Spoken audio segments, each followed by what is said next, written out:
welcome to, wow, that was a little bit hot there. Welcome back to beautiful DeSoto, Kansas. We are live on a10varsity.com for the Hardwood Classic in the first of 4 girls games. Starting off here, first one between Blue Valley Northwest. The Huskies going against the Trojans of Topeka High.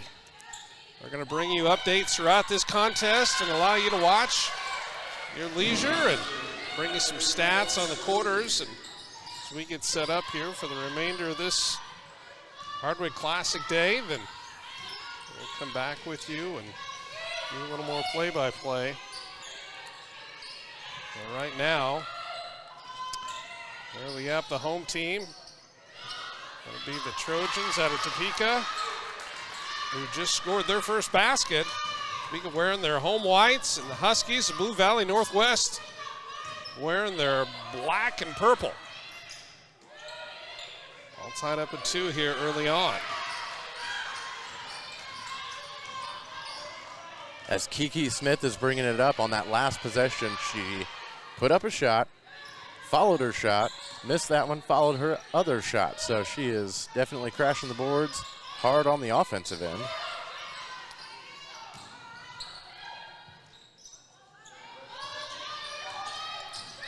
Baird not able to connect on that baseline.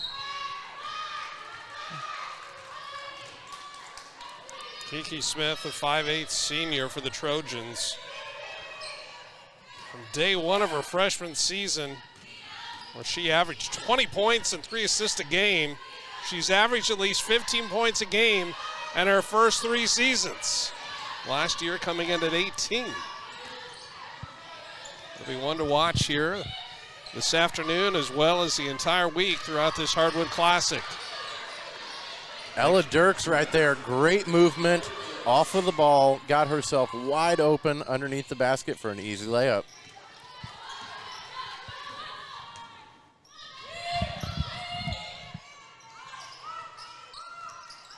And that shot off the mark there. They've got an outlet.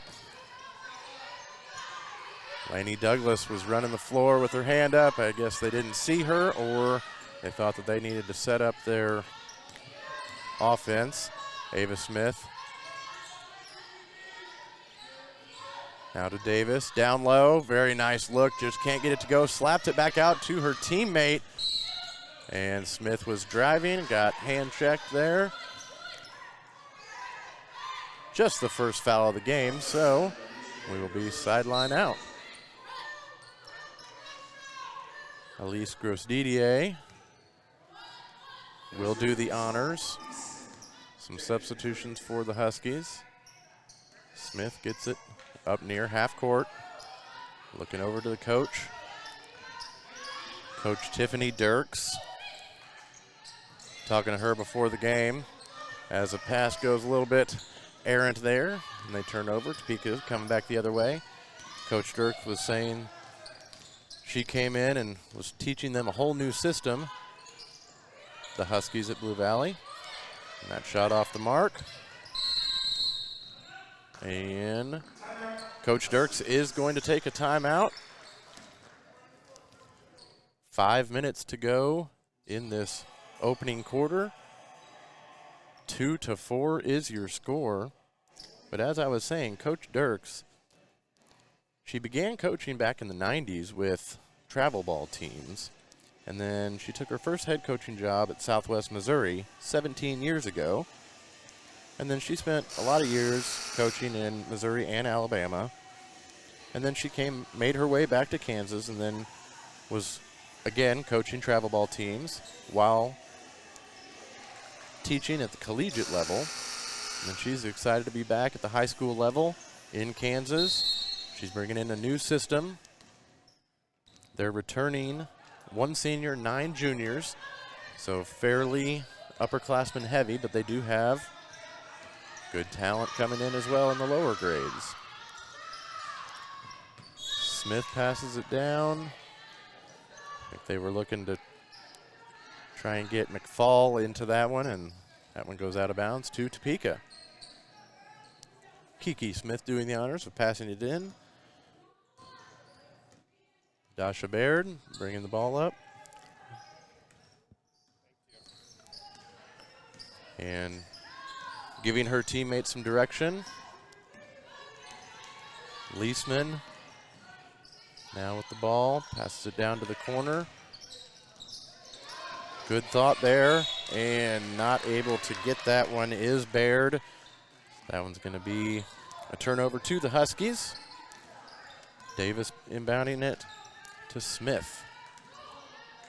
I think they really have to get Douglas and Gross-Didier in on this down low. And right when I say that, they pop a three. Doesn't go. Fighting for the rebound. The Lady Trojans come away with it. Nice outlet pass down to Kiki Smith. She kicks it back out to Baird. Little 8-footer there by Shields, not able to go. Going for the rebound. The Huskies commit the foul. It's going to be ball out underneath for the Lady Trojans. Get their set play. Addison Carl. And contact.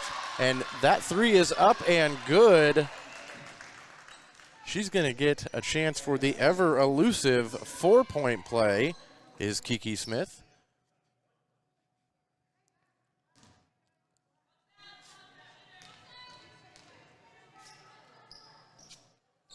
And that one is no good off of there. Fighting for the rebound. Davis gets it. Nice pass right there for the and one chance for Gabby McFall. She was right there and got that excellent pass. And she earned herself a trip to the charity stripe to get three the hard way. That one is well short, and Topeka High lets that one go out of bounds. Quick substitution here. Katie Mitchell coming in for the Huskies. Baird bringing the ball up for the Lady Trojans. Nice little give and go. Baird takes the three, doesn't go. Douglas comes away with the rebound, gets it over to Smith, gets the marching orders from Coach Dirks. And Gross-Didier is battling down there low. I'd like to see them get that working here, get those shots, and she kicks it back out to Davis, no good. Huskies get the rebound.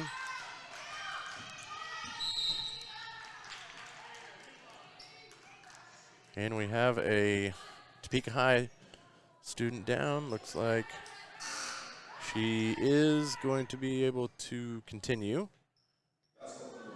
No, they're going to go ahead and sub her out real quick. Got Joe Mahara Benning checking in for her, seeing her first action of the day. Huskies underneath their own basket. And they're able to get it in safely to Katie Mitchell. Over to Davis, top of the key. Douglas down, and some contact. It looks like it is staying here.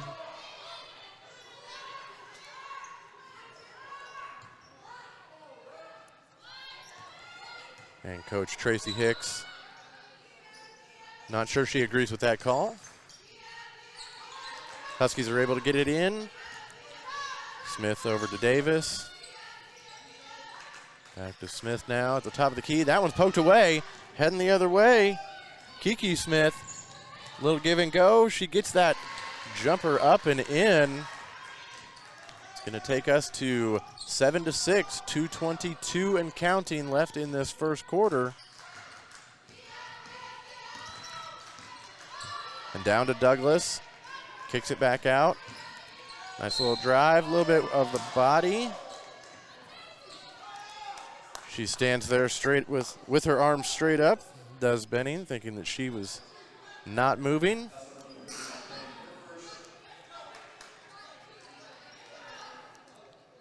.210 to go. as the Huskies get some subs in there. They will inbound it underneath the basket. Right into Douglas. Nice little wraparound. Gross Didier. Davis thought about it. Thought about it a little too much. Got the happy feet, and they got her for the travel. That's going to be heading back the other way for the Lady Trojans. Kiki Smith getting the game plan from coach. Kicking that one back out to Sharp. And Sharp commits the travel, so we're going to be heading back the other way. I know the coach, either at quarter or half, is going to say we have got to stop these unforced errors, ladies. As we come to 1:45 left to go. Opening period, game number 1 of the Soto Hardwood Classic. And we are coming all week long right here on A10 Varsity. We're bringing you all of the action. Douglas up and under, can't get it to go. Sharp with the rebound, coming back the other way is Smith. And a very nice drive right there. Lessman able to get that one go through some contact. 9-6. Topeka with the lead, coming up on 1 minute to go. And trying to get it down to Douglas, and she was getting trapped, and I think when she saw that additional player coming over to her, she shuffled those feet a little bit. Smith heading back the other way.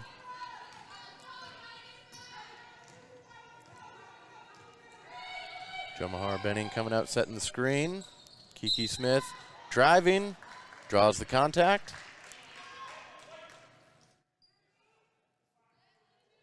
And I believe they're saying it was on the floor.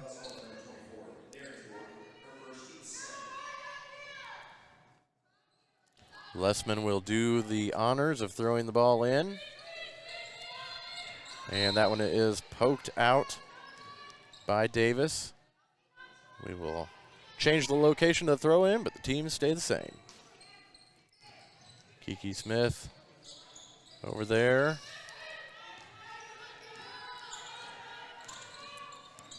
Claire Sukma, excuse me if I am mispronouncing that name. She pops a 3, and it is good. Kiki Smith coming up on 20 seconds to go. Kiki Smith gives her team a 12-6 lead. Gross Didier, and she answers with a 3 of her own, 10 seconds to go. Lessman bringing the ball down. They're going to have to hurry, 5 seconds left. Over to Kiki Smith. Same spot she just drained one from. This one doesn't go. And that is the end of one. 12-9 is your score. And we will be right back with you on 810varsity.com.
And we're underway. Quarter number 2, game number 1 of 4 for the opening round of the ladies DeSoto Hardwood Classic. They're doing a good job moving the ball in and out, in and out. Looks like the Trojans are in a little bit of a zone there. See how the Huskies react to that.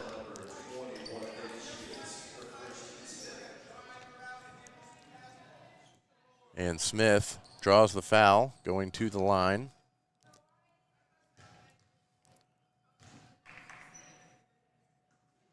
And that one off the mark. Looked like she knew that one right when it came out of her hand.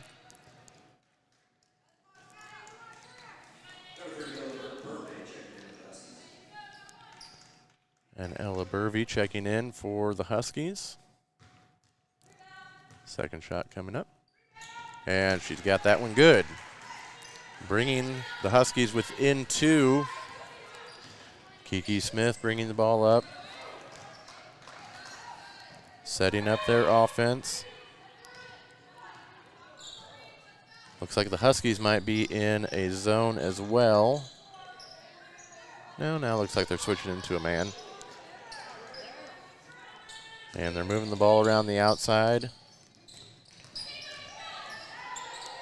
Shields looking to drive. Kicks it back out to Sharp. Sharp looking to drive now. Pulls up at the lane. Shot's no good, but she earns herself a trip to the charity stripe. As we are just underway, 6:57 left to go in this first half.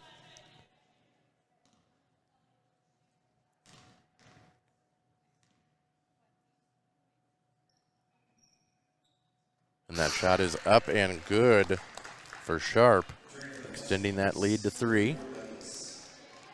Douglas checks back in. Katie Mitchell having a seat.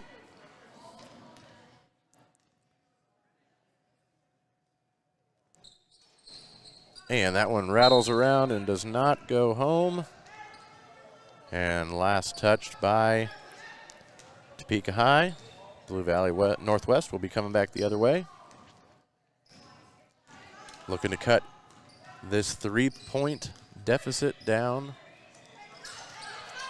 First DDA up top. Back over to Smith.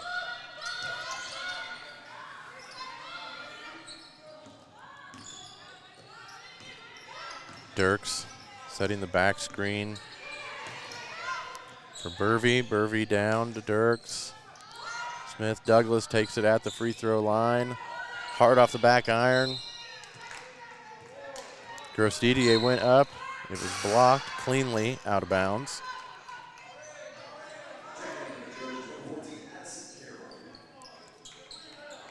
Addison Carroll in for Sharp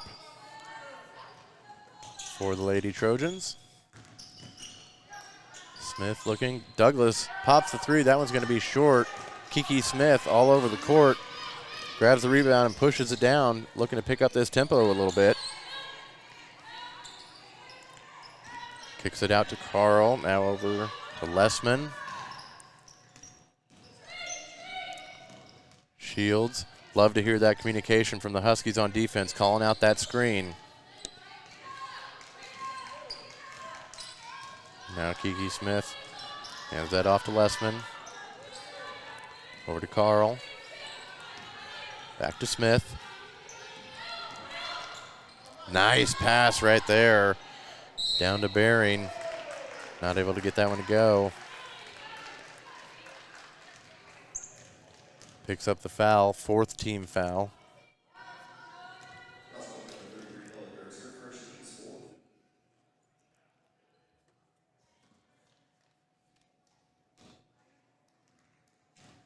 Joe Mahara Bering.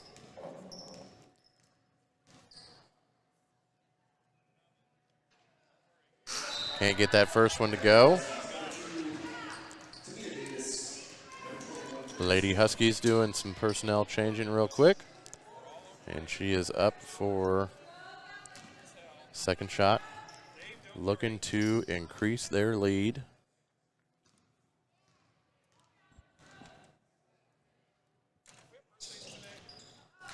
And she can't get that one to go. Huskies get the rebound. Davis pushing the ball up. Over to Gross Didier. And playing with the sideline a little bit there is Burvey. She's able to keep it in. Douglas is down there battling, trying to get some position.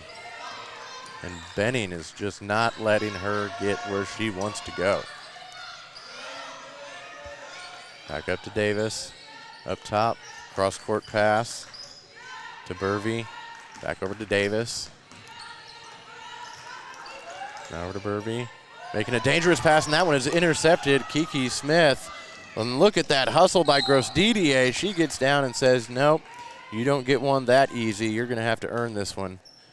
And she heads to the line.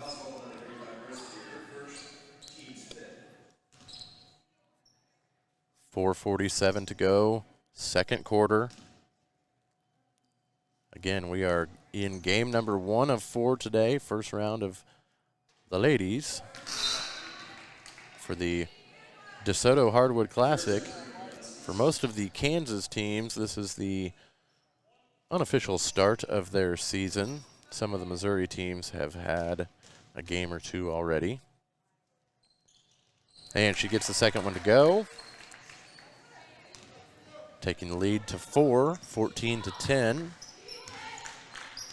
Davis brings the ball up, swings it over to Gross Didier. Dirks looking for it. And Dirks gets the rebound. They're fighting for it. And they're calling a jump ball. Possession arrow will send this one going the other way.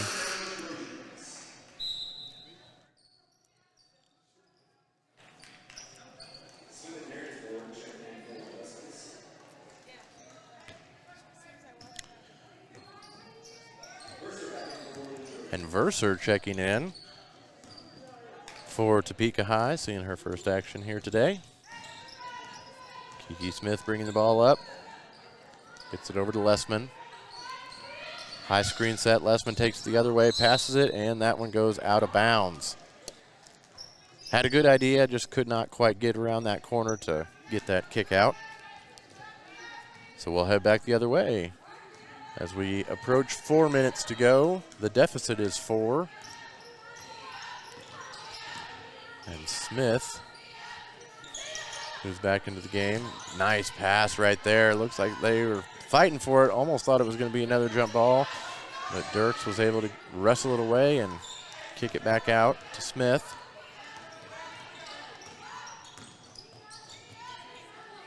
Megan Derensborg must have missed when she checked in. She's up top handling the ball, surveying the situation. Davis comes over, sets a screen. And the travel.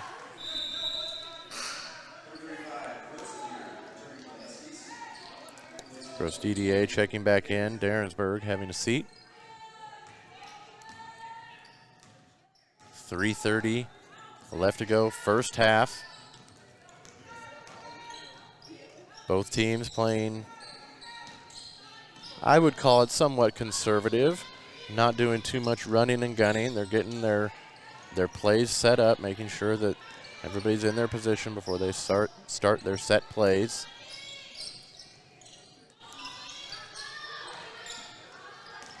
And here's a very nice drive with a nice little spin move, and that one is blocked by Davis. It looks like Shields got caught reaching, trying to get that ball back. Huskies heading the other way.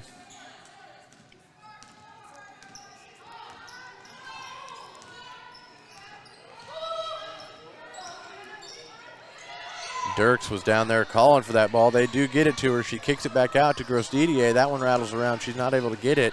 Kiki Smith looking to push it. Nice outlet pass. Absolutely fantastic court vision right there as she gets that ball down to Faith Fields for the easy layup.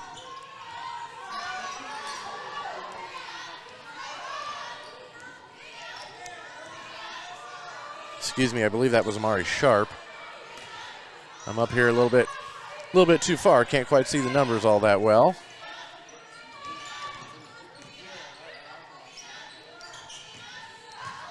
Down to Dirks. She kicks it back out to Douglas. Douglas can't get that one to go. Davis fighting for that rebound and is fouled on the floor.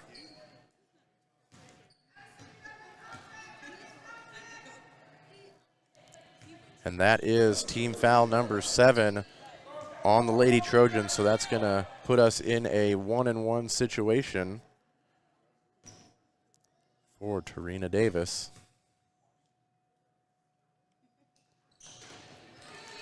First end of the 1-and-1 is good, bringing her team's total to 11. 2:04 left to go, opening period.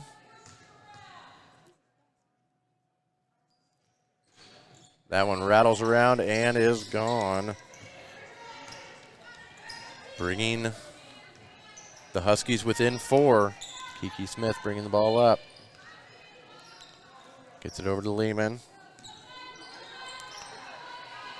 I got to try and get Verser in there. She needs to be moving around a little bit more.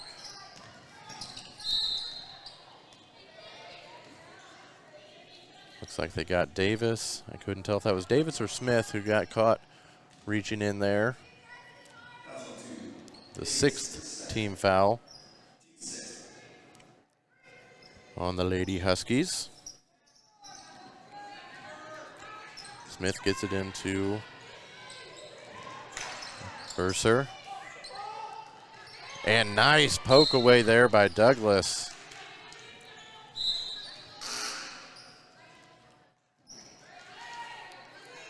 And she comes slicing through there. And they're going to have Verser take a seat here. Comes into Carl. Kiki Smith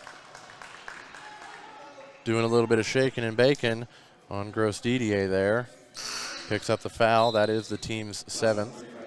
So both teams in the single bonus right now.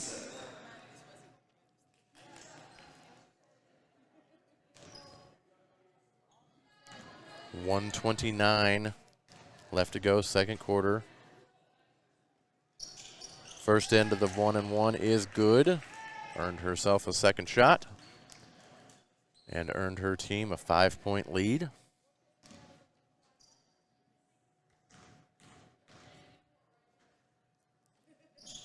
Second shot is up and good. 18 for Topeka High, 12 for Blue Valley Northwest. Dirks down there trying to get position. Over to Davis, kicks it back out, trying to get it to Douglas.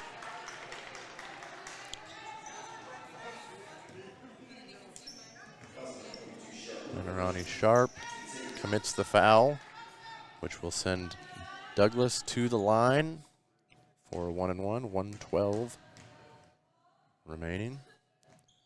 First one is off the mark.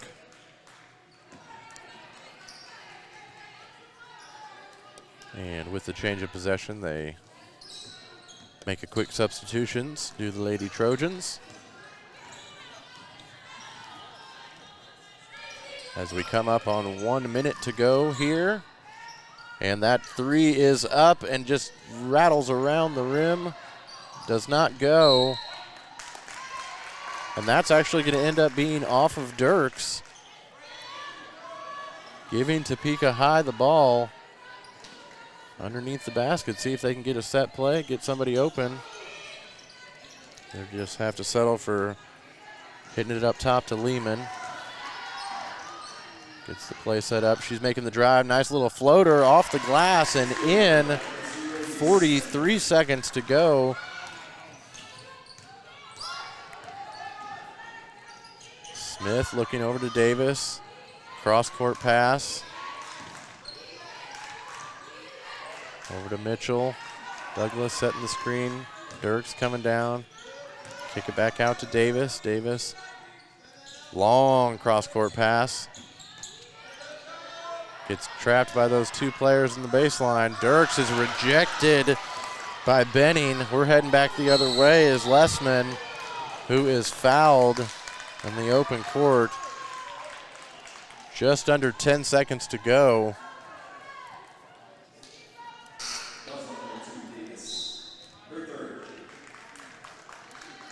And picking up her third foul is Davis.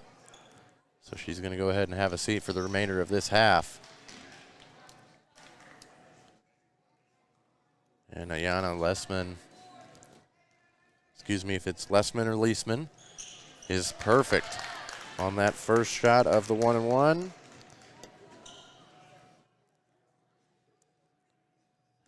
Looking to give her team a 10-point lead, most likely, heading into halftime. 9.8 seconds left. And she connects on the second and does give them the 10-point lead. 9 seconds left. Smith's going to have to hurry to get this one up and out. And Douglas, it's good if it goes off of the side iron. That one does not go. And that is where we will end it. Topeka High 22, Blue Valley Northwest 12. After one half of action.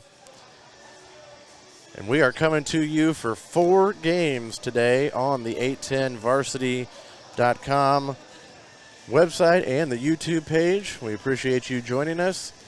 We are here in DeSoto, Kansas for the Hardwood Classic.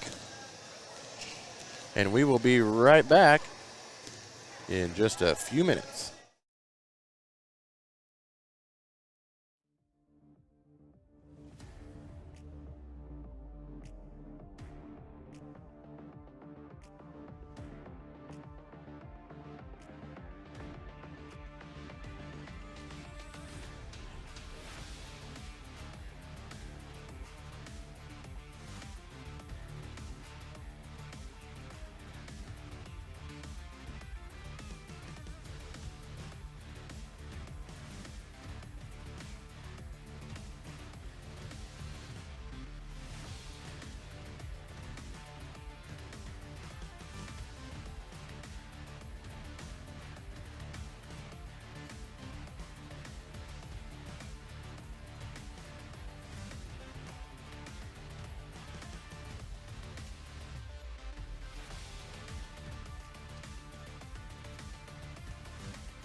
And we'd like to welcome you back to second half action. Actually, we're still 40 seconds away. Both teams have made their way back out onto the court. Huskies were in the locker room for quite a long time. Coach Dirks saying that she's been working very hard with the players, trying to increase their basketball IQ, you know, film study, game prep, plays, things like that. See how they start off as they do get the ball to start this second half. Game number 1, and we are underway. 22-12. The Huskies find themselves 10 points down, looking to make a change to that. I think that might have been just a little bit of miscommunication there between Davis up to Dirks. Back over to Davis, down to Smith, over to Gross-Didier, looking for somebody, can't find him. Is able to get it out to Smith, who backs the ball back out. Dirks slicing across the lane into Douglas, making the extra pass, and she is able to connect with Ella Dirks, and they are on the board. Less than a minute into this second half. Trojans with a quick shot. Huskies with the board, heading back the other way. Smith up top, Gross-Didier to her left. Davis to her right. It is swung over to Davis. Dirks kicks it back out. Gross-Didier over to Douglas. They're looking to try and get it into Dirks. Kiki Smith's cheating a little bit, helping out Addison Carl. They're not letting her get it in there.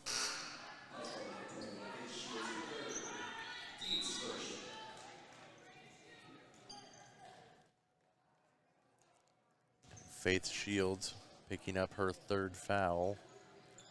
We'll sit down for just a little bit as we're only a minute and a half into this 3rd quarter. Kiki Smith looking to push the ball, gets it over to Baird. Careful she doesn't get trapped in the corner. She's able to get it back out to Smith. Addison Carl cutting down low. Baird almost threw it away. Smith's able to wrangle that one in. Lessman, right wing. It's about Lessman is going to go ahead and pop that 3, and that is good.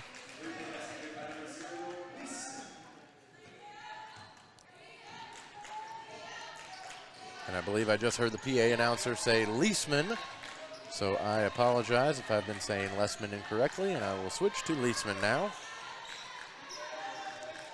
Huskies moving the ball around the outside. Gross-Didier over to Smith. Over to Davis in the corner. They get it down to Douglas. And with the body, Benning.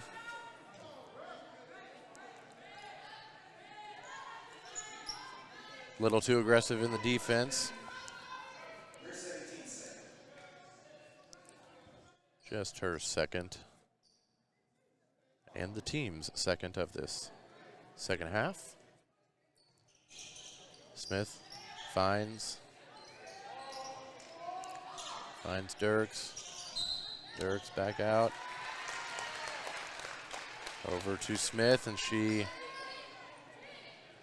shuffled the feet a little bit before she started making that drive. So they'll turn that over. Leisman and Smith bring it up. Smith over to Baird. Baird, top of the key. Switches it with Smith. Over to Carl. Leisman, she is feeling it to open this second half. Her 2nd triple in about as many minutes. And they have doubled up Blue Valley Northwest 28-14. Gross-Didier at the top of the key. Maybe trying to get it down to Douglas. They do. Little baby hook, just can't get that one to go. Carl the rebound over to Smith, looking to push it up a little bit. Leisman with a nice little floater, and she is hit hard. I don't think there was anything malicious about it. It was just she was trying to make the basketball play. Two bodies moving towards each other, unfortunately, are going to collide. But the basket was good, so Leisman will have a chance to earn 3 points the hard way. Or as some would say, the old-fashioned way. Absolutely. I welcome in to the broadcast booth Sean Brewer. And that shot is up and good, 31-14. And looks like Coach Dirks would like to talk about this. So we are going to take a timeout.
And coming out of the timeout, Huskies are bringing the ball up.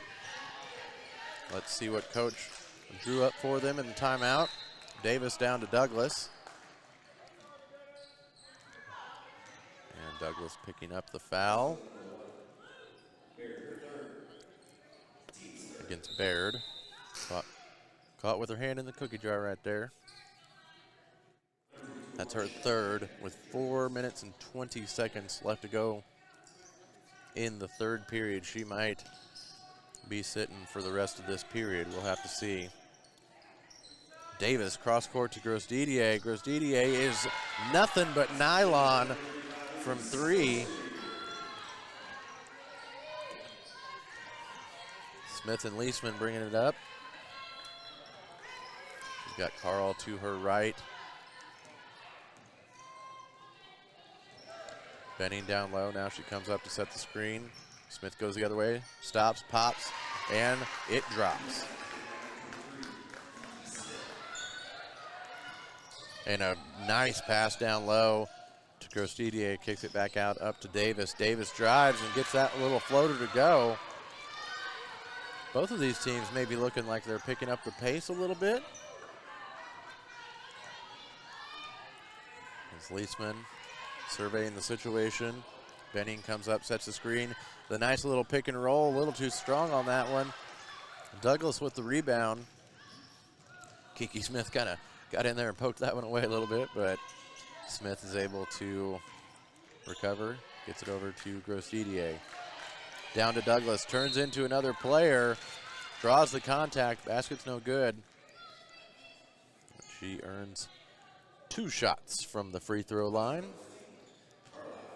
I know Coach Dirks would absolutely love to pick up some points with the clock stopped here at 3:05. That one rattles around the rim and falls off to the left.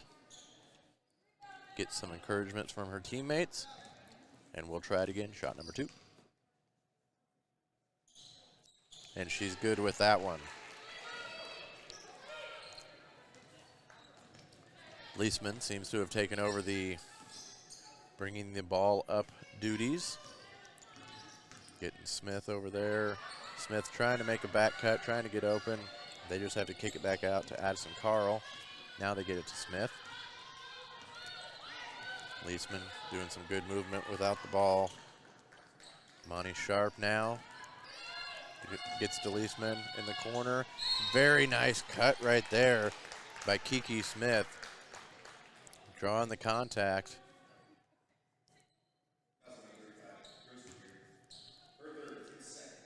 Gross Didier picking up her third foul. 2:36 to go in this third quarter. I think that she, as the first shot rolls off, she is going to go ahead and stay in. Megan Derensberg checks in for Ava Smith. And Kiki Smith is good. Takes the lead to 14, 34 to 20. Topeka High with the advantage on this one. Derensberg up top, over to Smith. Smith looking for Gross Didier. She hit one from over there not long ago. They get it into Douglas. She kicks it back out. Derensberg, 15-footer's no good. Lady Trojans coming away with it. Kiki Smith bringing the ball up. Gross Didier marking her. She's going to decide to take a step back three. Doesn't go. Smith gets the rebound, heading back the other way. Derensberg. Pass got tipped a little bit to Gross Didier.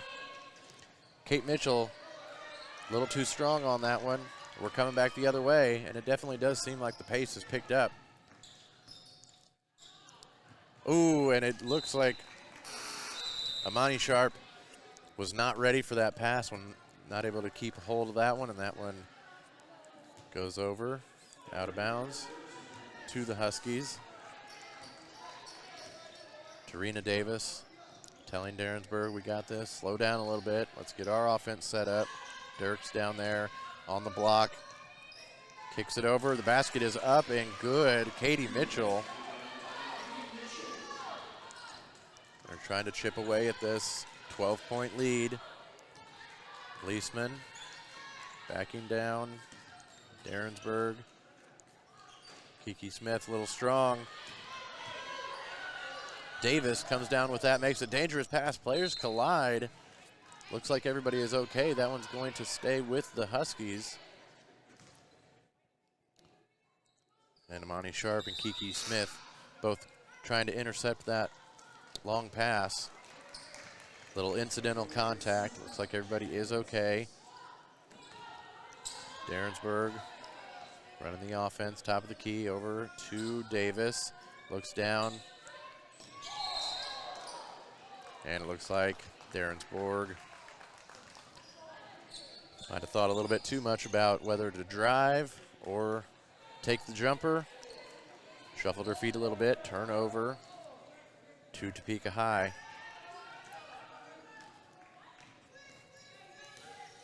Kiki Smith bringing it up. Davis marking her this time. Doing the cuts. Leisman at the top, gets it back over to Sharp. She pops it, and that one does not roll in, but she gets her own rebound, puts it up, doesn't get it to fall, but she's going to be shooting two. 35.3 seconds remaining in the third period.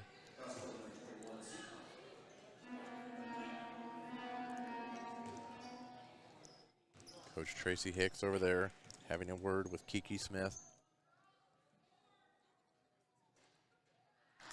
That one dances around on the rim and falls right back towards Amari Sharp.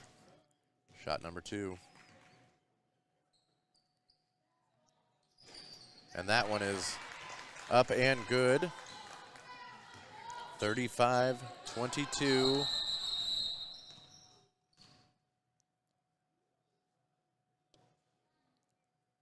And it looks like the clock did not stop, so they're stopping play to get a few seconds run off the clock. We're at 32.1. Huskies will take it out at midcourt. Derensberg bringing it up. Over to Davis. Over to Claire Suchma. Down to Dirks, back out to Suchma. Up, no good.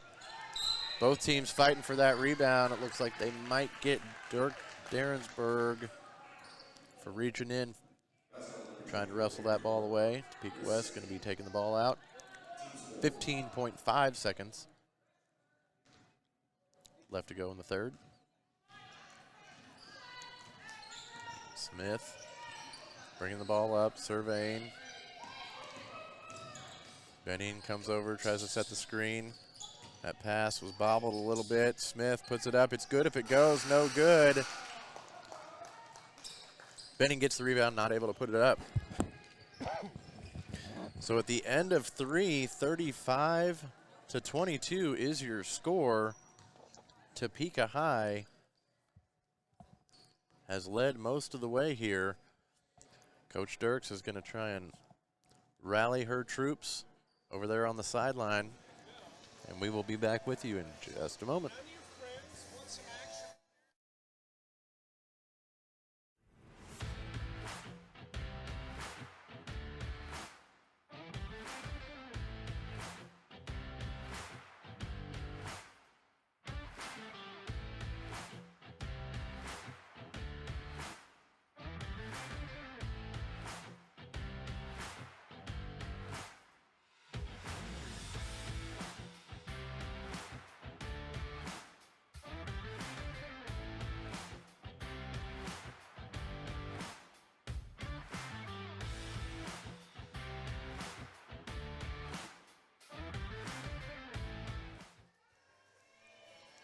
Three quarters down, one more to go in this opening game. On the ladies' side of the bracket, Topeka West, Baird hits the ground. Then Smith and Gross-Didier battle for it. The jump ball is called. Possession arrow in favor of the Huskies. Smith bringing that one up. Gets it over to Davis. We got Dirks, Douglas, and Gross-Didier down low. I think Coach would probably like to see a little bit more movement out of them. They're just kind of standing there for the time being. Now they get a cross-court pass. I'd like to see some back cuts and some screens, trying to get somebody open. Coach has been working on those fundamentals. Davis is going to pop this one from 3. No good. Smith tried to get the rebound, not able to hold on to it. She and Addison Carl got tangled up a little bit underneath there. No call. They're letting them play a little bit. Kiki Smith handing it off to Faith Fields. And they get it out to Sharp. Sharp at the top of the key. Back over to Smith. Nice screen there by Carl. And then Carl rolls to the basket, not able to bring that one in. Going back the Huskies' way.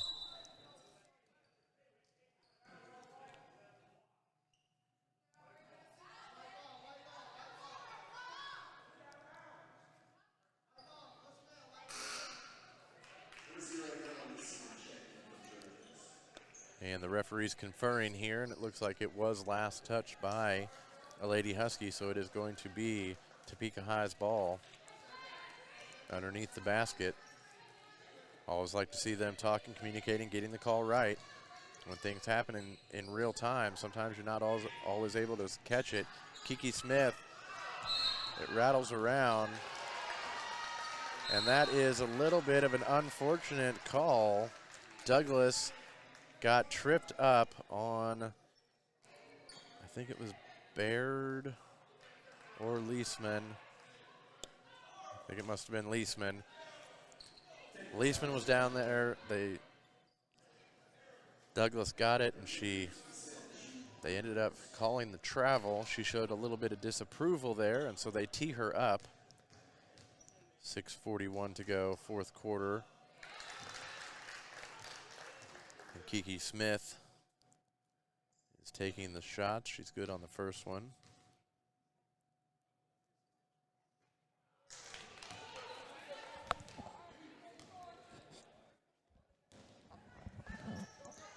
No good on the second one, but they do get the ball at half court. Leisman.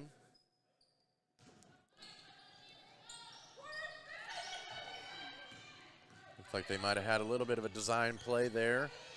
Kiki Smith was breaking towards the post, like it was a football route. Leisman hit her in stride. Smith over there. Gross Didier fighting for the ball. Gross Didier comes away with it. The Huskies looking to push the ball down. They've got Douglas.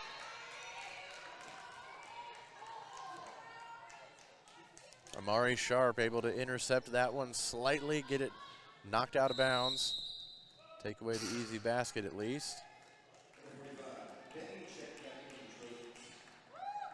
Jamara Benning checking back in.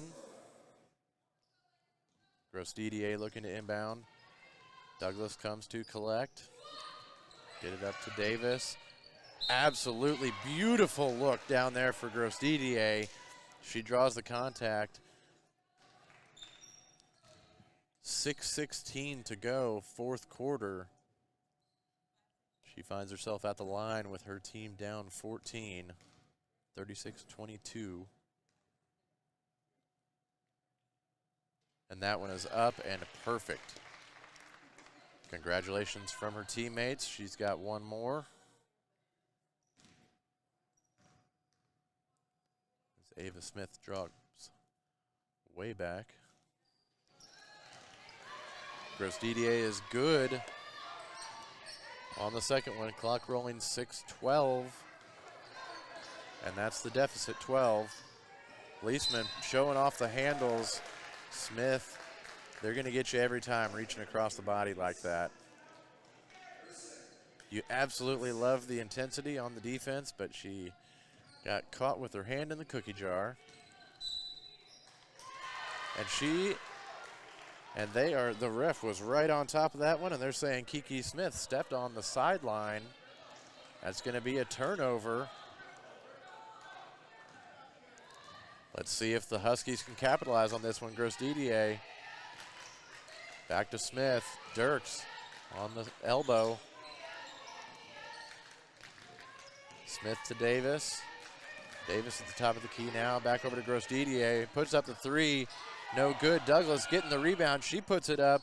That one won't fall. Benning gets it, and they might have gotten Ava Smith again. She's just trying to reach for that ball and draws the contact. Does Benning.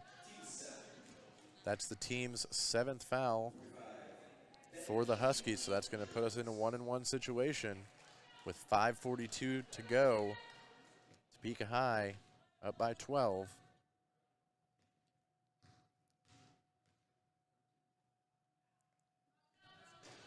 Benning misses the first end. Douglas gets it over to Davis quickly. She pushes it up to Smith. Smith spinning around a little bit, has to look for some help. She's looking for it, gets Douglas down low, puts it up. Not able to go in. Benning putting that defense on him, comes away with the rebound. Kiki Smith pushing it up. She's going to let the offense get set. Gross Didier marking her. Passes it off to Fields. Fields at the corner. Not able to get it. Benning fighting for that rebound, not able to hold on to it off of her fingertips, turning it over to the Huskies. 5:08 to go. Smith pushing the ball up with a little bit of pace here. Over to Gross Didier. Got Tamara Davis running all the way around. She gets the ball at, and during the transition, shuffled the feet a little bit. A turnover.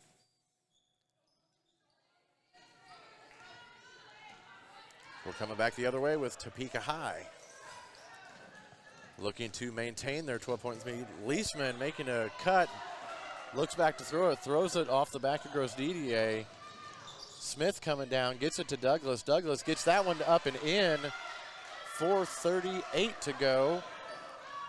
See if the Huskies can keep chipping away at that lead. Still plenty of time. Coach Dirks still has her timeouts. Smith draws the defense and then just hands it off to Benning, who gets the easy bucket back to a 12-point lead. Douglas is double teamed down low. Now she's up top. She'll take it. Looked like that shot might have gotten altered. And look at the rebound by Davis. Gets it back over to Smith. She's long. Kiki Smith has position on the rebound. heading back the other way. They're pushing it. She's got Leisman to her right. They get that one. That one looks like she might have gotten a little bit out of control on that one. Faith Fields.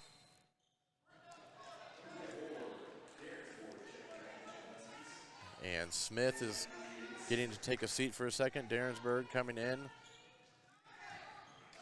5'8" sophomore bringing the ball up. And she hands that one off to Smith. Top of the key. Waiting to see the play develop. They got to get down to Gross Didier. Kicks it back out to Darrensburg. Over to Smith, over to Douglas, down to Dirks. Dirks with the turnaround, can't get it to go. Benning with the rebound. Kiki Smith passes it up to Lehman, and she gets that. That is some fantastic ball movement, good court awareness, court vision by Kiki Smith, and Leisman getting rewarded for her effort running down. Darrensburg mishandles that one a little bit, able to control it, down to Douglas. Douglas kicks it over to Gross Didier. Now back up top, over to Davis. Davis cuts down, kicks it back out to Darrensburg. That one's short off the front iron. Douglas gets the rebound, goes in, draws a little bit of contact, not able to get that one to go. Kiki Smith bringing it down the other way. She is not satisfied with a 14-point lead. She's going to keep pushing it. And Douglas says, oh, I'm not going to let you beat me and get the easy layup. You're going to have to earn this one. 2:55 to go in the game. Kiki Smith looking to add to her team's 40-point total.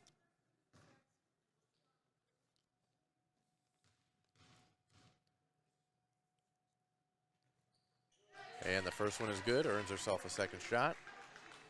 Did a nice job of collecting herself, relaxing, preparing for the shot. And Topeka High is pulling everybody but the shooter back. And the second shot is good. We've got Jackalia Vesser checking in, giving Jamara Brennan a break. Coming back the other way is Darrensburg, pushing the ball up. Gets it over to Davis. Kate Mitchell in the game, looking for the ball, gets the ball. They had a little bit of a height mismatch there. Davis able to get that one up and in. 2:35 left to go in the game. 42-28 your score. Topeka High with the advantage right now. Leisman showing off the handles a little bit. Draws the defense over, gets it over to Verser. She draws the contact. And I thought it was a foul, but it looks like it must have just been an out of bounds because they are in a bonus.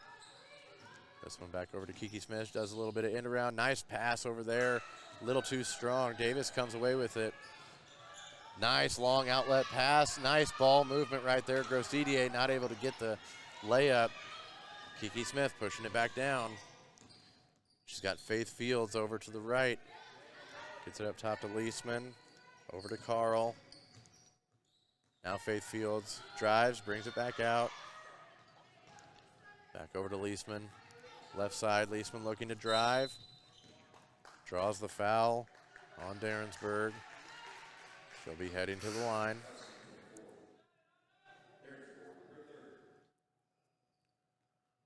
Third foul. Only a minute 48 left to go, so I don't think they're going to sub her out or anything to control the foul situation as Douglas is taking a seat.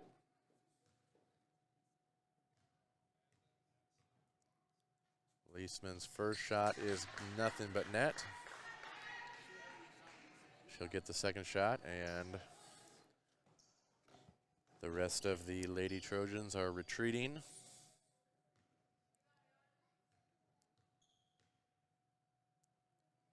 Second shot is up and good.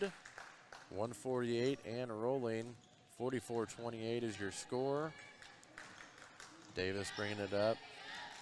Over to Darrensburg, down to Gross Didier, back out to Davis. She's open, she pops the three, no good. Kiki Smith looking to push this one, has a has a trip all the way down the court. The basket is up and good. And she's going to the line for a chance at an and one with 1:28 to go. First shot up. Excuse me, the basket was good, so she just gets the one shot. Confused myself there a little bit as Benning checks back in. Kiki Smith checking out. Davis pushing the ball up. Passes up Darrensburg. Now trying to get it down to Gross Didier. Mishandles a little bit, able to get it back out to Davis. They get it over in the corner. Davis back up top. Katie Mitchell in there fighting for the rebound. And I think they're going to get Gross Didier on this one for reaching around. And that is going to be her 5th foul, so she's going to sit out the last minute and 7 seconds of this game after the first shot. We're in a double bonus now.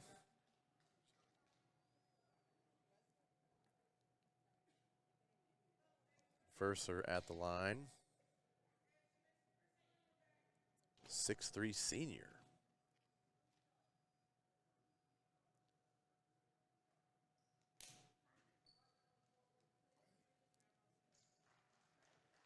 And they do go ahead and pull Gross Didier out.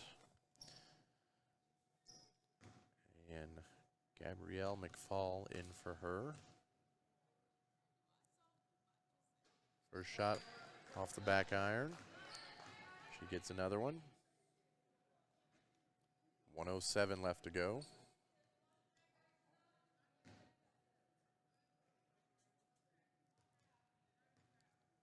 Taking her time at the line, getting that routine. Gets that one to fall. Katie Mitchell into Davis. Davis over to McFall. Back over to Davis. And they're down on the ground. Calling the jump ball possession era. We're staying here as we are under 1 minute to go.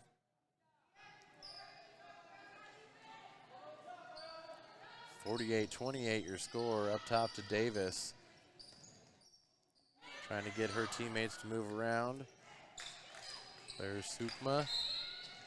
Gets it down to McFall. McFall drew the contact. Just the 6th team foul. So it's going to be Huskies ball on the baseline. 46.1 to go. And they get that one. Oh, and that one is smacked away by Verser. The Huskies get it momentarily, and it's taken right back by Benning. Over to Leisman. 35 seconds left to go. I think they might just move this ball around. Benning back over to Leisman. Leisman picks up the dribble. Faith Shields back out to Leisman. 20 seconds to go. Back over to Shields. Dribbling through. Over to Sharp. Sharp back to Leisman. And it looks like 10 seconds to go. They are going to be satisfied with. And there's a steal. Tamara Davis not giving up on it, and she gets that bucket as time expires. Playing until the last second is Tarina Davis. That's going to do it here for game number 1. 48 for the Topeka High Lady Trojans, 30 for the Blue Valley Northwest Lady Huskies. That is the end of game number 1, but do not worry. We've got 3 more games to follow this one. You're watching right here on 810varsity.com.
And welcome back to beautiful DeSoto, Kansas.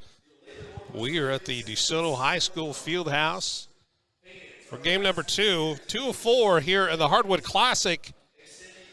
Those of you that just joined us on A10 Varsity saw the Trojans come in from Topeka High, have their way with the Huskies out of Blue Valley Northwest. Final score in that one, 48-30. We are moments away from a battle between the Broncos of Lee Summit North and the Ravens of Olathe Northwest.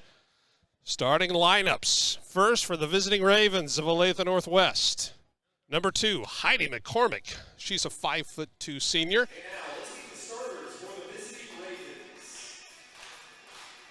Bella Neto, I beg your pardon, 5'3". She's a junior. Where's number 20? Sky Pierce, 6'2", and she is just a junior.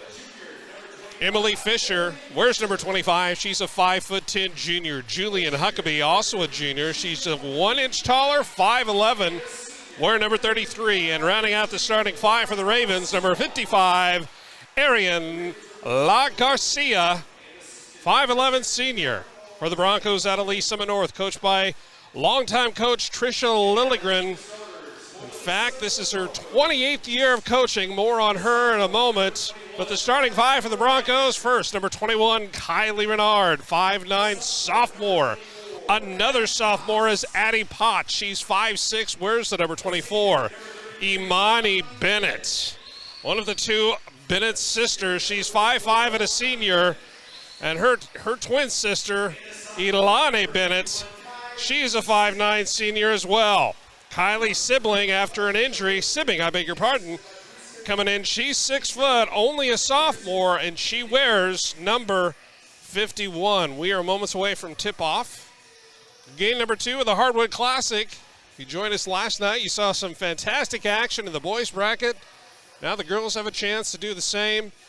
Game 2 of 4 immediately following this one. Only on A10 Varsity, you'll be able to watch Shawnee Mission West take on Notre Dame. The Storm out of Scion. And then in your nightcap at 8 p.m. or thereabouts, we will have the Wildcats, the home team here in DeSoto, taking on the Blue Jays out of Liberty.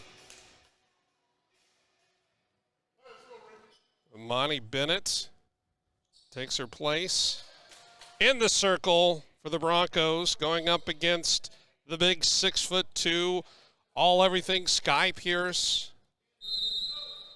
The Nebraska volleyball commit tips it in favor of the Ravens, and we are underway between the Broncos and Ravens. Heidi McCormick works it up top. This Raven offense, very technically, very fundamentally sound. Great passes, and they're very patient. But when you're playing against an athletic team like these Broncos, sometimes you can't be quite that patient, as we just saw in that play. McCormick now, after the reset, brings it over to the front court. Gets it over down low. Trying to get it underneath inside Arian La Garcia. She gets it down. Her first 2, and the first 2 of this contest puts the Ravens up 2-0. And here come the Broncos. Bennett gets it up, now up top. Kylie Sibbing. Sibbing was fighting an ankle injury for the first couple of games of the Broncos so far. A big rebound goes to the Ravens. Adrienne's getting it done on both ends of the floor, scoring points, snagging rebounds. Sky Pierce comes out to offer a little bit of assistance. McCormick being guarded by Addie Potts. It's going to be a fun matchup tonight. And what a great look, great vision. La Garcia had a good look, but she couldn't convert. 2-0, still your score, 6:25 left in the first. Ravens playing their very aggressive man-to-man defense, and that paid dividends right there. Here comes Heidi McCormick and the Ravens. 3 ball left side, Jillian Huckabee. Jillian Huckabee makes it 5-0. 6 minutes left in the first. Huckabee and Adrian Locke Garcia, the 2 scores for the Ravens. That is Addie Potts. She has a nice look at it. In and out. Offensive rebound to the Broncos. And that one's just a little bit too strong of a pass. A little bit too much mustard on that one. As would be expected here early in the opening minutes of this first stanza.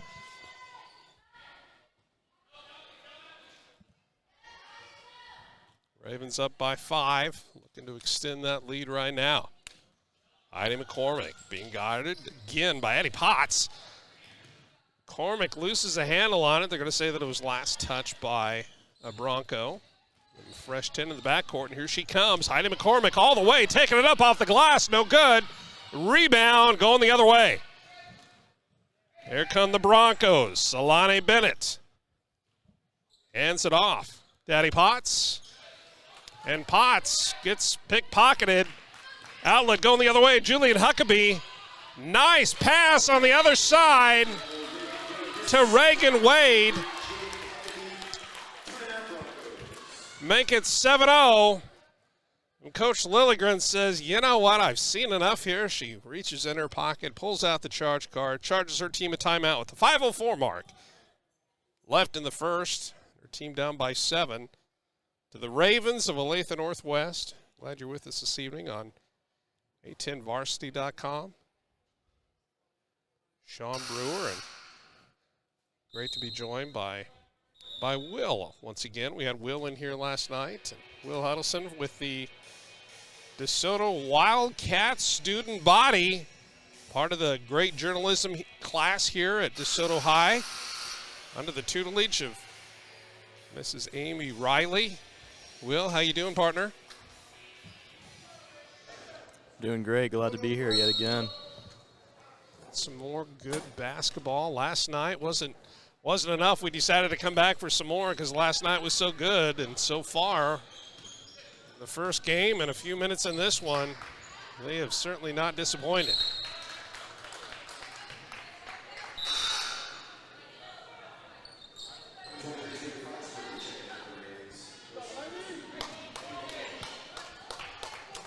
Sky Pierce set to inbound.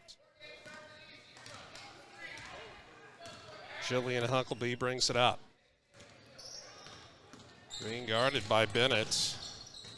Ilani on the left side.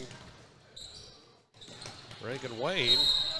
There's Sky Pierce, and I think they're going to call. Who are they going to get on that one? I believe that's going to go against Bennett. It's Amani Bennett. Only your first. That is the first foul committed by either team. We're at the 4:30 mark. Left in the first.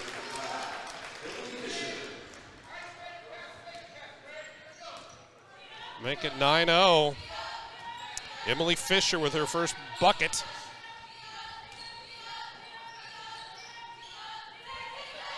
Broncos working it around. Nice look for the 3. Can't quite get it to drop. So far, these Broncos have not been able to bust through the lid on the bucket. On the left side of your screen, nice little handoff and an even better pass underneath. Amani Bennett breaks the seal on the cylinder, makes it 9-2. 7-point advantage for the Ravens over the Broncos. Ravens bringing it up. Reagan Wade, good defensive pressure, meeting her three-quarter court. Huckabee wants to get it inside. Nice little spin move by Fisher. That's going to be going the other way. A couple of substitutions we'll tell you about here in a moment. I can tell you definitively the score's 9-2.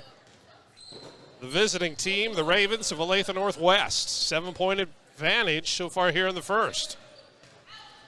The Broncos finally scoring their first 2 points of the contest moments ago. Looking at that right now is Addie Potts. Goes to the left side of the lane.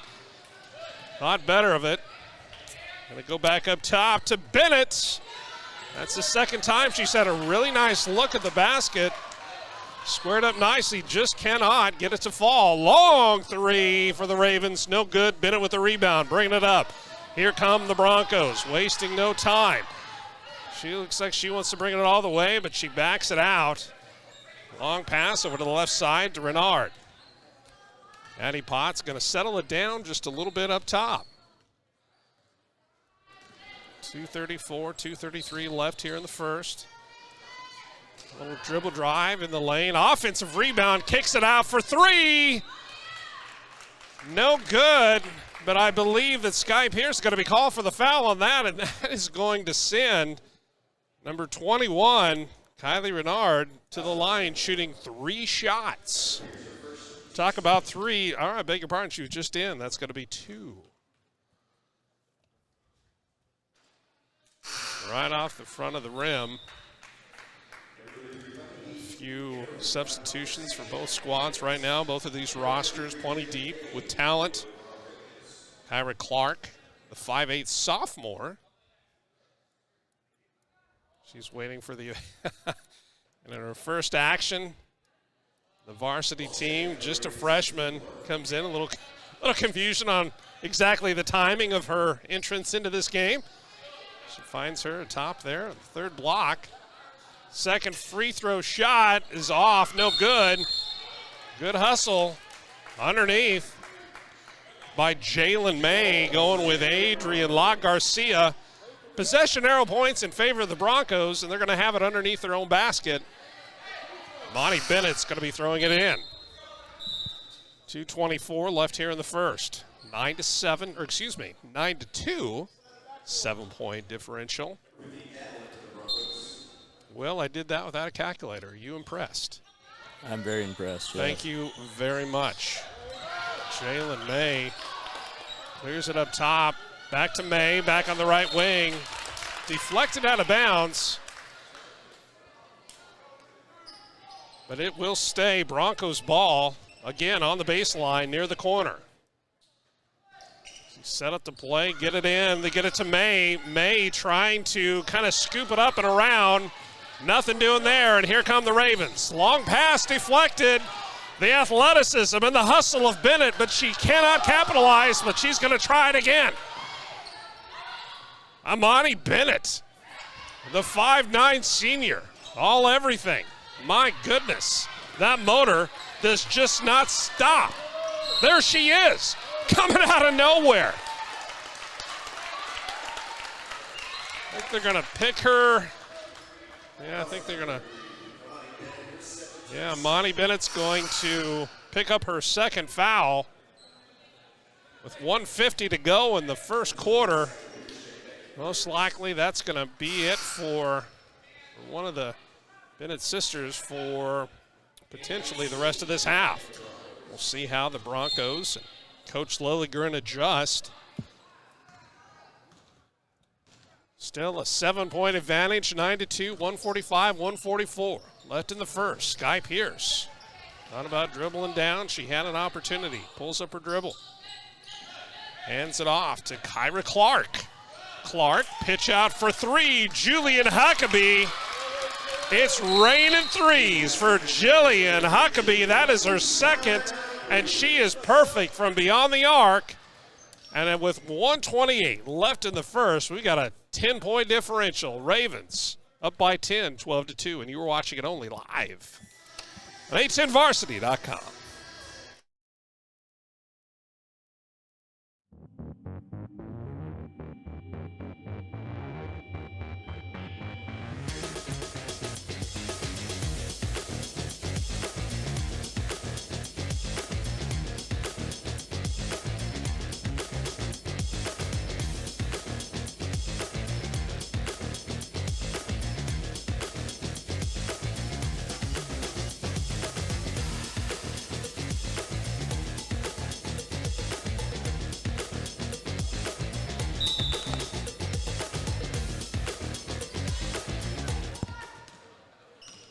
Back with you here in DeSoto, 122-120, and we'll take it away. All right, big steal for the Ravens, 6 down the court, easy layup. Puts the Ravens up 12.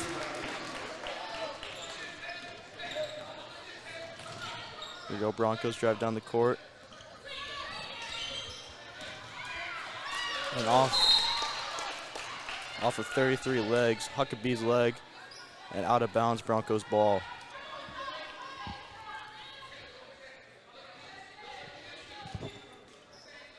Inbound now, inbound into the backcourt.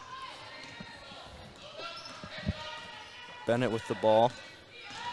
Surveys the court. Into the post.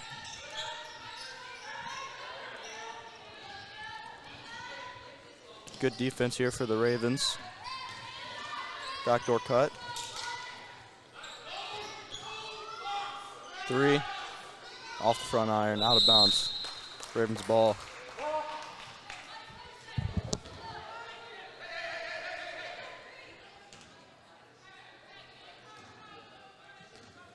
Kyra Clark will take the ball up for the Ravens here. Try to get one last bucket here before they take it to the quarter. Drives in, contact, no foul.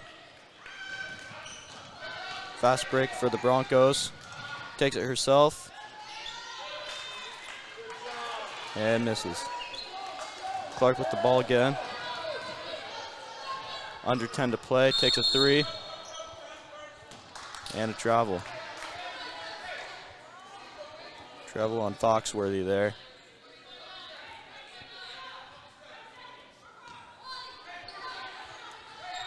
Inbounds it to Bennett. 3 left to play. Takes it into the post, puts it up, last second shot. It's no good. All right, that'll do it here for the first quarter. Ravens up big early with a 12-point lead over the Broncos.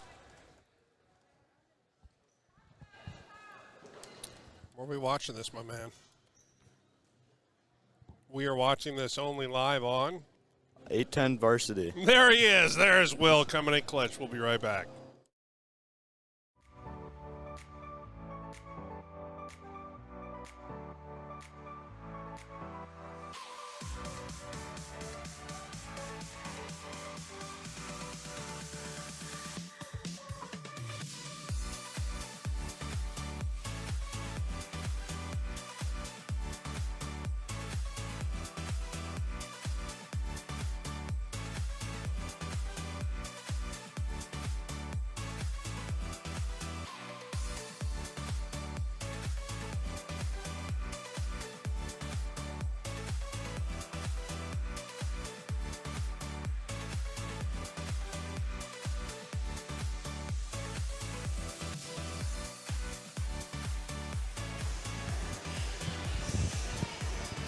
Will picking out the music here. We got a rave going at the field house here at DeSoto High School.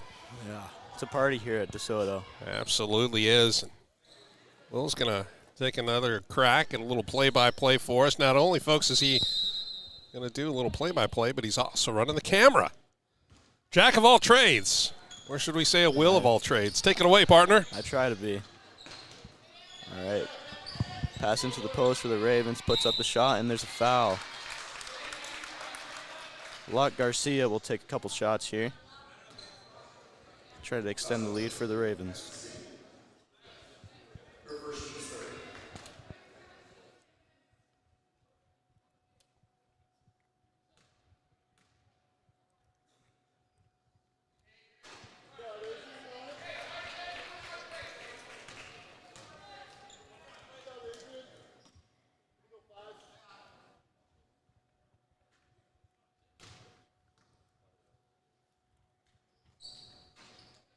And she misses both. Sibbing with the rebound. Bennett takes it up the court. Pass to the wing. Top of the key for Bennett. Bennett takes a wide open 3 and drains it, shortening this lead to 9 for the Broncos. McCormick takes the ball up the cart for the Ravens.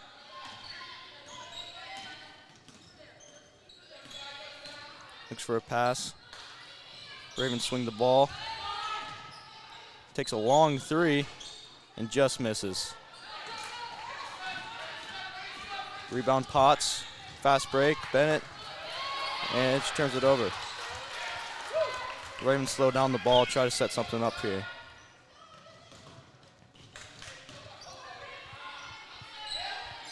21 looks to make a pass to McCormick, top of the key. Drives to the hoop, backs it out. Pierce with the pass to Huckabee. She takes a fall, no foul. And we're going to steal the ball back. Pierce gets it back for the Ravens, down to the post. And easy layup. We got a jump ball. Possession arrow in Broncos' favor.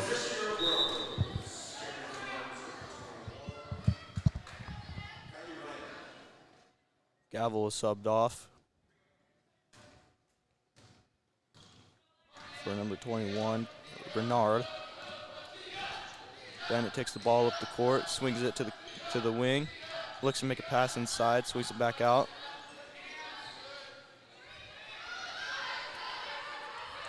Bennett looks to pass to her sister, takes it herself. Misses the 16-footer and gets the and one. What a shot by Potts to get the and one on that play.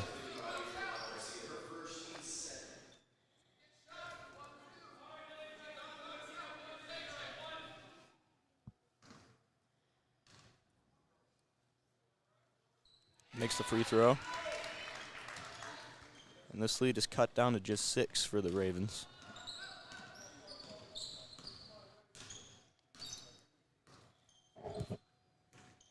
McCormick takes the ball to the court, swings it out to Skylar Pierce.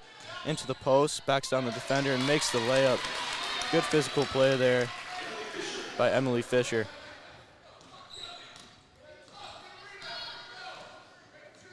Potts with the ball. Brings it into the post for Sibbing. Swings it out to the key. Bennett gets her own rebound, goes up and draws the foul. Good hustle play there for Bennett. That is Amani Bennett.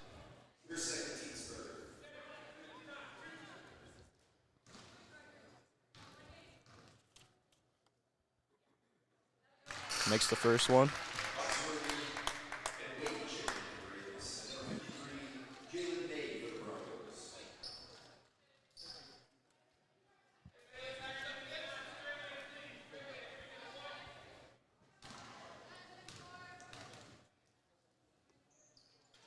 And the second is good as well. 6-point lead for the Ravens. McCormick takes the ball up the court. Just over 5 minutes left here to play. And she dribbles it off her foot, heading in the Broncos' direction. Good pressure causing that turnover right there. Monty Bennett takes the ball up the court. Swings it to Potts. Looks to make something happen in the post. Passes it inside. Out to Bennett. And oh, what a great steal. Huckabee takes the ball down the court on a fast break, slows it down, pops the three, and drains it. 9-point lead for the Ravens. What a shot. What a transition for Huckabee there. Do you know what Julian Huckabee does? I do not know. She just makes threes all day long.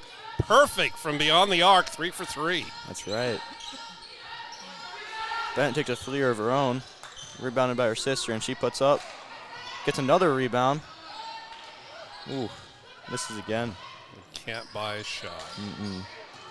Those will start falling soon. Passes across the court. Turnover. Bennett's sisters take the ball down. And that's that sister connection there. Nice assist in between sisters to get the easy bucket off the fast break. 8 points now for Amani Bennett. Good start. Bennett gets the rebound, looks up court to Potts. And he'll just miss it. I'll go out of bounds.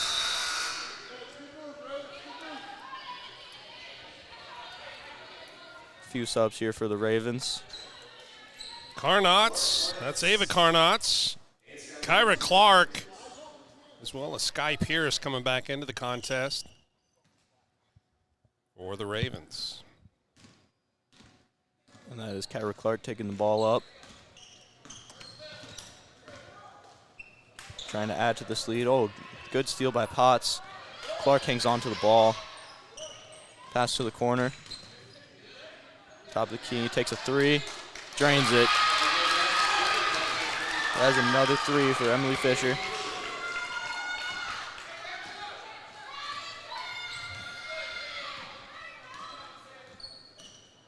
Potts with the ball, makes a nice move all the way to the hoop. Ball smacked out by Reagan Wade. And Reagan Wade, despite what the program says, we can confirm that she is not 4'7". In fact, Reagan Wade tells me herself that she is in fact 5'7".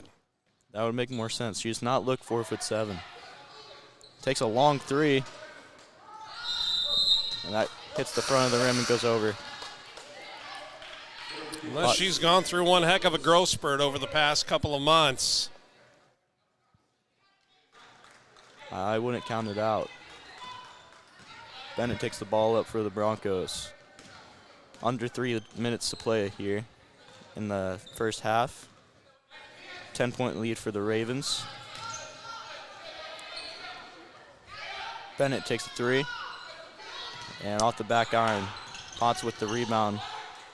Loose ball rebound, drives in, passes out to the corner. Bennett with another three, just misses. Off the top of the bar, they play it. Out in the corner. Potts will look for an open shot, and she'll toss it out of bounds. Ravens ball. Carnats will inbound to Clark. And number 20, Bella Nadeau, will head in for the Ravens. Trying to make something happen here on this to finish off this half. Passes to the wing. Looks for an open pass. Drives in, clear lane, out to the corner.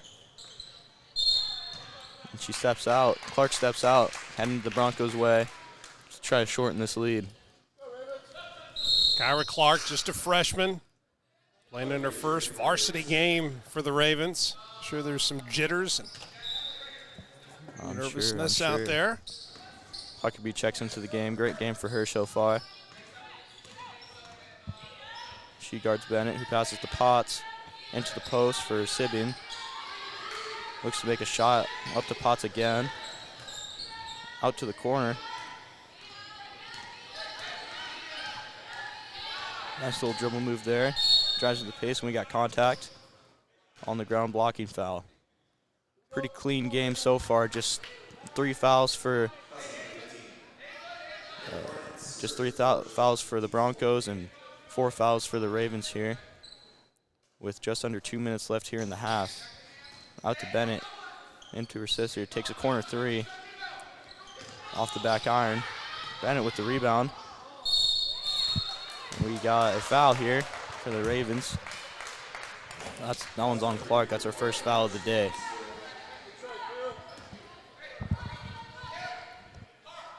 Potts will inbound the ball. Clark in her face. Inbounds to Renard. Into the post. She backs on her spinner. Nice spin move there. Puts in. These Bennett sisters are balling up right now. Bonnie Bennett with a little corkscrew move. Yeah.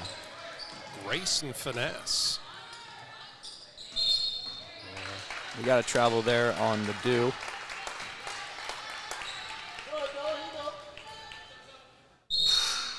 Minute 10 left here to play. Broncos down 8. Big possession here to try to get some points before the half.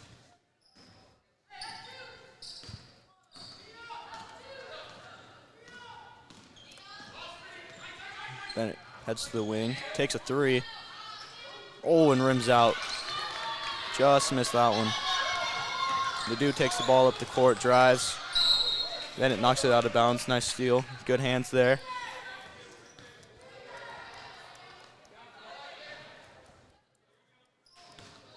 Carnats inbounds the ball. Hits McCormick, drives in. Back out to the three-point line. Travel. Little contact there. But refs go with travel.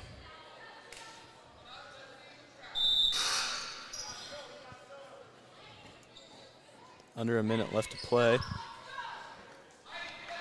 Potts is subbed out for Nyla Gavel, who will finish out this half. Hits Bennett, she takes the ball to the court.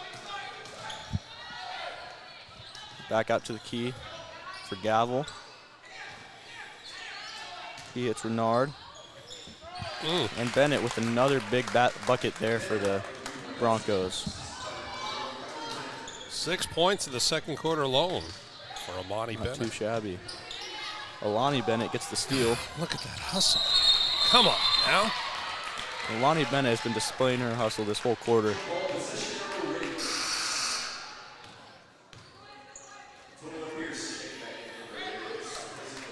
Sky Pierce comes back into the contest for the Ravens. A little bit of extra height in there with less than 15 to play here before half. And here comes Reagan. Don't call me 4'7" Wade. Nice pass there, brings it inside. Contact on the layup. And she will take 2 shots here. Sky Pierce has been very well coached, and that's exactly what you need to do when you have a defender off balance like that, to go in, scoop it up, try to draw the foul. She knew she had a couple of teammates there for the rebound if needed. Sky Pierce makes the first of 2.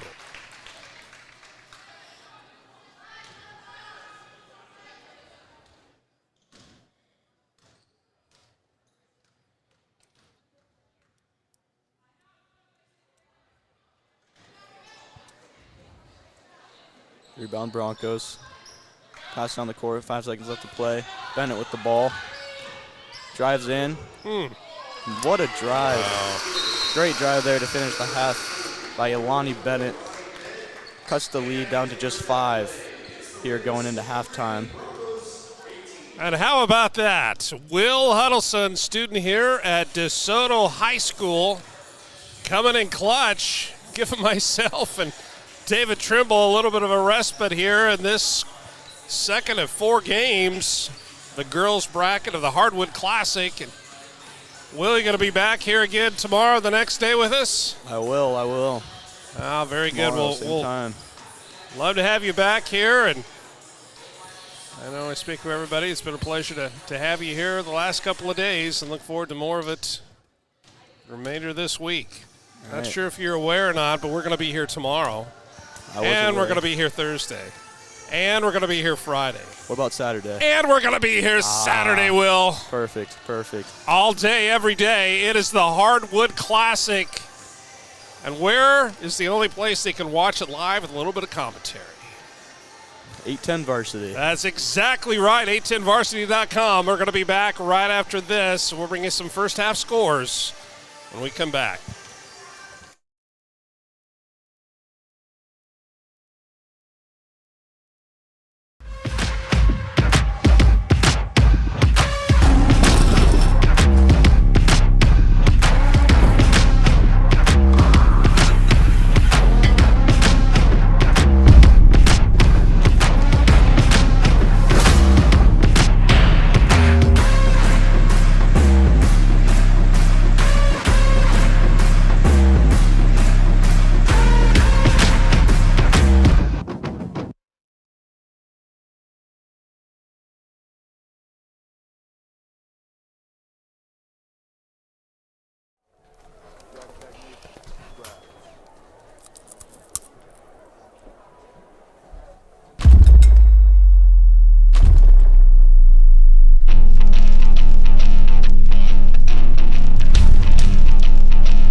Jackstack carryout comes in clutch.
that carryout comes in clutch.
Back with you here at DeSoto High School, the Grand Auditorium here at DeSoto High.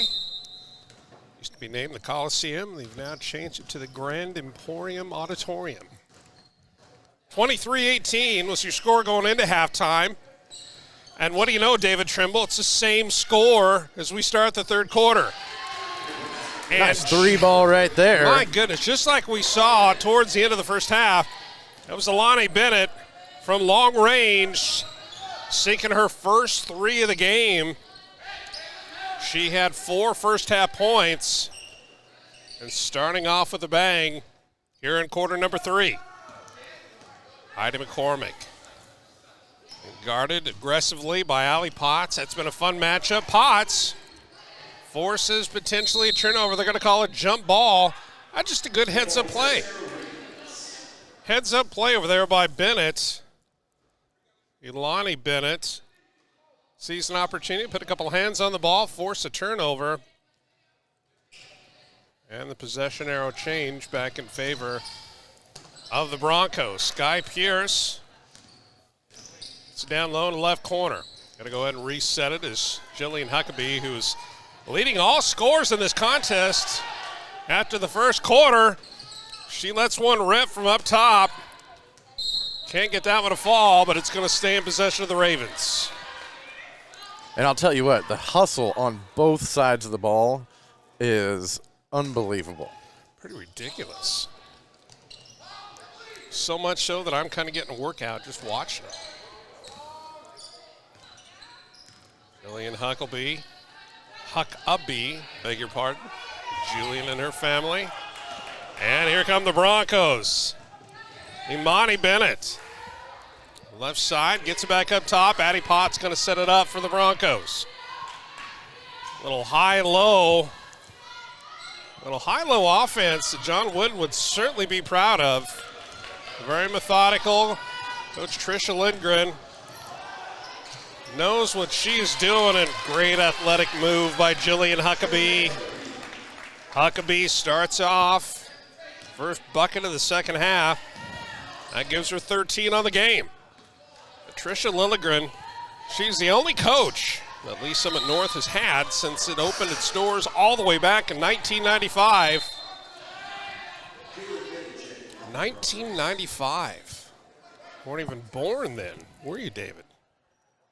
I, in fact, was born.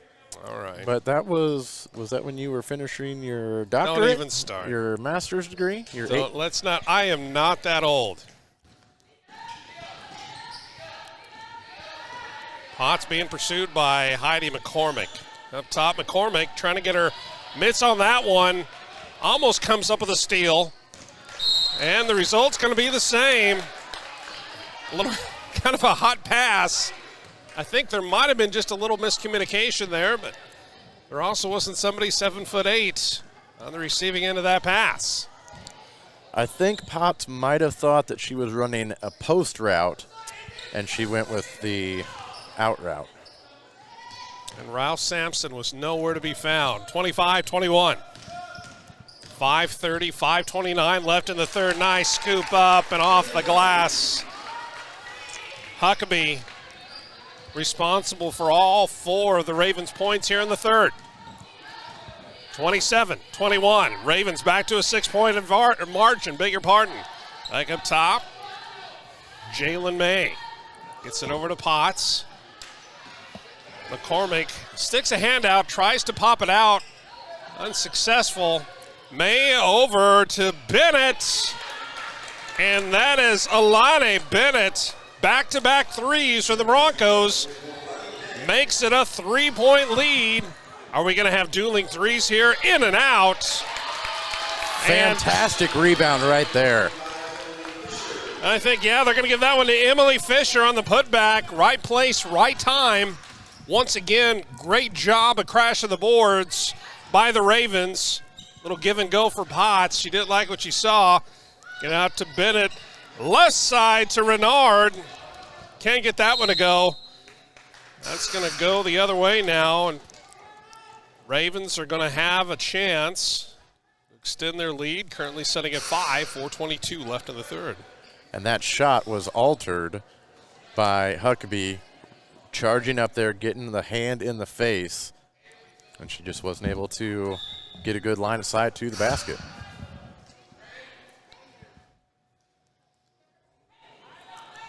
And look who we have into this contest. We have Reagan Wade. Not 4'7" Reagan Wade, but 5'7" Reagan Wade, who has the ball out of the left wing. Nice pass to Sky Pierce. A little bit too hot. Pierce able to handle it, brings it back up top.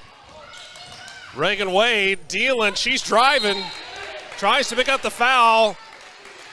No foul, but it is going to be last touch by a Bronco. It's going to retain possession 2 or in favor of the Bronco, or excuse me. Let me try that again. It's going to stay Ravens ball. And that's one thing I've been impressed with this entire game. Both of these teams are playing physical. They're not afraid to get on the floor and go after a ball, but it's been a relatively clean game. I think there were only a total of 9 fouls called in the first half, and that's just the first one of this second half. First half shooting percentage for the Ravens, 43%. For the Broncos, 19. See what Sky Pierce can do here at the line. Her first one is up, just off the left side. She'll have a chance. A little 2 over here for her second shot. Pierce with 1 point on the afternoon so far. Pierce, the Nebraska volleyball commit, and she makes the second. Sky Pierce, 2 points in this one. The Broncos and Allie Potts, check that. Lonnie Bennett up top. Freshman Nyla Gavel into the contest for the Broncos, and she's going to go ahead and throw one up off the glass. Gets her own rebound, goes up again like she should. Well-coached young lady right there. Turn around off the glass and an out. Rebound, here come the Ravens. Jillian Huckabee. Huckabee to Wade. Sky Pierce, top of the key, thought about it. Little dribble drive, pulls it back up. They're going to reset. Ava Karnatz, the 5'6" junior. Back into the contest. Long shot by Reagan Wade. And despite her pink kicks, can't quite get enough juice on that one to make that one fall. And at 3:02 left in the third, Ravens up by 6, 30-24. Coach over there barking out the orders. That's Coach Joel Brandstrom. And talking to some of the Raven players before the game. They all talk very admirably about their coach and how much he cares for them, and it's pretty apparent. And his coaching style, very encouraging. Barks out some orders, but he is the first one to extend a hand. They come over to the bench. Dribbles into a little bit of trouble to Zaddy Potts. Here comes Sky Pierce. She's going to take it all the way up, off the back iron. But great hustle. That's Taylor Foxworthy. No relation, but Taylor Foxworthy comes out of nowhere, almost saves that possession for the Ravens. And on the other end, she was doing battle with Bennett down there. They were fighting for position, and she was just not giving up any ground. Sort of like the Israeli-Palestinian conflict is what you're really trying to say. I'm not really sure this is the venue for that discussion. Okay, all right. But this is the venue to see some fantastic basketball being played. That was a good look by Bennett. She can't get it to fall. Ravens in a little bit of a trouble in the backcourt. Able to bring it up now. Here's Ava Karnatz. And that's going to be pickpocketed again. That's going to be Bennett. To Bennett, up and in, and it's good. Elena Bennett off the assist from her sister. Makes this a 4-point game, 30-24 with just over 1.5 to play here in the third. And there's Reagan Wade for 3, a little bit too hard, but Sky Pierce underneath with her first bucket of the game. Couldn't come at a better time for the Ravens. And that was another right place, right time, but she was purposely in the right place, and it just happened to be the right time for her to get that rebound. Long three. She got it. Imani Bennett with 14 points, leading all Broncos scores. There's Foxworthy, goes strong all the way up, tried to get a foul, none called. She's okay, coming the other way. Bennett off the glass and in. Imani Bennett follows up the big three with the deuce off the glass, and we have a 1-point margin. And she created that turnover at the other end, hustled all the way down, rewarded for her effort. Here's Reagan Wade. Pulls up her dribble, gets it inside. Gets it to Emily Fisher, and she's been tough underneath. Can't get it to go that time. Less than 30 to play in the third. 1 point separate the Ravens and the Broncos. Broncos looking to take their first lead of the game. Not going to do it on that one. But a good hustle. That one's going to touch the end line. It's going to be Raven ball. They're going to have 18 seconds to do something with it. They're holding on to a 1-point lead. But how about these Broncos coming from way back? And it looked like May, she's going to go ahead and check out. It looked like she might have gotten a stinger in her leg, come down funny on it. It looked like she was having a little bit of difficulty. Well, looks like she's going to stretch it out over there. She's absolutely competitor. But here are the Ravens, just over 10 to play. Nice scoop up off the glass. There's Jillian Huckabee. That is her 6th point of this third quarter. Bennett with 2 seconds. One blocked by Sky Pierce. 34-31 after 3 quarters of play. Ravens holding on to a 3-point advantage over the Broncos of Lee Summit North. Folks, don't go anywhere. We're going to have one more quarter potentially, and maybe a little bit more. We'll see when we come back. You're watching the Hardwood Classic only, live right here on 810varsity.com.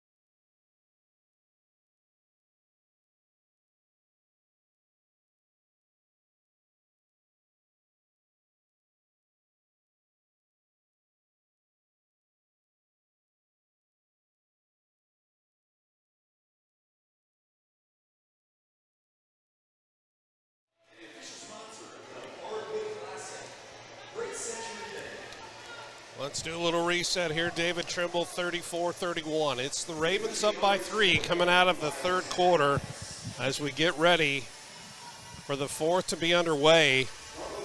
And that third quarter was an absolute coming out party this season for Alani Bennett, who scored 8 of her team's points in that third quarter. And her sister, Imani, with 5 of her own. It has just been the Bennett show here in the second half of play, and another block by Sky Pierce. Back-to-back blocks by the 6'2" junior. Thwarts another effort by Bennett. Bennett to throw it in. Gets it to Kylie Sibbing. Sibbing coming in after missing the first couple of contests due to injury. And she has made her presence felt. You just got to appreciate that hustle. Both teams knowing what's at stake now right there. Sportsmanship. Always. You have got to love to see that. You absolutely do. Kyra Clark and Sky Pierce, well done, young ladies. Well done to the parents and their coaches to teach them that sort of respect and sportsmanship. Love to see that, extending a helping hand. Need to see more of that in sports. Let me get off my soapbox. Back here on the broadcast. Now there is an NBA 3. And of course she makes it. Jillian Huckabee. Huckabee with 9 second-half points so far. Puts her team up by 6. 7:08, 7:07 left to play here in regulation. I think maybe we should change her name to Hucka 3. What do you think about that one, Sean? Well done, David Trimble. Well done. There's Bennett trying to get a 3 of her own to fall. Great hustle. Both ends of the floor. That was Taylor Foxworthy. And here comes Clark. Gets it over. That's just going to be a little bit off by Huckabee. She might she knows it too. She's going to smile that one off. And that kind of came off her hand, or her palm, as we like to say, a little bit cattywampus? Little well cattywampus. Little cattywampus, because we are here at Wildcat Auditorium, the campus of DeSoto High School here in beautiful DeSoto, Kansas. We appreciate you joining us here on A10 Varsity. 6 points separate these two teams. At one point early in this contest, the Ravens looked like they were going to have their way with the Broncos. Jumped out to a 12-point advantage in the first quarter, but since then, the Broncos have clawed their way back. Only 6 points separate these two teams. A lot of talent on both sides of the floor. We mentioned earlier, Sky Pierce using her advantage, 6'2", volleyball star. Gonna go play up in Lincoln once she's done playing at Olathe Northwest. She is just a junior. On the other side, you have the two Bennett sisters, Amani and Alani. And they have accounted for all but 3 points of the Broncos' 31.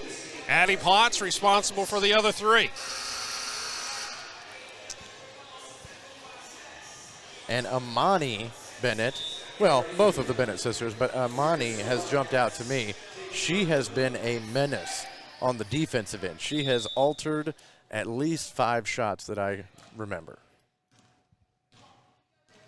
And here come the Broncos, 6:40 left to play in regulation. That's Addie Potts. It's over to Bennett on the left wing. Back up top to Bennett. This one is Alani Bennett. Addie Potts. Back into the game is Kylie Renard. Underneath, Kylie Sibbing turns around. They're going to say she took an extra step. She respectfully disagrees. Well, I think what she was doing was she turned around to try and draw some contact, and the defender had backed off a little bit, so she just kind of stumbled a little bit. So we see Jalen May over there on the Bronco bench, all of her 6'3" frame. She's just a freshman, folks. Jalen May. She is going to be fun to watch in the future. She's going to keep growing. Who knows how tall she's going to get. How about that effort right there by Sky Pierce? Dives out of bounds. Unfortunately for her, the backboard was in the way. That backboard plays good defense. Indeed it is. Here come the Broncos. Less than 6 to play in regulation. Potts with the baseline drive up. She draws a foul, going to the charity stripe. She's going to be shooting 2. Potts with 3 points in this contest, looking for 4 and 5 right here. And that's just the second foul of this second half. Very impressive by both of these squads. Very clean play. And Coach Brandstrom and Coach Lilligren do a great job. We mentioned it earlier in the broadcast about how technically and fundamentally sound these two squads are. Certainly the 2 fouls are a testament to that. Emily Fisher checking in the game. Potts able to get that one to go. 37-32. Potts now with 4. Here comes Huckabee. Sky Pierce on the right wing. It's back up top. Thought about it to Kyra Clark. And she thought a little bit too long because Addie Potts thought, hey, that's a little bit ripe for picking, but Potts cannot convert, and instead it's going to come up advantage. Ravens, 5:25 left in regulation. 5-point advantage for Olathe Northwest. Let's slow it down just a little bit here. Coach Brandstrom calling out the play. Let's see what they call there. I think she kind of just lost the handle. Did Jillian Huckabee. She saw that she had a teammate ready to take that pass, but I think her hands weren't exactly in the right place to make that happen. Is that an appropriate way to explain that? Her hands were just not in the right place to make it happen? I think so. And then we have another case right there. Addie Potts, same thing. Her hands just were simply not in the right place at the right time. That one, I think we could maybe say they weren't in the right position because if she would have had her hand, perpendicular to the ground, that would have stopped the ball. Instead, her hand was a little too parallel to the ground and just kind of skipped right over it out of bounds. Define the difference between place and position. Exactly. All right, back to the action here. Still have 5 points separating these two teams. The winner will advance to face the Trojans out of Topeka High. That game is set for Thursday evening at 6:30 p.m. David Trimble, where will you be able to watch that game? You can watch it right here on 810 Varsity. We just watch Emily Fisher getting it done underneath. She has done a great job on that low post, and she's got 11 so far on the afternoon. Love to see that strong drive and just going up, seeing what you can make out of it, drawing the foul. Imani Bennett at the line. She's going to be shooting 2. And with 16 points, Imani Bennett leading all Broncos scores. Add 1 point to that.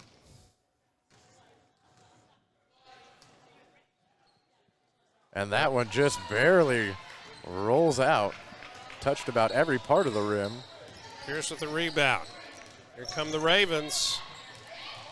Reverses direction. Why not take the 3? Ava Karnatz doesn't go. Bennett. Potts switches her dribble and a great bounce pass. We found Renard over there on the left side. But good pressure being applied by the Bronco defense. And Addie Potts is sort of the ringleader out there with that defense. I don't know how many minutes she sat on the bench on this contest, but Addie Potts, good grief. She absolutely had her Wheaties and then some. Good effort by both squads. And again, just love that swing. Come on. How about that number 21? Latha Northwest. Love to see that. That young lady has a bright future, of course. We'll be able to see her play for a number of years, but beyond that, great to see that. 39-33, 6 points, 3:40 left here in the fourth. Looking at if my math is correct, David Trimble, and quite frankly, I don't even trust my own, I can tell you that in this second half, the Broncos have shot 49% from the field, which has really been the difference for them compared to what they were doing in the first half. And it was, and it's been competitive on both ends. The Broncos are maybe just getting a few more buckets to fall than are the Ravens, but it's been a tight game. We're just at 6 points. It was, what did it get up to? Did it get up to about 12 or so? We did have a 12-point, yeah, exactly, in the first quarter. And I keep looking over there on the bench of the Broncos and Jalen May, the 6'3" freshman. She still looks to be kind of maybe nursing maybe even a hip pointer. We'll see. She's able to come back. 6 points separate the two teams. Here comes Addie Potts and the Broncos. Looking to tighten this one up a little bit more. They've done a great job of it so far. Whittling away at that big Raven lead in the first half. All the way down to 6. Say that was last touched by a Raven. Stay Bronco ball. Gonna have it under their own basket. Addie Potts. Oh, and wide open. Didn't quite see her. And there's another great hustle play. Taylor Foxworthy. All she does is just make plays. Candidate for the all-hustle team here so far at the Hardwood Classic. And she's doing it on both ends of the floor. She's causing disruptions on the defensive end, and then she's running the floor, trying to make plays on the other. You got to think the Ravens, Coach Brandstrom, aren't super eager to take a shot, but guess who didn't get that memo? That was Taylor Foxworthy. Still going strong. Puts it up, earns a trip to the charity stripe, her team up by 6 with a chance to go up more than 2 possessions with just over 3 to play. Foxworthy is able to use a little bit of body English to get that one in. Absolutely. She willed that one in. Foxworthy, first point, but her contributions certainly have been felt in other ways, defensively and offensive rebounds as well. Here comes Potts. Looks like she's going to pass it down again. Another good look to Renard. 3 ball, no good, and there's Bennett underneath. Does a great job, and a big scrum right at the elbow. And that's going to be a foul called. I think they're going to get Potts, Addie Potts. Kind of that exasperated expression on her face really kind of tells the story. 40-33, 2:49. Now 7-point advantage for Olathe Northwest. And they have the ball. Possession. Yeah. Potts was she was on the ground still trying to go for that ball. And how can I foul him? I'm sitting here on the ground. Possession arrow in favor of the Ravens. Sky Pierce on the right elbow. Sets a screen. Kind of gets tied up there. And Bennett falls. Well, and she's going to pop right back up. That's what she's going to do because she is an absolute competitor. And so is Sky Pierce as she goes, but she cannot. She just had a pretty rough night for the field. Can't get a lot of those ducks to fall. Here comes Bennett. Decides to drive around, and they're going to go ahead and get Sky Pierce for the foul on that one, impeding the progress of the dribbler. We'll go with dribbler today. I like that. One thing that I'm going to notice, and that might be what Coach Brandstrom is going to talk about, is on that last possession offensively for the Ravens, Sky Pierce was down low, and she was fighting for that, and there were 4 unmarked white jerseys around her. The rest of her team had almost given up on the play. I don't really want to say that, but they were back at half court, and she was down there by herself. So I'm sure he's going to tell them, do not give up on this play, and you guys have got to be down there and be aggressive. A 7-point lead with 2 minutes left is nothing. That could be erased in an instant. What are you saying, David Trimble? Unmarked jerseys. Are they undercover here? Are they the 5-0? What are you saying? The numbers on the jerseys had been removed as to confuse the defense, but it was really the offense because they were on defense. No, it was an undercover police operation. They were exactly. Well, not anymore, thanks to you. I blew the whistle. And as the officials are going to be blowing the whistle here shortly, 2:08 left to play. This is the second of 4 games of the Hardwood Classic here at DeSoto High School. We are at the DeSoto Wildcats Athletic Arboretum. Speaking of the Arboretum, that's a story for another day. You're not going to hear that segue very often, I don't think.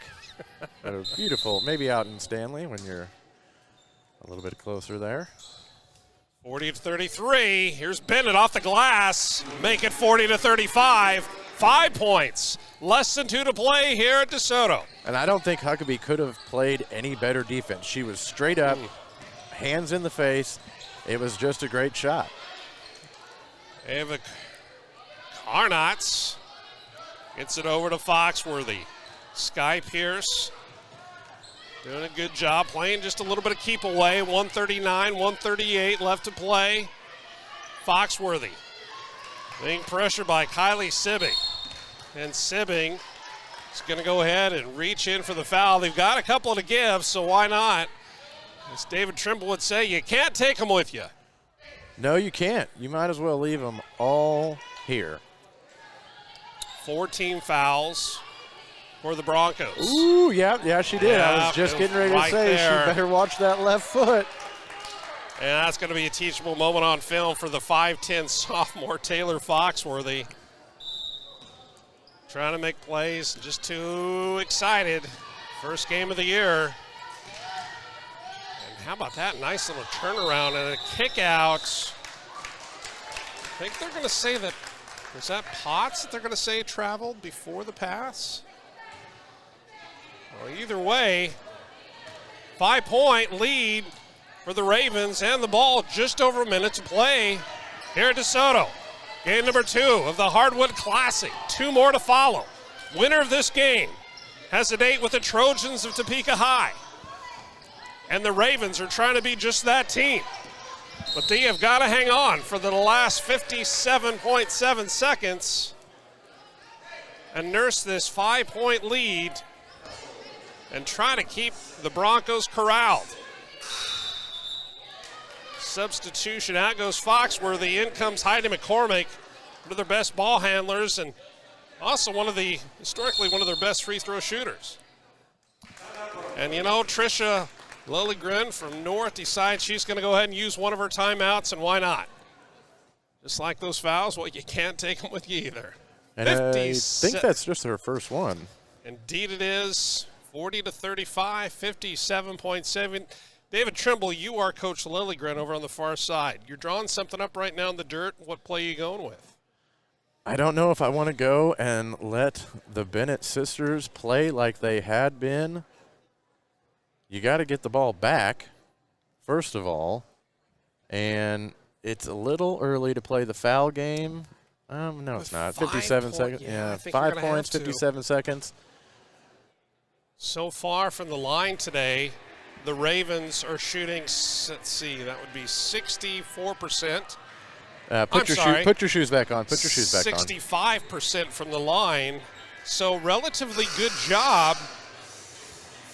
But certainly the pressure gets ratcheted up in the final minute of a contest. And with only 5, they're going to be in the 1-and-1 situation, but they have a few more to give before it's the double bonus. So I think you really kind of got to expect a real quick foul here, because the last thing that you want if you're the Broncos is to allow the Ravens to score. And there's Sky Pierce underneath, and this time she gets it to go. Sky Pierce left all alone underneath and makes the Broncos pay. Sky Pierce with 4 points. The last 2 couldn't have come at a better time for the Ravens. And that kind of reminded me of Bill Self, KU. You always got to be careful coming out of a timeout when you're going up against Coach Self, because he's almost like the Andy Reid, Eric Bieniemy of college basketball. So creative, and Imani Bennett makes the first one. Tightens it back up to a 6-point advantage for the Ravens. But the Broncos, they don't know what the word quit means. Yeah, that's a big rebound. Going to the Broncos, and yeah, you got to figure there's going to be a foul, but nothing called. And Bennett, try as she might, she cannot get it to a teammate. And here come the Ravens. Huckabee, but she loses a handle. And that's probably a pretty good foul right there by McCormick. Heidi McCormick reaches in, decides to slow down that play just enough. Right, because she was gone, was Potts. She was gone to the basket. That was going to be an easy 2 points. 26 seconds left. You can't give up any easy points, so she's going to make them earn it. Reagan, I'm not 4-7. Wade comes back into the contest. Here comes Bennett. Look at her slice and dice. And in the cylinder and down. 2 more points. 4 points separate these 2 teams. Full court pressure being applied, and a quick foul by Imani Bennett. It was quick. I would have liked to have seen it a little bit quicker. An extra 4 or 5 seconds ticked off the clock, and they could have gotten a foul. I'm not sure. Maybe it was because she has 4 fouls. Sky Pierce comes back into the contest. Let's see if they're going to run that same inbounds play that was so fortuitous for them. And gets it into the backcourt. Just over 10 to play. A lot of time on this possession for the Ravens. And that is going to put, that's going to be Ava Carnotz, the 5'6" junior at the line. Just over 10 to play. Her team up by 4. Trying to make it 5, and she does. 5-point margin. Back in comes Heidi McCormick. in for Jillian Huckabee. The chess match of offense for defense. 5-point margin, make it 6. 6 points. Separate the two teams, 44-38, 10.8 seconds left to play. And what can the Broncos do in 10.5 seconds? A lot of time ticking away. Potts finally brings it into the front court. Kicks it out to Bennett for a 3. Able to get it to go. But a lot of time came off the clock, over 8.5 seconds, if I believe. I think Coach might be looking for maybe another second put on the clock, but that is not going to happen. I'm not sure the official is over at the scorer's table. He might add a little bit. I don't think he'd go as much as a second. I think only about, yep, there it is. 0.5 of a second added back onto the clock. Well, 1.6 is enough for a catch and a turn, but they got to get the ball back first. That's a pretty tall order. So 1.6 seconds for a steal, catch, and shoot. Next game up here on the schedule, Shawnee Mission West, Notre Dame de Sion. And the Storm of Sion against the Vikings of Shawnee Mission West. That's scheduled for, I think we're going to say around 6:40 tip-off, depending on the outcome of this one, but 1.6 seconds, 3 points separate these two teams. Inbounding it are the Ravens. And they're lining up like it's a football play. And this is pretty much everybody go, because 1.6 seconds is not going to be enough. And that's going to do. We hear the buzzers, zeros on the clock, but a foul was called. We're going to have an official get-together here. And no indication. We are going to have a foul called. And with no time on the clock, they're going to send McCormick to the line.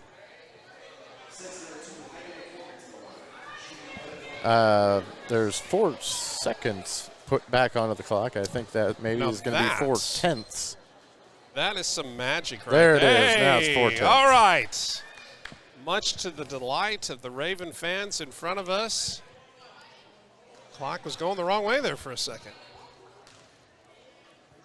Cormick. That's up and nothing but. And that's going to do it officially. A 4-point advantage, 2 possessions. Well, technically a 3-point and a foul. Hey, anything can happen. Are they going to miss but on purpose? There is not a 5-point play. At least not yet. And Bennett with the long 3/4 court heave falls a little bit short. But the Ravens prevail against the Broncos. Your final score in DeSoto. The Ravens of Olathe Northwest, 46. The Broncos of Lee Summit North, 41.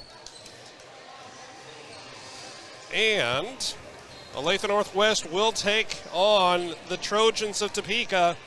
That's going to be a 6:30 Thursday evening tip-off schedule, plus or minus a few minutes around there. So we said earlier, our next game up here on the Hardwood Classic is between Notre Dame de Sion, the Storm, against the Vikings of Shawnee Mission West. We're going to keep it right here. Going to turn down the audio, play you a little bit of nice. I don't know what kind of music we're picking out here, but Muzak. Oh, is that what it is? I don't think it is. This is royalty free. If anybody from YouTube is listening, this is royalty free music. You're watching it live only on h10varsity.com.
All right, and welcome back to beautiful DeSoto, Kansas. We are live on 810 Varsity, coming to you from the beautiful confines of DeSoto High School. We're at the Coliseum. Is that right, David Trimble? We're at the Coliseum today? Let's see. We've done the field house. We've done the arena, field house, Arboretum, the Thunderdome. The Roundhouse. The Wildcat Den. The Wildcat Den. The Den. We're here at the Den. The DeSoto Wildcat Den. And we are moments away from game number 3 of the Hardwood Classic. And this one is going to be between Notre Dame de Sion, the Storm, taking on the Vikings of Shawnee Mission West. Both of these two teams coming in with perfect records, David Trimble. In fact, neither of these teams have lost so far this year. Still looking for their first win. Indeed they are.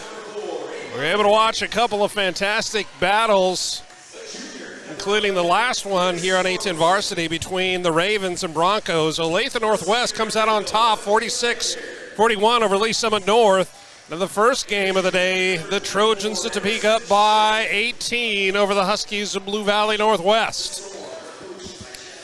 Now that gives us an opportunity to go through some starting lineups. First for the visiting Vikings of Shawnee Mission West. Number 3, Izzy Joyce, 5'7". She's a junior. Number 11, Kristen Wright, 5'11", senior. Where's number 11? Number 15, Morgan Chiarello. She is a 5'6" junior.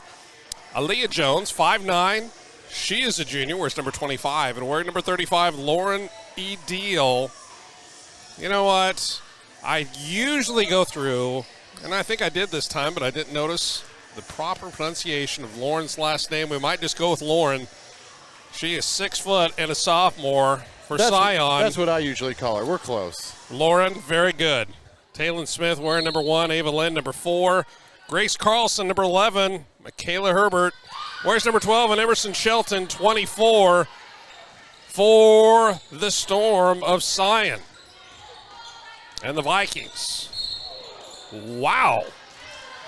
They are laying out already. Goodness sakes.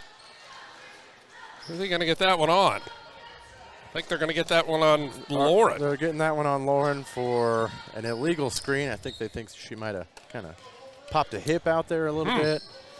Yes, okay. That happened to my grandmother a couple of weeks ago. It's a whole other deal. Nice pass down low. That one, Grace Carlson couldn't quite put her mitts on it. As we said in the last game, her hands were not in the proper place to make that play. And check out the defense coming out of the gate. What a treat this is going to be. Michaela Herbert. Michaela Herbert. She is all over. Let's see if she can keep that up for the duration of this contest. The Vikings and the Storm. Each squad looking for their first points, just underway here at DeSoto. Game 3 of the Hardwood Classic. Tries to force one in there, going the other way for Sion. On the right side, another pass. This one down in the left corner. Little dribble drive, another one down to the left corner. Didn't want to take that shot, did Ava Lynn, but guess who will? And underneath, I believe that was Emerson Shelton with that shot. Vikings now coming up. 6:50 to play in the first. And that defense, absolutely tenacious. And that is the only drawback to being that aggressive this early. And I think that's the right call by the officials there to kind of let everybody know, hey, just back off just a little bit. Play tough, play hard and aggressive. But you certainly cannot impede the ball handler. And handling the ball all the way up and off the glass was Izzy Joyce. Cannot get that one to fall. But she might have another chance here. Here comes Morgan Chiarello. Morgan Chiarello breaks the ice, puts the Vikings up 2-0, 6:18 left to play in the first quarter. Let's see what we got on this one. They're going to call that one. Wait for the official. That's going to be against number 3, Izzy Joyce of the Vikings. to inbound it on the baseline. Grace Carlson, the 5'7" junior for Scion. Good ball movement. There's Grace, and she got that one, no doubt about it. Grace Carlson breaks the ice for the Storm. Puts them up 3-2, 6 minutes to play in the first. And that was just great movement without the ball, finding an open spot, settling in and knocking that one down. More aggressive, tenacious D here on the near side. Baseline drive in a little bit of trouble. Finds someone there on the left side. Believe they found, is that Elia Jones? Off the turnover. Izzy Joyce tries to make that one good. Not able to do so. Here's Ava Lynn. No good. Rebound Vikings. 3-2 is your score early in this contest in favor of Scion. Great outlet pass. Oh, wasn't it though? And Michaela Herbert able to get her first bucket of the game and rewarded for her effort. And she has been, I don't know that we've seen more aggressive play out of any player the first 2 days of the Hardwood Classic. That one's going to be nothing but. Emerson Shelton had a couple of real nice looks, able to get that one to go finally, and Scion up by 5, 7-2, 4:45 left to play in the first. Both of these teams looking to keep a pretty good pace going. They're pushing the ball up and down the floor. And look at that steal right there. Another one. She's going to put it up well under control. Nice offensive rebound. Can't get that one to go. That was Ava Lynn trying to clean up the garbage. Long pass. And that's just one of those incidental basketball plays. And look at that. You know what? In the past, I've gotten a little bit of flack. And people say, well, that's just how the girls play. Well, regardless of the circumstances, you just love to see that sportsmanship. Well done to those two young ladies. 7-2 is your score. 4:20 left to play in the first. 5-point advantage for the Storm. We'll be right back on a10varsity.com.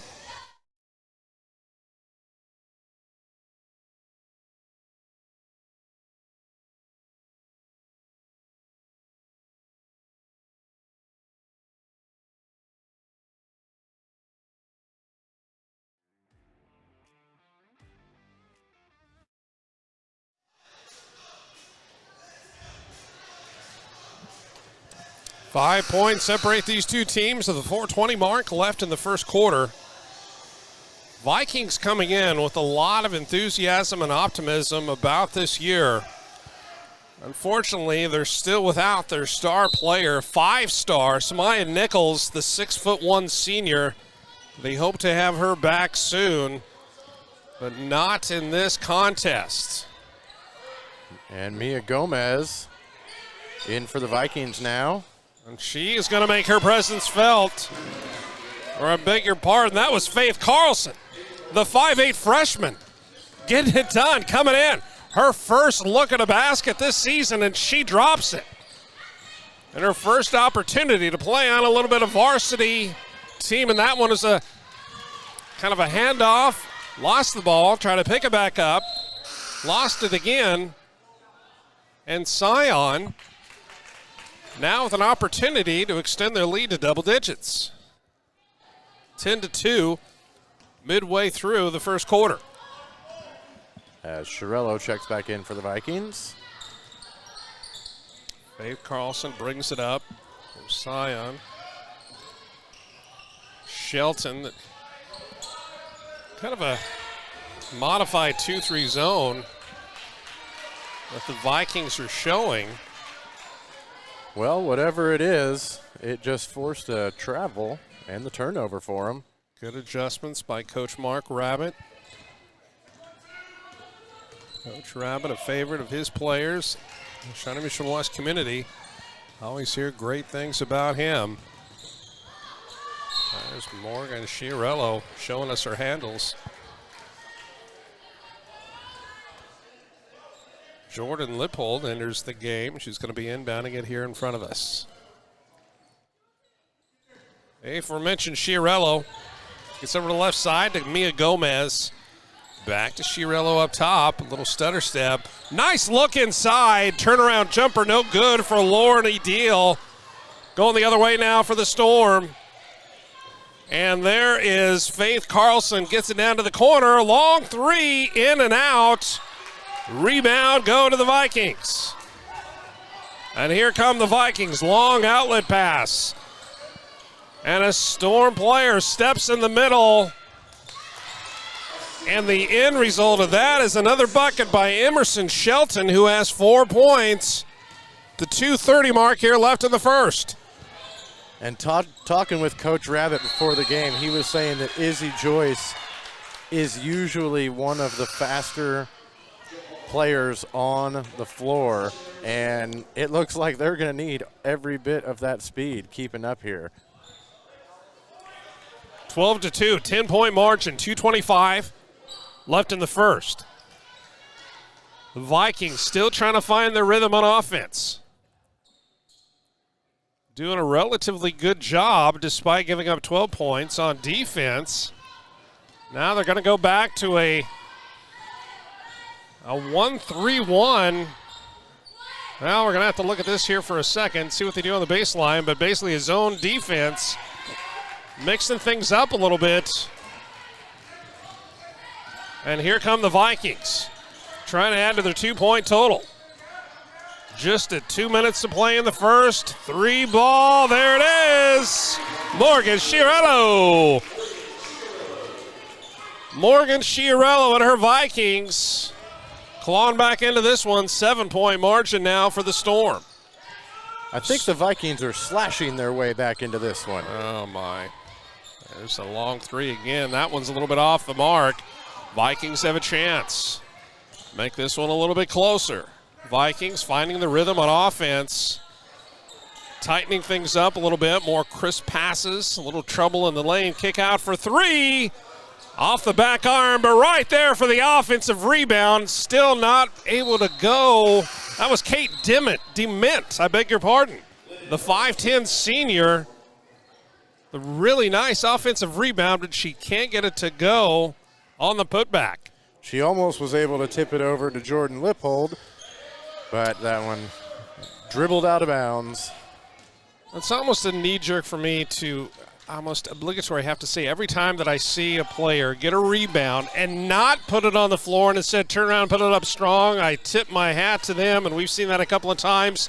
And this one, right now, we're seeing the Vikings coming back from a 10-point deficit down by 7, but the Storm playing great defense. They force another turnover, and that is Taylon Smith. Well, she's just a sophomore, comes in at 6 foot. And in every contest so far today, David Trimble, we have seen a number of underclass players at 6'1". We just saw a 6'3" freshman. And I'm not sure if they're still growing at that age, but if they do gain any more height, that is just going to be a force to be reckoned with. As she knocks down the first free throw.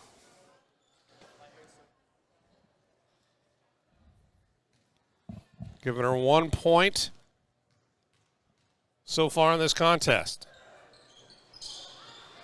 And a nice offensive rebound again. And the battle of the fours underneath the bucket. Ava Lynn comes out on top that time, but Kate Dement said, you may have gotten the rebound, but I'm not letting you shoot it. Kate Dement now is going to bring it up, hands it over to Morgan Chiarello. Again, responsible for all 5 of the Viking points, so she's going to drive the baseline, thought twice. I think they're going to say that Lauren hit that third defender got her. Indeed it did. The third. There were 2 on her. They kind of trapped her. And then okay, the third I'll defender go with that. All right. being the sideline. Okay, fair enough. 13-5, less than 30 to play here in the first quarter. Scion, the Storm, 8-point lead, trying to get it back to double digits. Well, let's see who they're going to get that one on. A little bit of a push in the back.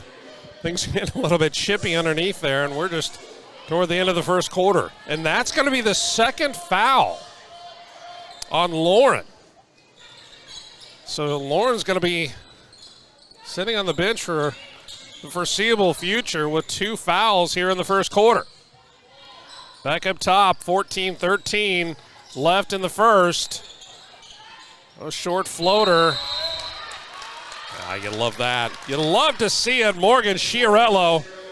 She's trying to do all that she can to put her Vikings in the best position possible to close this gap. They've got 7.2 seconds remaining in the first quarter.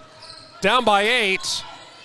And another errant pass. 4 seconds, 3 seconds. Are they going to get a shot off? They will not. And 13-5 is where we're going to leave it after 1 quarter of play in Game 3 of the Hardwood Classic. Notre Dame, de Sion. The Storm coming in to Wildcats. What did we call it? This is the Wildcat Den. The Wildcat Den having their way with the Vikings early on here in the first. You're watching it only on 810varsity.com.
And we are underway in the second quarter. Storm have the ball and an 8-point lead, looking to add to it. The defense keeps adjusting for the Vikings, trying to do what they can to slow down this, one of the better passing teams that we've seen all week here, be it boys or girls. Sound very fundamentally sound. Coach Chad Lynn doing a great job for the Storm. Ball's there in front of Coach Rabbit. They get tied up again, forcing a jump ball possession arrow in favor of the Vikings. No, they called a foul on that one. And are they going to get Michaela on that one? Indeed they will. That's going to be Michaela Herbert's first foul. They did get her on that one, yeah. They had her early in the first quarter. Obviously, I'm mistaken, as I am quite often. 13-8, 7-18. Left before halftime. Look at there. Look at those handles. Good grief. Izzy Joyce making me dizzy just watching her. Bounce pass, corner, lift up, and good. It kind of rims in and out. Circles the drain. And not sure who that pass was going for. And I tell you what, Ava Lynn, bless her heart, she kind of knew that too. I think that it was maybe an alley-oop that it was just a little too high for the runner. Great. Good to see her. Clearly, they're all having fun out here, and that's what you want to see. Competitive, yes, but still able to have some fun. Vikings still trying to claw their way back, slice and dice their way back. Thank you. 8 points separate these two teams. Nice little drive and a great pass. Baseline, they're going to say she took an extra step. Got a little ahead of herself, did Kate Dement. She'll have other opportunities. Coming into the contest, Mia Gomez, coming back in rather. Mia Gomez, 5'4" senior.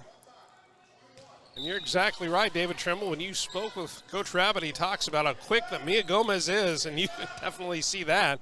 She is a spark plug that might be just the ignition that this team needs to get things going on offense. And he was also saying that I believe she and Izzy are both multi-sport athletes, and the other sport being soccer. So them running up and down the pitch, coming onto this small hardwood floor, this is nothing. They can run up and down all day long. Carlson had a long 3 attempt. She's going to have another one right here. Thinks better of it, gets it up top. Wheels it around, back to Herbert, all the way down, and this time she's going to take the 3 and make it. That's Grace Carlson. That is Grace's second tray of the game. Makes it an 11-point advantage for the Storm. Vikings still struggling on offense. Not through lack of try, but some of the shots are just a little bit coming off of the hand, a little cattywampus. Little travel call there. Little scoop up the glass, a little kiss.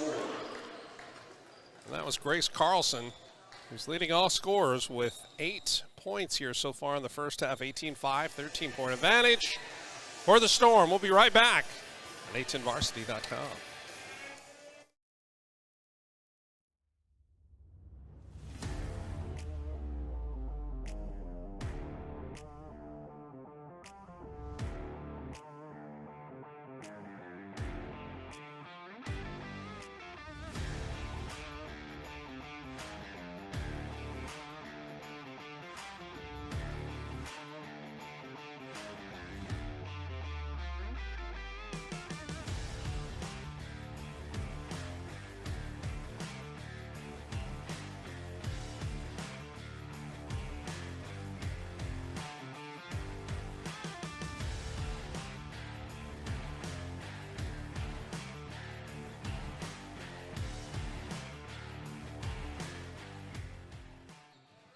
.535 before halftime, 18-5.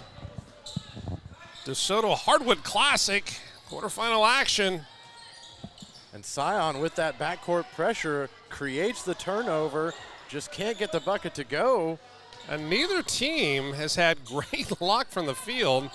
No call there, bounces off the top of the backboard. And for the fourth, I think that was 4 offensive rebounds in a row for Scion. Good ball movement around. Grace Carlson thought about taking it, in a little bit of trouble, gets it back up top to Herbert. Herbert's Shelton playing a little bit of catch up top, down low again. She just kind of hanging out there as Grace Carlson. I'm going to say that impeding,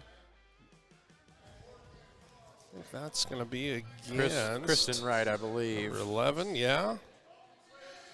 Kristen Wright, I believe that is her first. 5th team foul for the Vikings, only 2 team fouls against the Storm. 4:51, certainly heating up here inside the den. Wildcat Den at DeSoto High. Hardwood Classic, glad you're taking some time out of your evening to join us on a10varsity.com. Sean Brewer, David Trimble with you. Nolan Rayner back at the mothership. Jim McClintock out in the truck. Couple of substitutions back into this contest. Scion, Taylon Smith, the 6-foot sophomore. 6 foot, but she's got a little bit of jiggle to her, and when she has the ball, she can make things happen on offense. Oh, nice look inside, up off the glass. Can't get it to fall, but Kristen Wright's going to the charity stripe, going to shoot 2. Well-earned trip by Kristen Wright, the 5'11 senior, looking for her first bucket of this contest. Also checking in for Scion, number 14, freshman. That's Faith Carlson. Yeah, I was got the big 3. I didn't want to be talking during the shot. It was so quiet. Vivian Kuntz, the 5'10 sophomore, taking her place at the lower right block, nearest to you on your screen. As Kristen Wright tries to make them both. Only able to get one of them.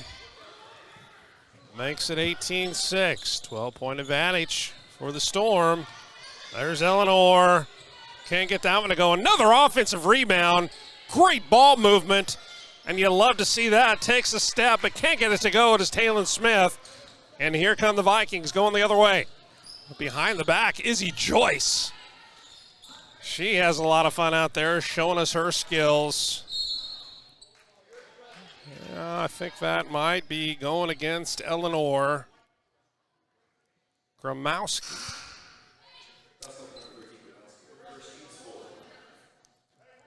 Scion comes into this with 2 freshmen on their roster, only 1 senior, and that's Michaela Herbert. Future is definitely bright for the Storm. But not only the future, but also the now, because they are up by 12, 18-16, 3:44 left before halftime. And the Vikings opening this one up. Gonna run their zone offense. Waiting for someone. You hear Coach Rabbit. And that's kind of one of those things that are going to happen when you try to be a little bit too patient. When you're playing against a team with a great aggressive defense like that, they're just going to come up and they're going to try to take it from you. And he's over there telling him, we got to go, we got to go. Morgan Chiarello leading all Viking scores with 5. 80% of the, I guess it'd be 85%. Total points for the Vikings. Chiarello finds herself in the corner, gets it back up top, down back into the corner. She's going to pop the 3 off the side of the rim. No good. Here come the Storm. There's, and credit the ahead, hustle Dave. of the Vikings for creating that turnover. She was looking to outlet it, and the Vikings got in position, and she just wasn't able to get rid of it, and she just walked with the ball. Only 6 points this half for the Vikings. Samaya Nichols cannot get back fast enough.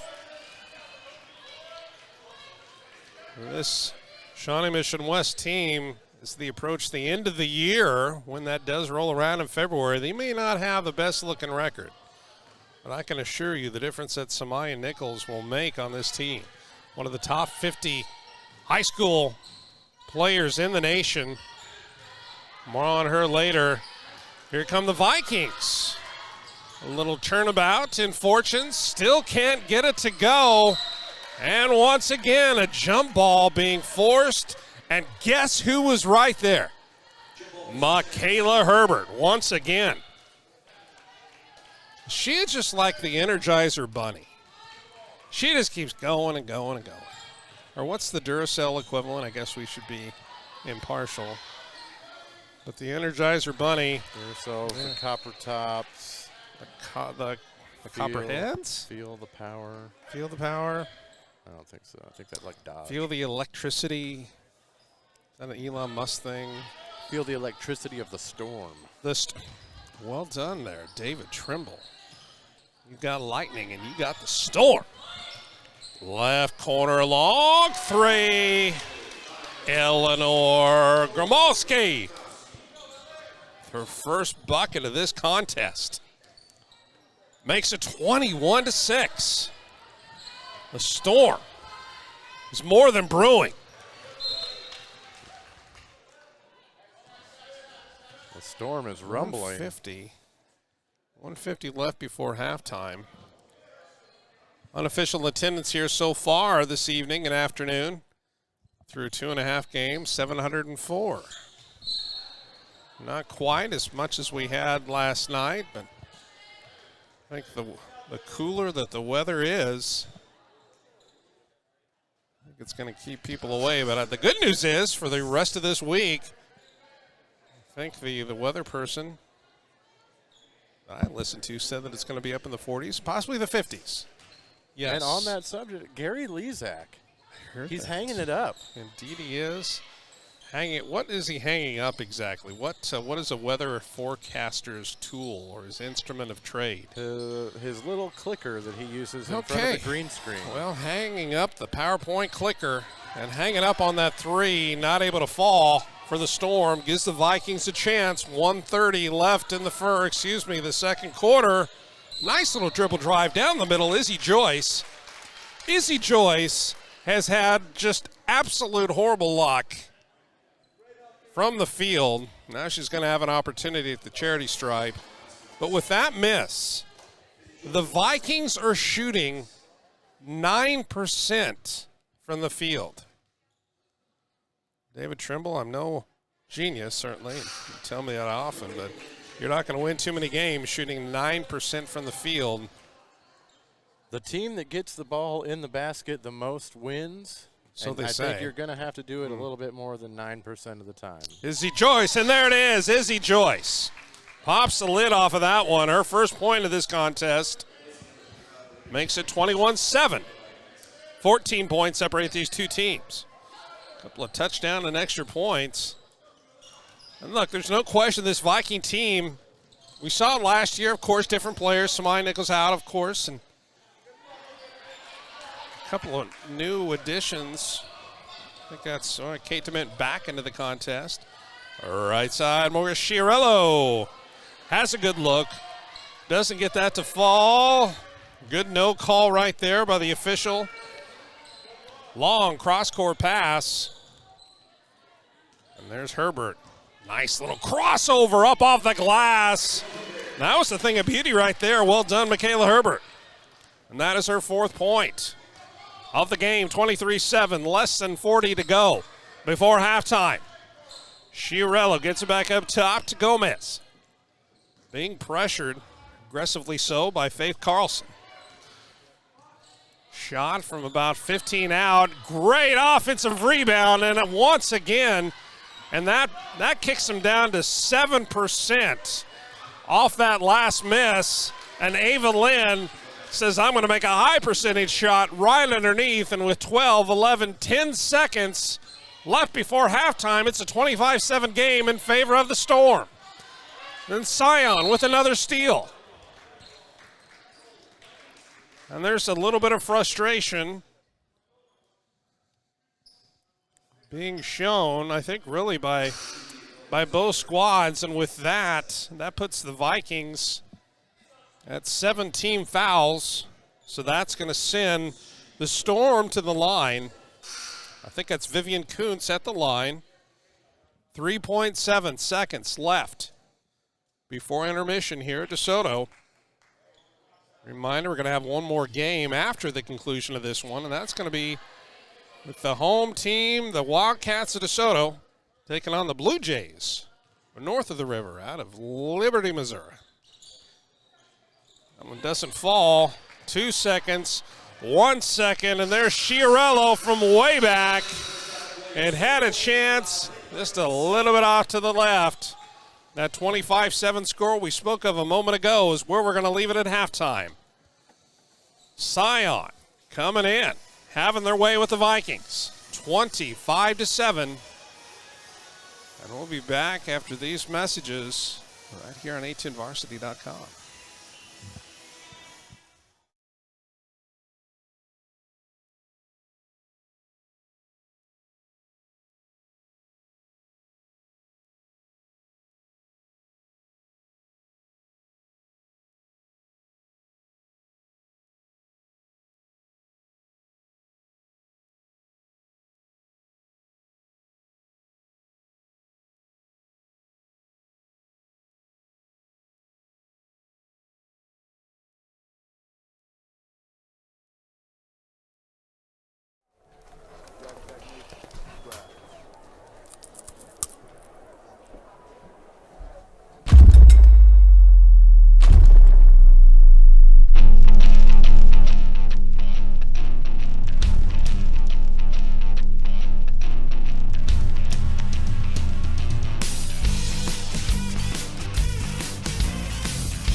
Jack stack carryout comes in clutch.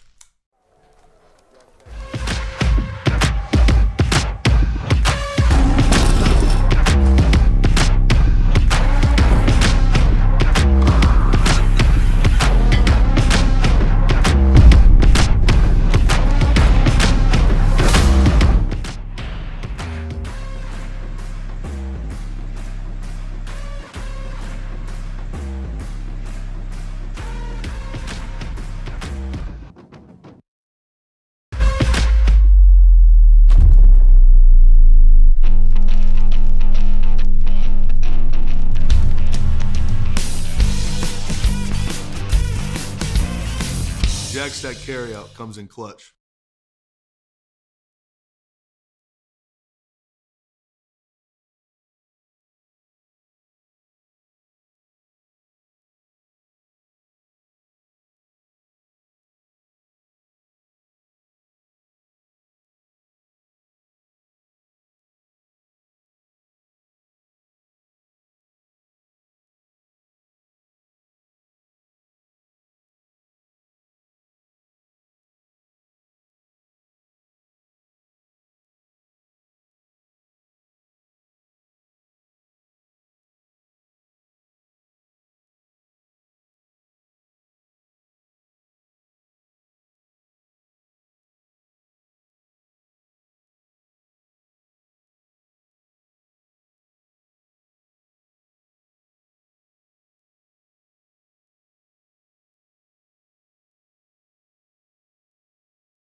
Welcome back as we begin the second half of our third game of this DeSoto Hardwood Classic.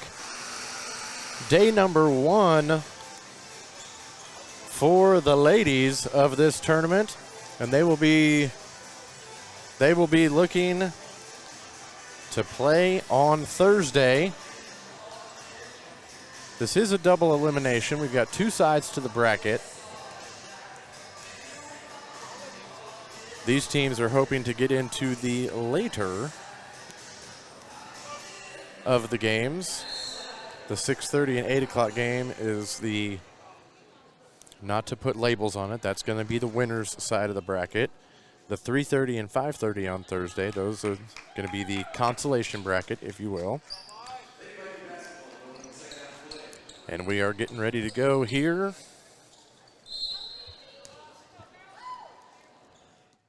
And the Vikings start us off with the ball.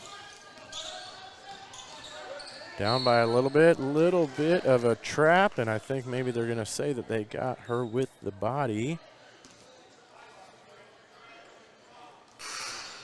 Our second game between Lee Summit North and Olathe West. There were less than 12 fouls called the entire game. And this game is shaping up to be a little bit different than that. And that was a nice pass right there. Tried to make the extra pass. And Izzy is all over her. And she forces the turnover. She's got a breakaway layup. And she is up and in with it. And they strike first in this second half. And look at that defense. I don't really want to say Coach said anything different because she was playing defense just like that in the first half, and she comes out and she has not lost a step. Sion passing it around the outside. Nearly picked off by Schiarello there. Corner 3 rattles out. Rebound goes to the Vikings. Leah Jones picking that one up. Schiarello brings it back up top. Drives into the lane right now. A little bit of a floater. Unable to get it to go. Izzy right there on the defense. She's able to get it over to Carlson. She brings it up. And they're up and good with the basket.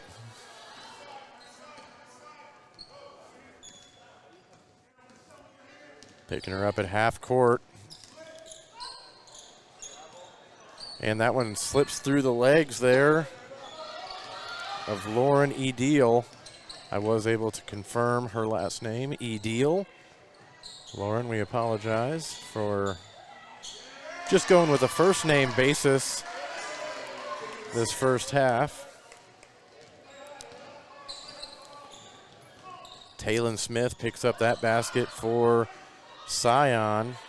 They get it down and it is stuffed, and that's going to be a turnover. Outlet pass right back to Taylon Smith again. She goes up with it, but she is met at the basket. Kristen Wright able to get a hand on it and knock that one out of bounds. And Coach Rabbit is taking a quick timeout as the deficit for the Vikings is at 20 right now. 5:38 left to go in the third period. Coach Rabbit not wanting this one to get away or get out of hand in any way, shape, or form.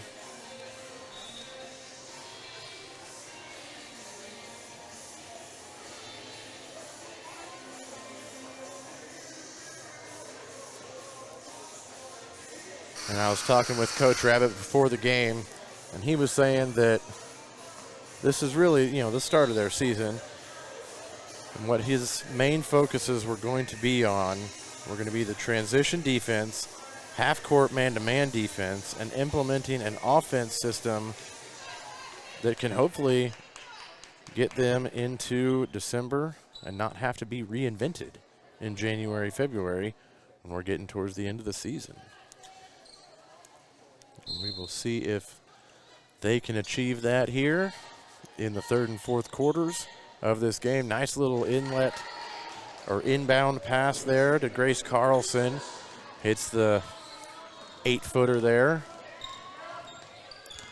Izzy Joyce, multi-sport athlete, just a junior, so she is only going to get better. And they get a little bit of a trap, and they're going to call a jump ball. Possession arrow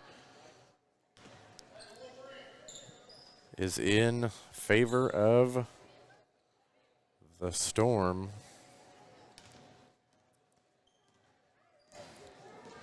So they're going to be bringing this one up now. Izzy playing that defense up high. She's going to switch off to Mia Gomez. They're going to get it over into the corner. That one rattles out. Offensive rebound. She's going up, and I think they're going to get Katie DeMint on that one, and they're going to say she was in the act of shooting, so she's going to go to the line for 2.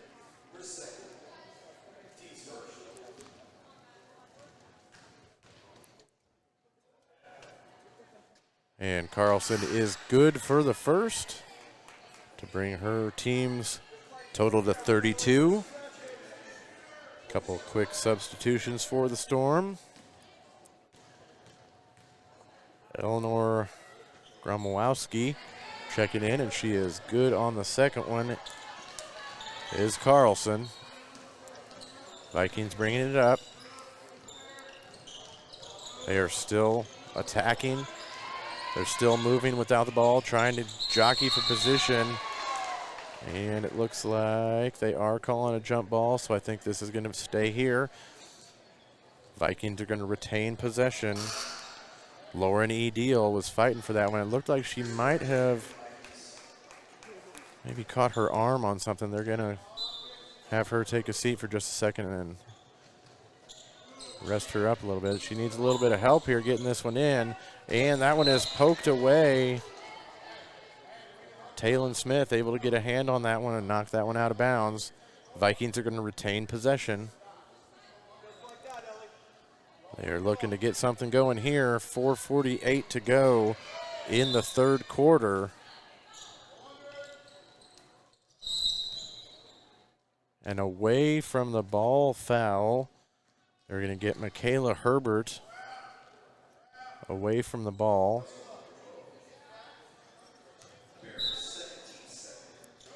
Just the second team foul. And that pass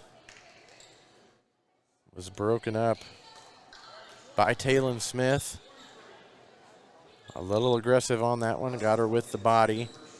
That's just her first foul. So we'll try it all over again.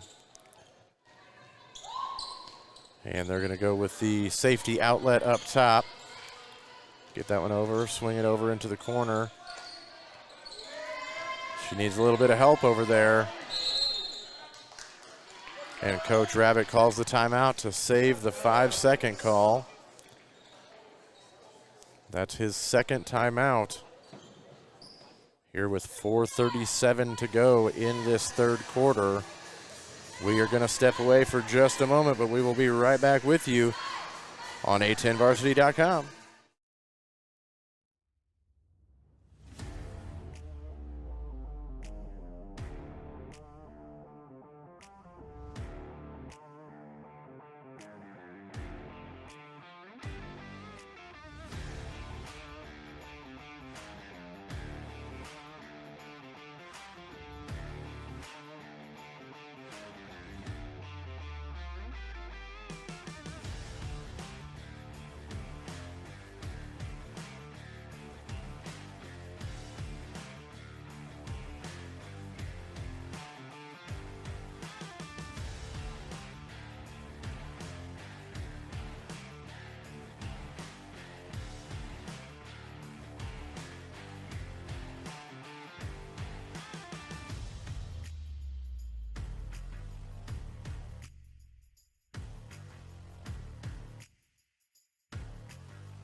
And we're back coming out of the timeout. Vikings ball. And they're able to get it in. Got Mia Gomez up top looking to drive. She is cut off. Gets the pass off to Jordan Lippold. She's looking to get rid of it. Gets it down to Katie Dement. Dement is trapped a little bit and tries to get that to a teammate. Throws it away. A little bit of a scrum there for the ball, and they do call a jump ball. This one is in favor of the Storm. The Vikings putting on a full court press now. Mia Gomez and Izzy Joyce providing that pressure. They're able to get it in. Carlson's able to get it across the timeline. Hands that one off to Faith Carlson.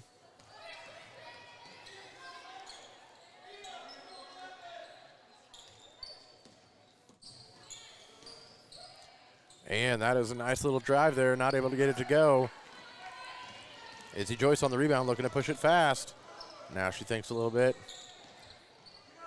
Brings it back out. Looking to drive, going baseline. Little up and under. Not able to get it to go. Carlson to Carlson. Tries to make that extra pass down low, doesn't go. And with the three, Ava Lynn knocks that one down.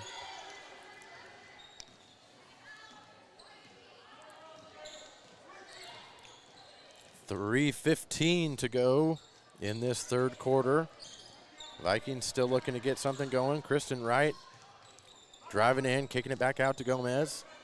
Gomez at the free throw line. I think that one might have gotten tipped by Vivian Kuntz.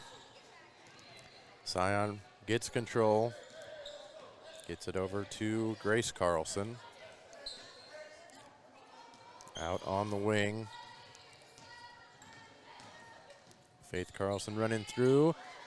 And Grace Carlson not able to get that one to drop. Izzy Joyce coming the other way. Pops it back out for three, and it is good. Jordan Lippold knocks that one down. And they would like to get something like that going on a consistent basis. Coach Lynn for Notre Dame to Scion calling the timeout. 2:55 to go in this third quarter. And we'll be right back with you.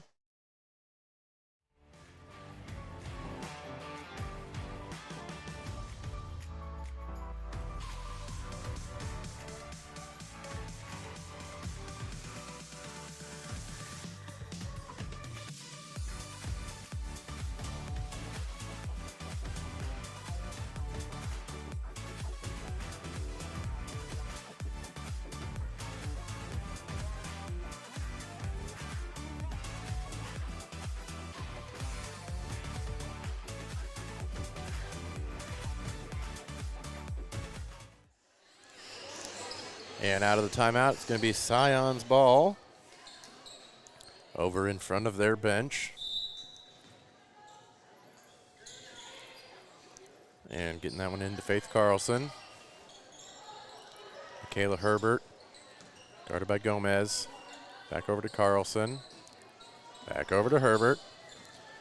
Looking inside, now it's back outside. Vivian Kuntz coming up to set the screen. Doing a little bit of a cutback. And Carlson with a little floater. Not able to go, follows her own shot, gets the rebound. Michaela Herbert dishes it off to Kuntz. She's not able to hit it. Vikings come away with it. Looking to push the ball. 1:45 to go in the third. Chiarello looking to hit that 15-footer, not able to get it go. Carlson coming the other way, looking to see if she's got a teammate. She does have a follower, Kuntz. Not able to get that one to go, draws the contact, send herself to the line.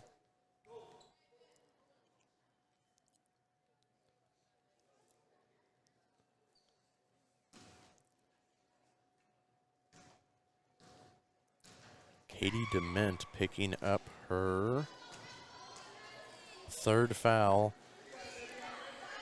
with 1:29 to go in the 3rd quarter. I think they'll let her stay in for a little while, but she's definitely going to have to sit if she picks up that 4th anytime soon. Can't get that one to go. They're both fighting for the ball. Scion comes away with it, finally regains control, top of the key. They pass it around, down low, down to Kuntz. She pops it back out. 3, no good. Vikings come away with it, but she is surrounded by 3 members of the Storm, and she gets her pocket picked, and Kuntz is there. Can't hit the layup. Vikings come away with it. Looking to push it a little bit more. Schiarello looking to drive, has to pull it back out. And the drive, no good. Kuntz comes away with the rebound. Lauren Edel just can't get that one to go. And that one is blocked. Very nice defense. Aaliyah Jones able to get in there and cause a little bit of havoc on that shot, send it coming back the other way for the Vikings.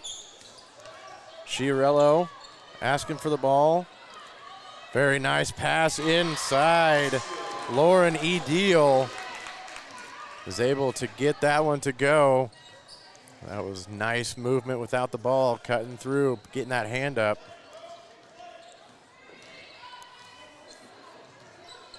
And the freshman, Faith Carlson, handling the ball up top. Little 18-footer. And that's going to do it for quarter number 3. 36-14 is your score.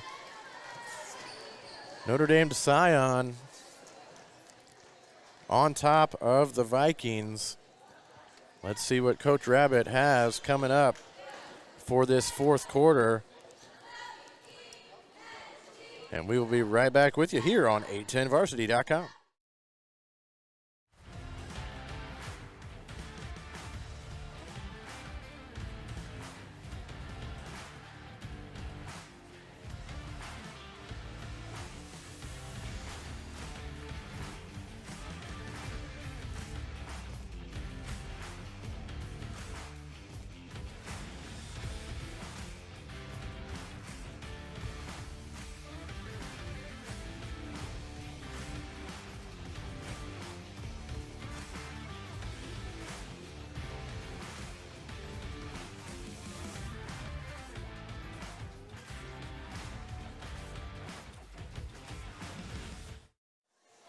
Three down, 1 to go.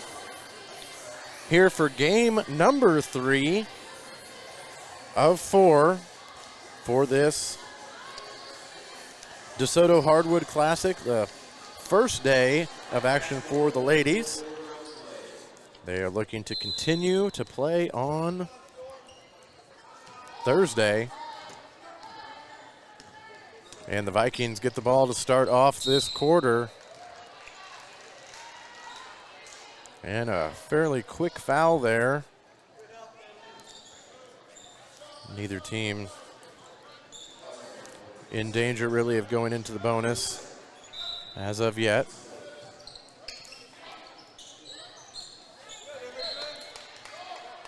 And trying to get it into Izzy Joyce, and that one is poked out of bounds. Michaela Herbert, I think, got a hand on that one. So we will move the position and try it again. Marissa Joshner trying to get it in. They'll go for the outlet, makes the dangerous pass. That one is tipped. And look at the hustle by Carlson. Trying to go after that one. Not able to get that one, so the Vikings will get the ball. We'll just switch positions yet again. And a little bit of light full court pressure by Herbert there. Over to Mia Gomez, looking to drive, brings it back out.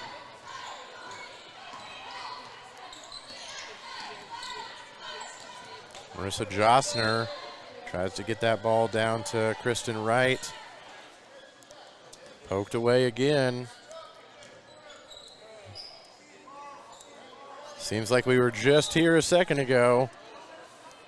And they're able to get this one in. Right, looking to drive into the lane. Kicks it back out to Izzy Joyce. She goes in, draws the contact. Nothing called. Taylon Smith got the rebound. Excellent ball movement right there. And that one was Emerson Shelton. And a little bit of a miscue on the dribble there. Vikings looking to get something going here. Mia Gomez loses the ball. Luckily, her teammate is right there with the shot. Marissa Jostner, a little bit long on that try. And that was dangerously close to being on the sideline there for Ava Lynn. They get the pass over, and that's her spot. Carlson not able to knock it down. Herbert fighting for that rebound. She's not the tallest, but she came away with it. Carlson will set back up. Gomez out on her. 6:23 left to go in the contest. And Smith passes it out. That one is a little too strong from Ava Lynn. Smith is able to get that, scoop it up and in.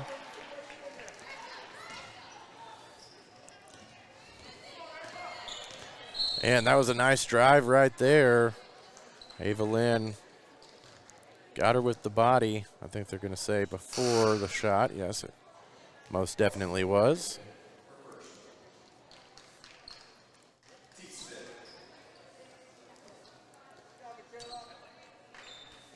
A horde of Vikings come checking in, if you will. Not sure what a group of Vikings would be. I went with horde as a group of Vikings that came in. The Viking horde. I think I've heard that before. I might, maybe just making that up. Gomez up top. Nice backdoor cut right there. Not able to connect. Chiarello had that one poked away. A clan of Vikings? I don't like that very much. I think we're going to go with a horde of Vikings.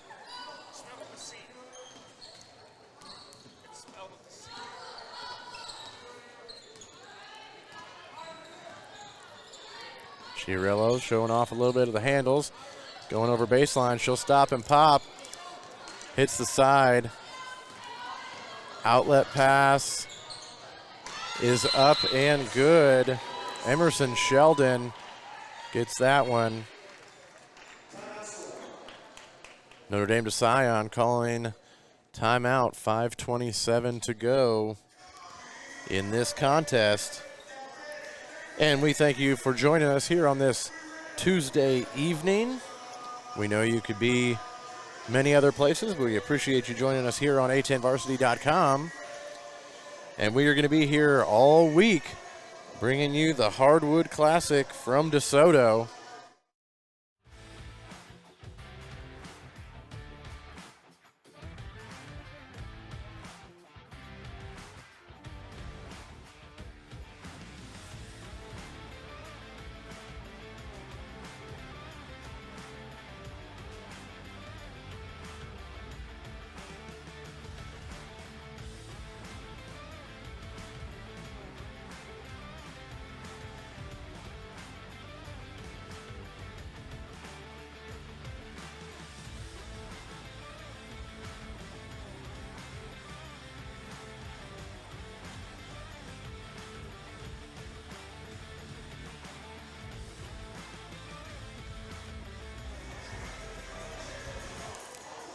The ladies of Notre Dame to Scion have 5 minutes and 27 seconds to hold on to their lead to try and punch their ticket to one of the late games on Thursday. All of these teams are going to be in action again on Thursday. Going to have a two-sided bracket. The winner of this game will play the winner of our next game between our hosts, the DeSoto Wildcats and the Lady Jays of Liberty.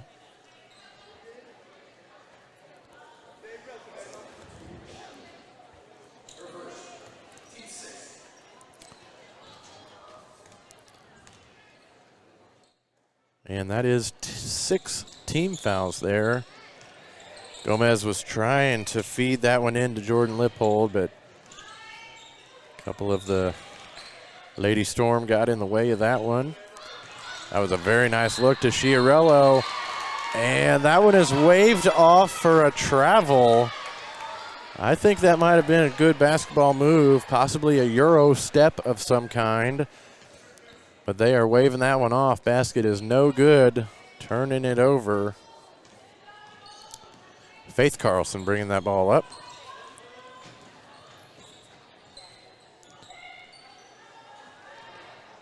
And Ava Sheedy over there got in a little bit of trouble. Schiarello fighting for it, and the Vikings come away with it. Schiarello gets the ball back, bringing it up over to Gomez. Joshner gets it down.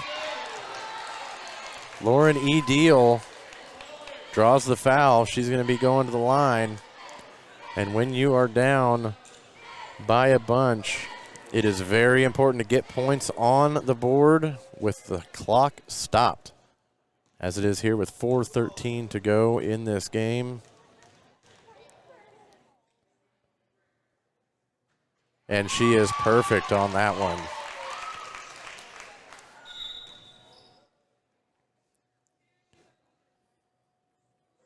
And Jostner is coming out. Aaliyah Jones coming in. And Miss Edil for her second shot is perfect on that one as well. Carlson bringing this one up. And a little 12-footer there. Eleanor Gromkowski not able to get that one to go.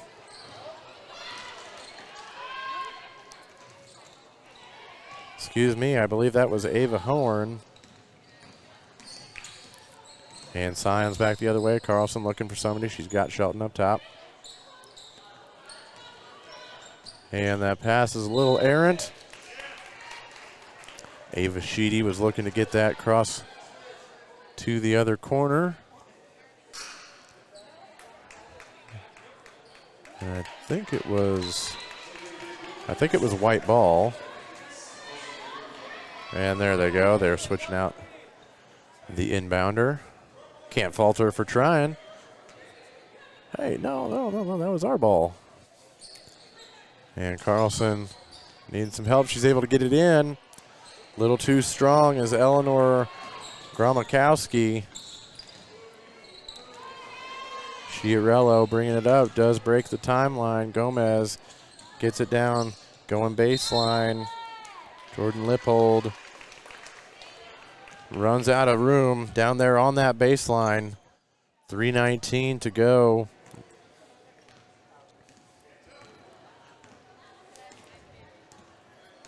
And Coach Rabbit over there still telling his ladies, you got to get your hands up. This game is not over yet. We got to play some defense. Jordan Lippold trying to get it over to Schiarello. It's knocked out of bounds. Vikings will retain possession. Schiarello will take it up top. And that was a nice backdoor cut there by Jordan Lippold. She just couldn't quite get the ball to her. Lippold drives down. Gomez trying to clear some space. Lippold thought about shooting it. Dangerous cross-court pass. Schiarello takes that one. Hits off the rim. Nice offensive rebound there. Aaliyah Jones goes back up with it. Not able to get it to go, but she will earn herself a trip to the charity stripe. Team foul number 8 for the Storm.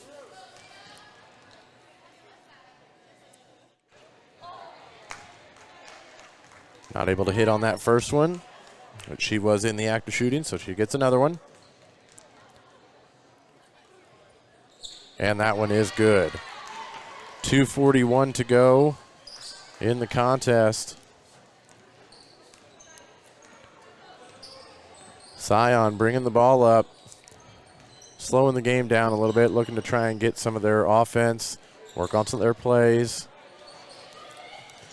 get some of the underclassmen in there maybe, try and get them some varsity minutes, get them an understanding of the program. Always looking to advance and grow. And Sheedy not able to get that one to go. Ball is bouncing around a little bit. I couldn't tell you who that one was off of. They're going to say it was off of a Viking. It's going to stay here with the Storm. Another quick substitution.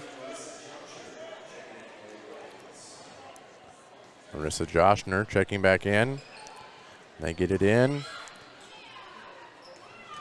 And that pass is cut off. Vikings coming back the other way as we're under 2 minutes now.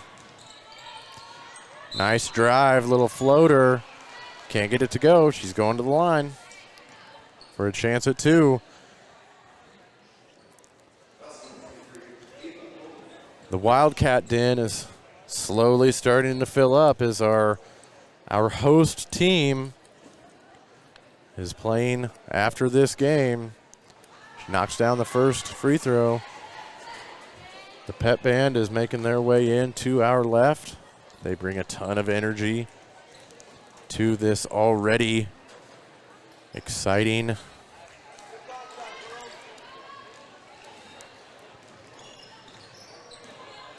and they're looking to bring the ball up. Our Scion.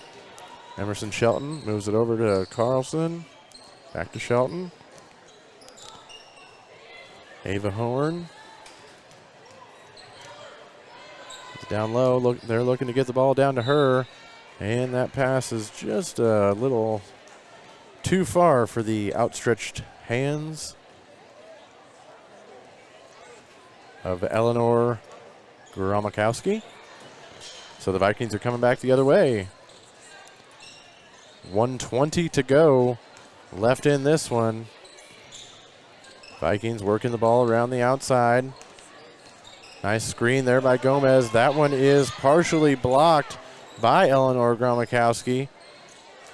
And Scion comes away with it. Carlson's going to let everybody else get down there, get the offense set up. They'll pass the ball around the outside.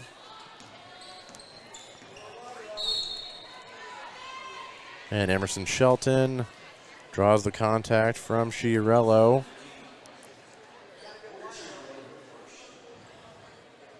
Just the 3rd team foul for the Vikings. So I don't think with 45 seconds to go that Scion is going to get into the bonus. And I don't think they're going to need it either. I think the ink is just about dry on this one. And that one is poked away by Aaliyah Jones. Still getting that hand in the passing lane, not giving them any easy ones.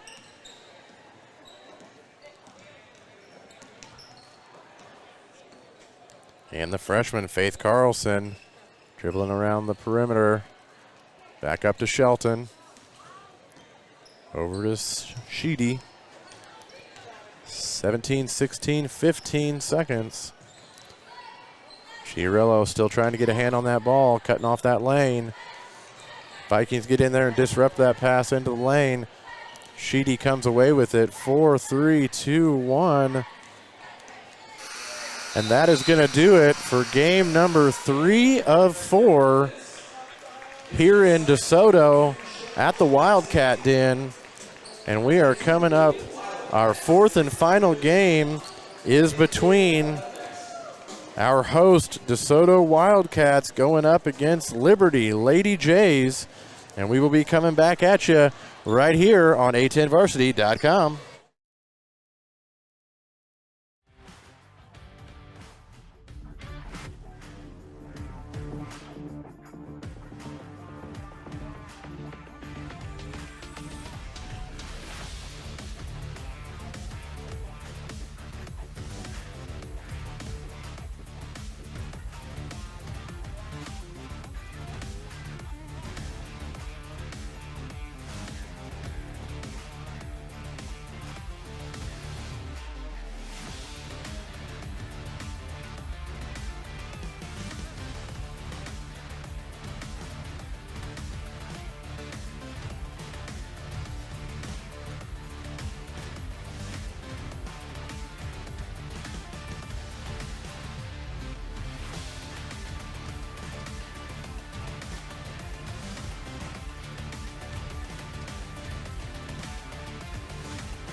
And welcome back to beautiful DeSoto, Kansas. We are at DeSoto High School. Game number 4 of the Hardwood Classic on the second day of action. And we have the host school, the Wildcats of DeSoto, taking on the Blue Jays of Liberty High. Liberty Lady Blue Jays coming in after a record of 5-16 last year. But this is a roster filled with seniors. And Coach Zach Warner is excited about the prospects of this squad. More on the I knew this was going to every time we're going to break the national anthem.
Hey, welcome back.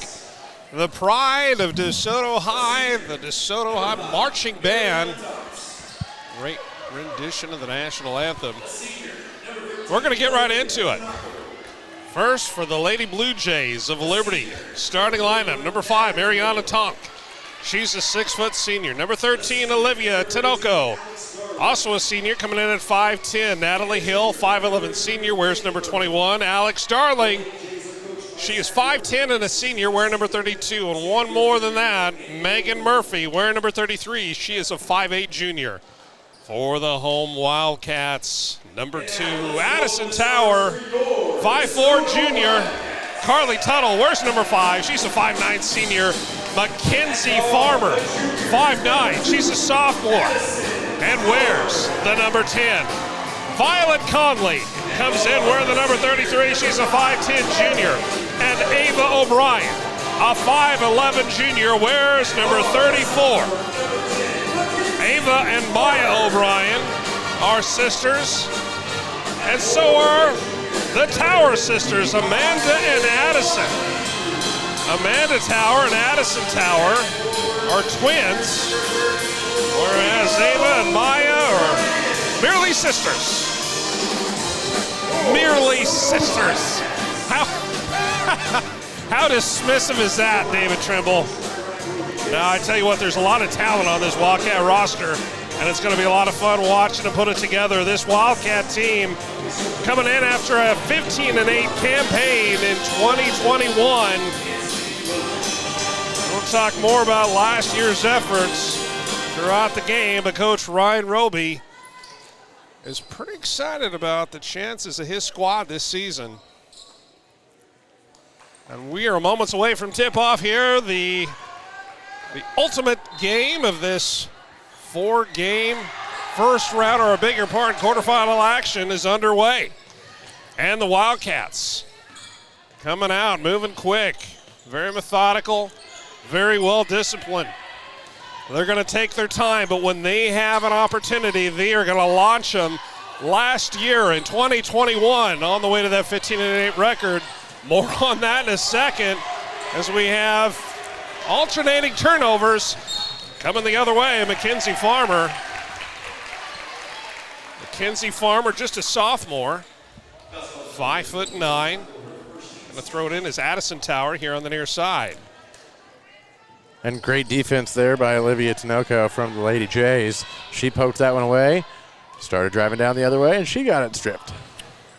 And Farmer hands it off to Tuttle. That's Carly Tuttle underneath. Great look. Even better pass. Ava O'Brien with her first bucket of 2022. Makes it a 2-0 game, 7:09 left in the first. Going the other way, Lady Blue Jays bring it down in a hurry. You're going to see a couple of very up-tempo styles of play from these two squads. To inbound is going to be Alex Darling underneath their own basket. Nice look. That is Olivia Tinoco. Right place, right time. Results in 2 points for the Lady Jays. 2-all here in the first. And I like they have a little tradition here for the student section in DeSoto. We saw it yesterday at the boys' game, tonight at the girls' game. The students, they start off sitting down, and then as soon as the Wildcats are on the board, they are all on their feet, and they are on their feet for the remainder of the game. So what you're really saying is, for our viewers across the area, and it looks like 4 different states already represented, that sometimes they're going to see a few heads in the picture. And that was Natalie Hill using her head to go up strong. Not able to get it to fall, but she is able to earn her trip to the charity stripe. She's going to be shooting 2. All tied up here, 6:36 left in the first quarter.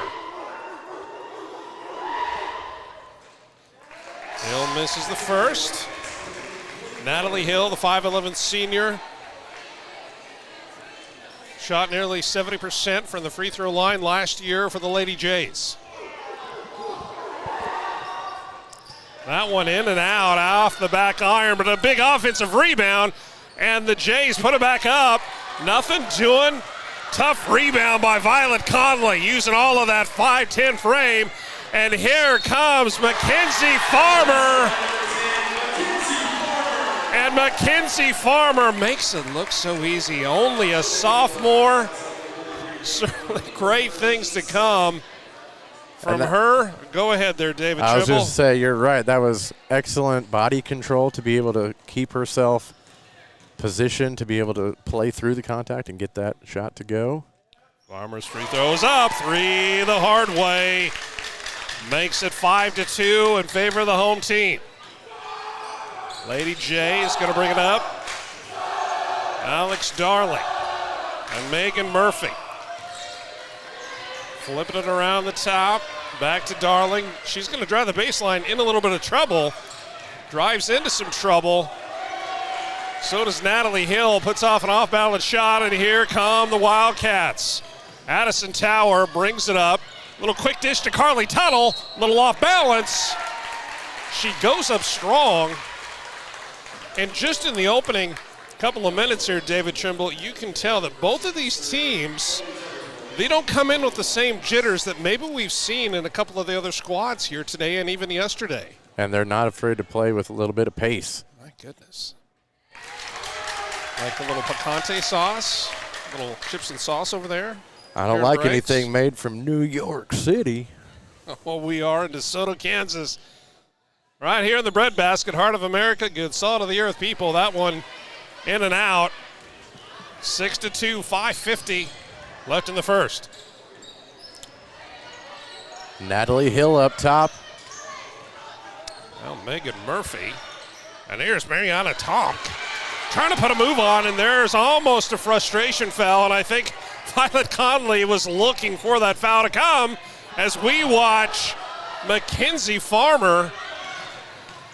She's putting on a show underneath, trying to do it all herself, and there she is again.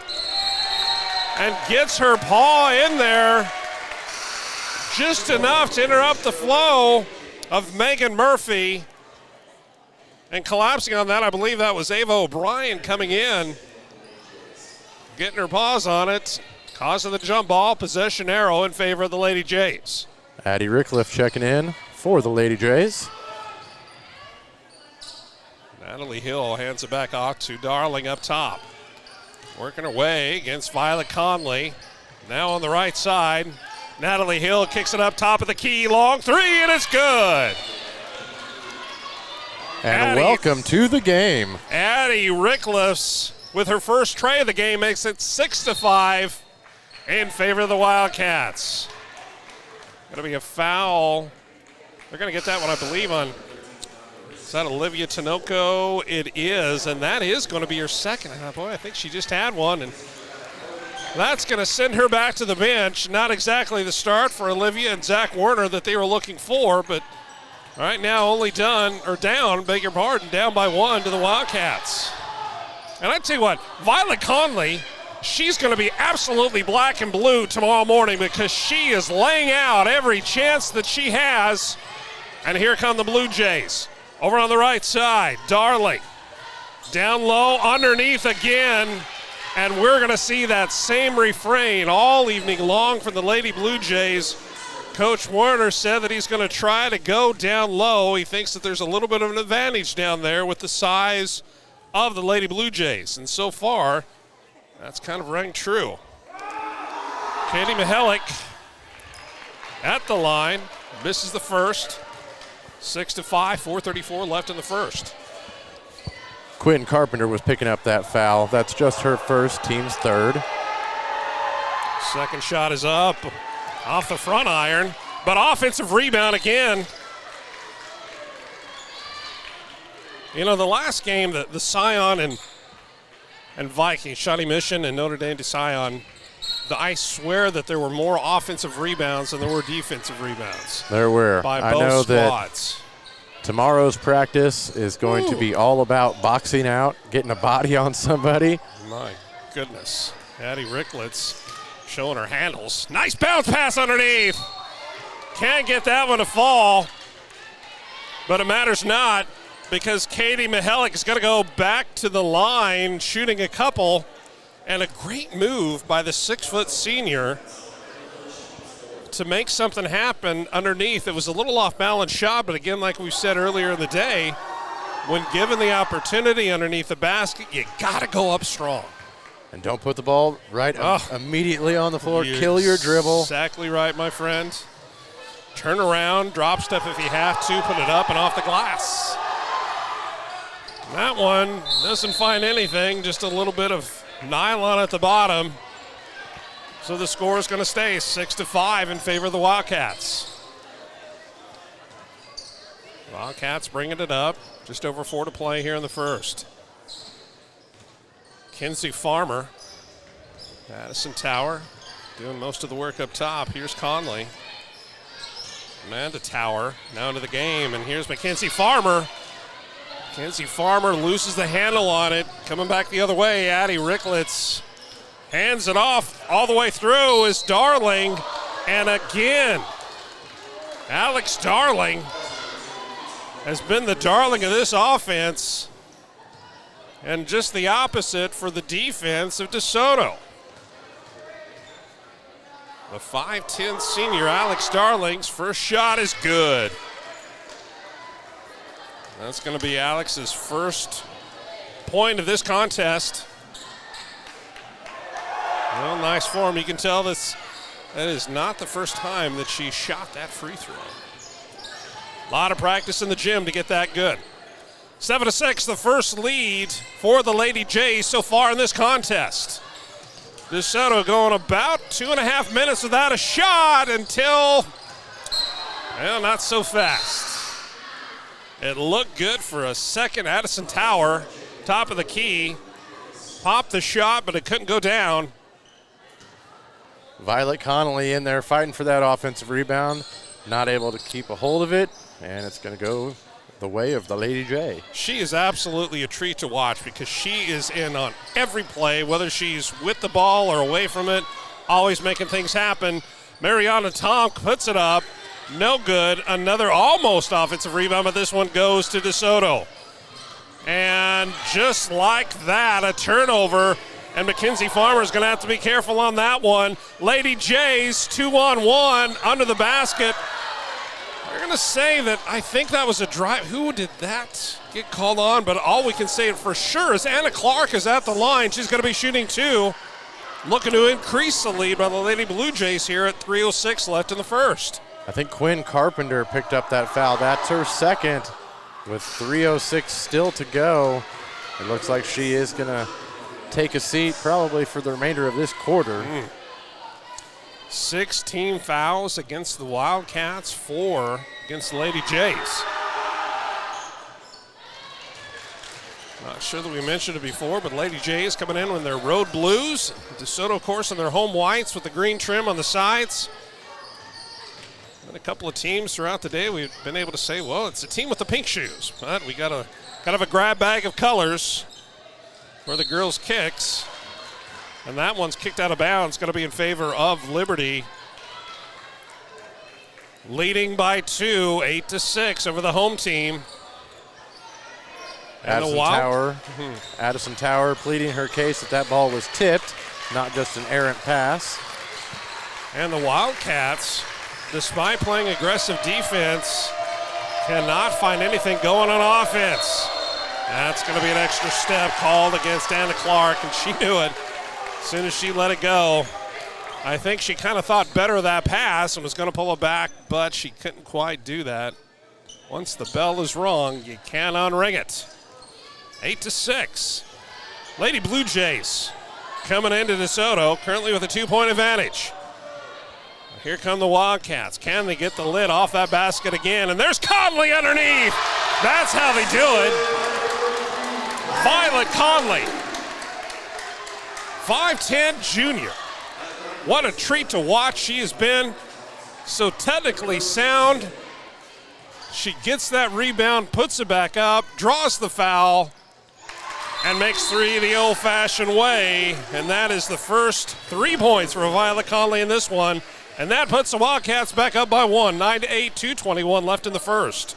And if you watch that back, that was created by Tower getting the penetration, and the Blue Jays all collapsed onto her, and she was able to just dish that one off.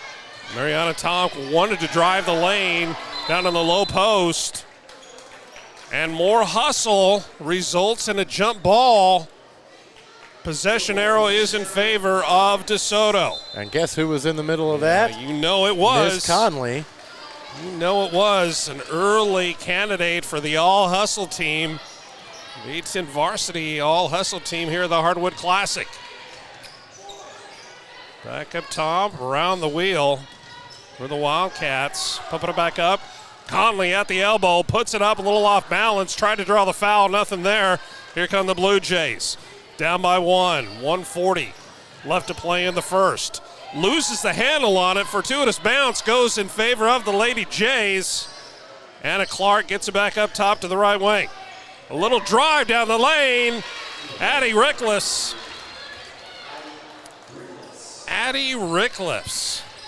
leading all Lady J scores, and quite frankly, leading all scores here in this one. We got 5 early, counting for half of the 10 points, the Lady Jays. And she also picked up that foul. Well, that's a lot of work there in just a couple of seconds. And a long 3 by Farmer. And a long pass down the other way. Mariana Tomk able to get that one to go. That was a tough pass to corral in, but she gets it done, puts it up and in. Making a 3-point advantage for the Lady Jays. And rewarding the hustle, getting down there, getting to the outlet, getting that easy bucket. Well, not easy, but. Not easy. You know what wasn't easy is fighting off everybody for that last Goodson's cookie. There's Farmer, twist around, spins a little bit. Not able to get the shot off. She tried to pop it, but she's going to have a chance to make one and then another and potentially make this a 1-point contest. I need to come back in for the Lady Jays after the first shot. That's Natalie Hill. This broadcast sponsored by Luden's Cough Drops. Not really, but after a couple of days here at the Hardwood Classic, a lot of excitement in these contests. Had the boys' action yesterday, 4 games. Of course, 4 games today. On the girls' side of things, some stellar teams and some fantastic individual play as well. And the student section not agreeing with that call, and can't say that I blame him on that one. There were two blue jerseys, a lot closer to that ball, but it is Lady J's possession. Right around 30 to play in the first.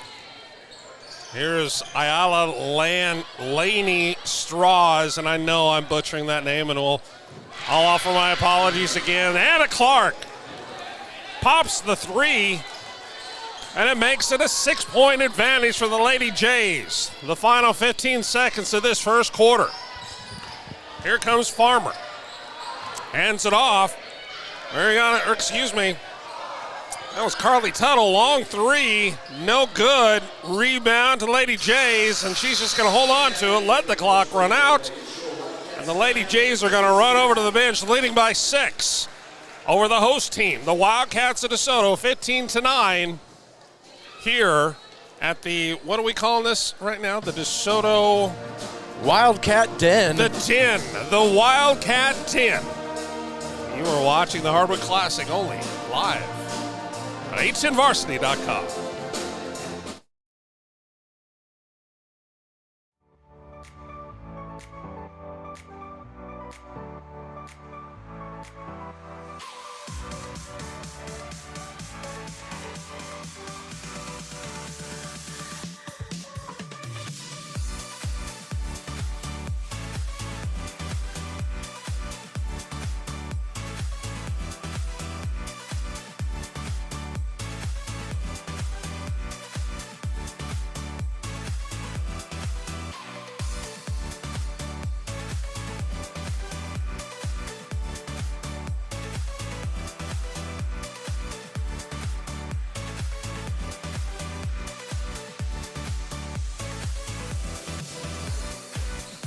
David Trimble with the hits all day long.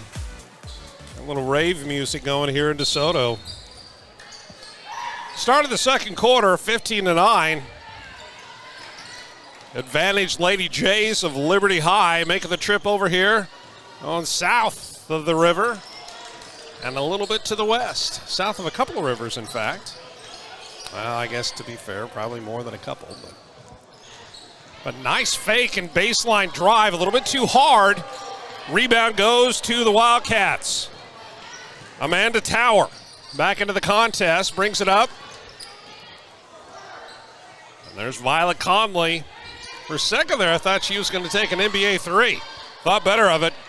Give it to Mackenzie Farmer. Another turnover by the Wildcats. And you can see kind of that exasperated expression on Coach Roby's face over there. But he knows, first game of the year, a lot of jitters. And that one right there didn't show any nerves. That was Addison Tower. Gets it to Farmer for three. Velvet, 15-12. Mackenzie Farmer with her fourth, fifth, and sixth points of this contest. Tightens this one up. 3-point differential between these two squads. Guess who's in on that one, David Trimble?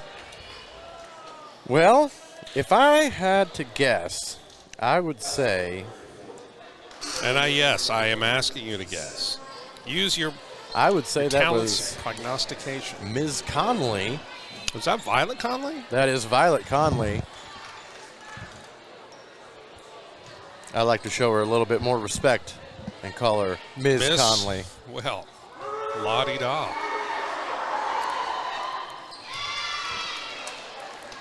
Both teams at 6:43 to go in the second quarter. Both teams are in the 1-1. 7-7. Is that a drink? I'm not one to drink, but I hear a friend of mine saying, what is that? I believe that is no sponsors affiliated, but I believe that's a Seagram's 7-Up? And 7-Up. Ginger ale? Oh, that kind of drink. All right, 16-12. 6.5 to go, period number 2. Another turnover. More turnovers for DeSoto at this juncture of the game than points. 13 so far for the Lady Wildcats.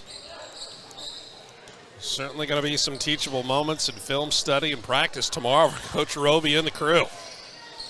I love that little give and go cut on the backside. Can't get it to fall, but Megan Murphy did have a real nice look at it and a chance to extend the lead. A three. That's Addison Tower. And welcome Addison Tower to the scoring. That gives her 3 on the the evening now. It's 8:35 as I look at my sundial. 39 degrees outside here, beautiful. DeSoto, Kansas, things are heating up inside in the Wildcat Den. Appreciate you joining us here on A10Varsity.com. David Trimble, Sean Brewer, Nolan Rader back at the mothership, and Jim McClintock out of the truck. Although we haven't heard from Jim in quite a while. We haven't heard from Jim in a couple of days, so I'm not sure where he went off to. But somehow the squirrels are being fed. Everything still seems to be on. I think we're going to go with the no news is good news Indeed it situation is. there. So well done, Jim McClintock. 16-15 in favor of the Lady Jays. We kind of had a little bit of a dry spell. Kind of alternating that might, let's see, I think they're going to get a push on that one. Maybe conflicting calls. They might get together on that one. I beg your pardon. It's going to be a push on, gosh, who are they going to get that one on? Number 33. Is that going to be a 1-and-1 opportunity? I believe that was on Megan Murphy. Megan Murphy it is, and I think that would be her second, and that's going to send Megan Murphy to the bench with 5:51 left before halftime. We're probably not going to see her to quarter number 3. Amanda Tower, the 5'5" junior, makes the first one and makes it a tie game. And DeSoto, after going through a 4.5-minute dry spell, Wildcats finally clawing their way back into this one. Oh, my gosh. Second one gets the roll and greases the cylinder. Down it goes. And up goes the score for the Wildcats, 17-16. Less than 6 to go before halftime. Lady Jays trying right now to bring their party back to the left side of your screen offensively. Just being handed. And that's a good timeout by Coach Roby right there. Like my good friend Dave Trimble here always says, you can't take them with you, but just been handed some breaking news, a little bit of information here. And I can tell you that our unofficial attendance here on this last game here at DeSoto High School, last game of the day, we're going to be back here. When are we going to be back here? We are going to be right back here in this same spot in less than 24 hours, Wednesday. So if you're in the area, bring cough drops and coffee and Coke Zero and some cookies and cupcakes with no frosting. Snickerdoodles. And Snickerdoodles are somebody's favorite, but brownies with extra nuts because David Trimble can't have them. But guess who can? This guy. 17-16. Lady Wildcats with a 1-point advantage. 5:20 left before halftime. Kinsey Farmer back into the game, brings it up, hands it over to Addison Tower. Around the wheel up top. Good ball movement. We haven't seen as much of the sharp passing as we did initially to start this game, and kind of got to wonder if maybe that's something that Coach Roby wanted to visit with his team about. And well, what do you know? You start to pass the ball a little bit more, and Amanda Tower adds to her total. Now she has 3, which is also the margin that the Wildcats are up over the Lady Jays. And they're just working that ball around until they get a more high percentage shot. And Coach has got to be happy about that one. Yeah, it's kind of natural to force things a little bit. And there is a nice non-force shot. Oh, I love that underneath. Love that clean up underneath. Farmer there to clean up and get that easy bucket. Mackenzie Farmer with 8 points. And she intercepts that one. Looking for more. Mackenzie Farmer doesn't get that one to go. Guess where she's going, though. The charity stripe. Her team's up by 5. Chipping away at the lead. They reclaim it from the Lady Jays. Now they're up by 5, potentially 6 and 7. The Lady Jays started out red hot. A couple of defensive adjustments made by Coach Roby, and the Wildcats have absolutely squelched the offensive power that the Lady Jays displayed in the first quarter. Halfway through quarter number 2, 22-16. And makes them both. And she makes it look so easy. 7-point advantage for the Wildcats. Just over 4 to play before halftime. Addie Rickliffs. Haven't seen as much trap as we did initially. And again, they just cannot get the lid off the bucket. But that's one of those plays that can certainly turn the fortunes. You know, Alex Darling, I believe that is the 4th time now that she has earned a trip to the free throw line. And she makes that one. That is her 3rd point on the evening. Couple of substitutions. Out goes Quinn Carpenter. Back in comes number 33.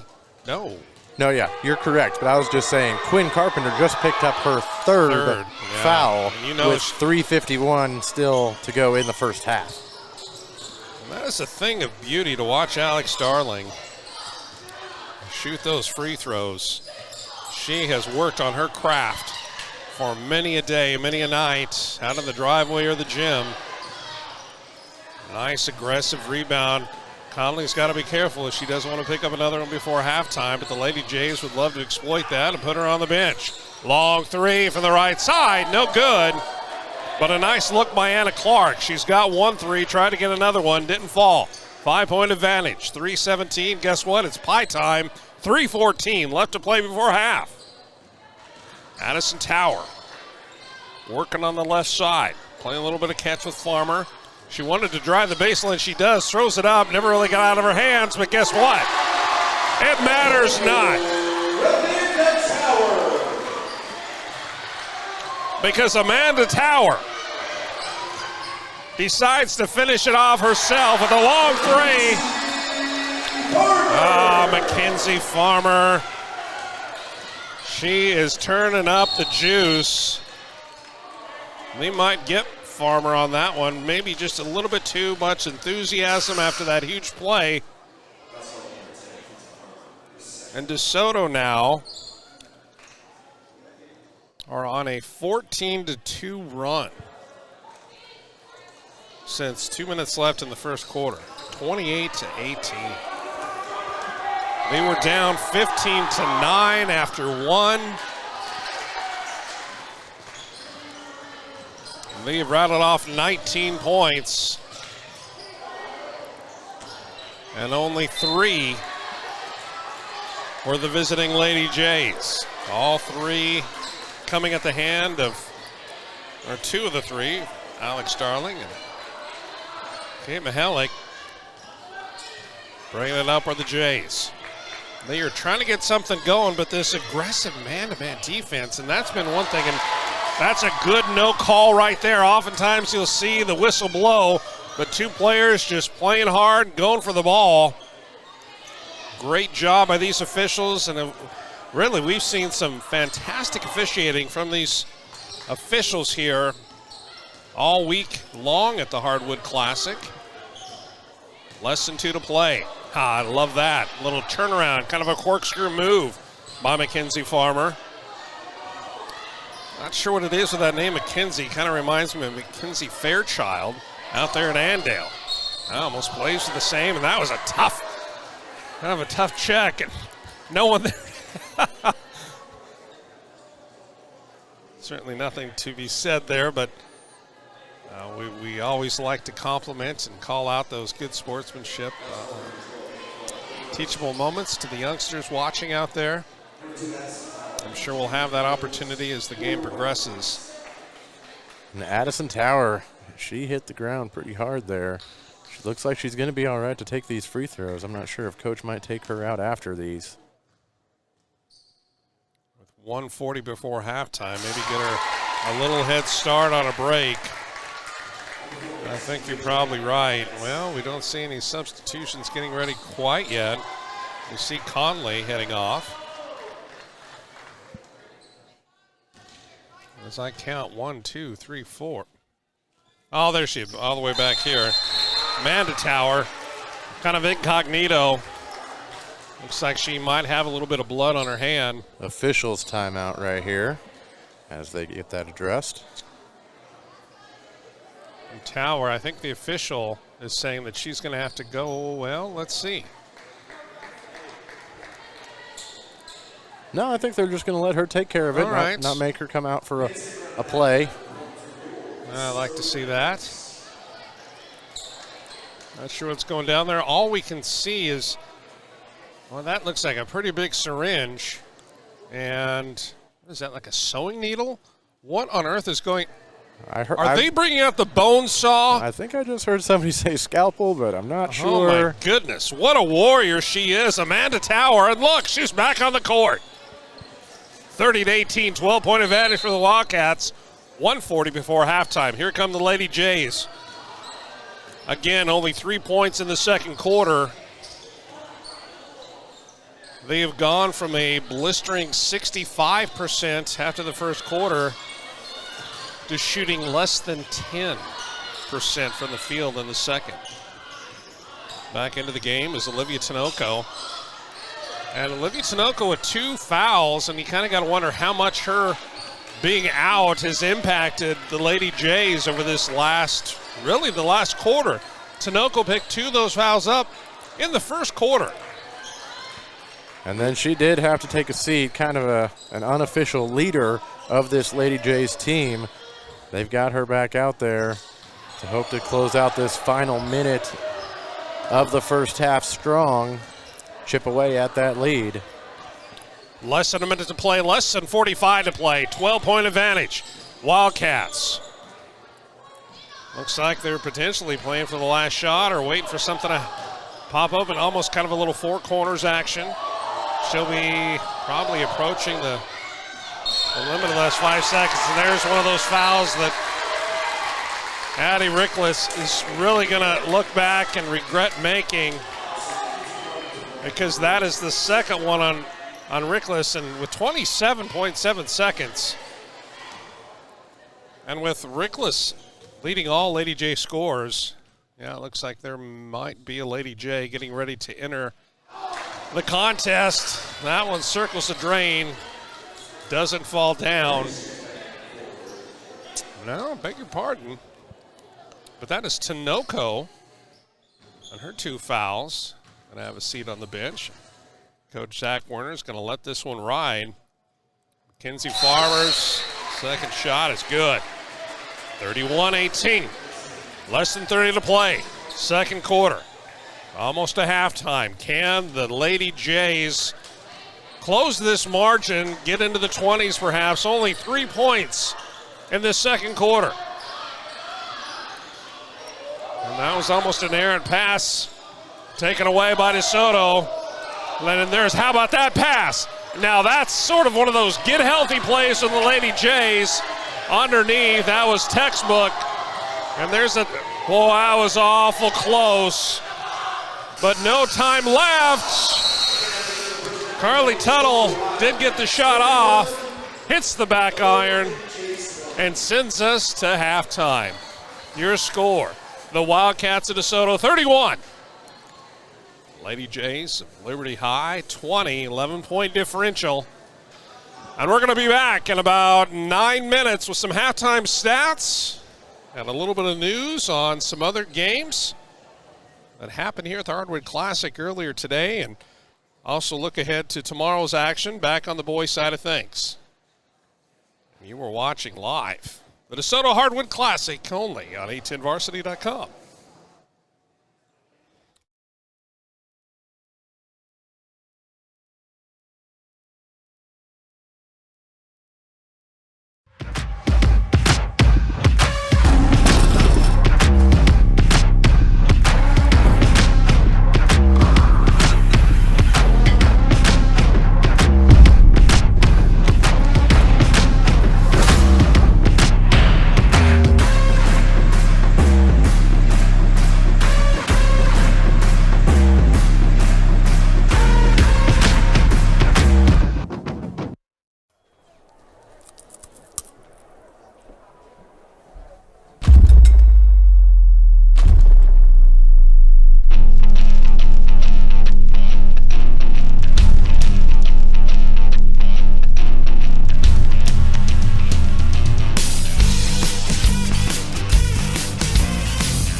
Jack stack carryout comes in clutch.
And the band bringing us into the second half of game number 4.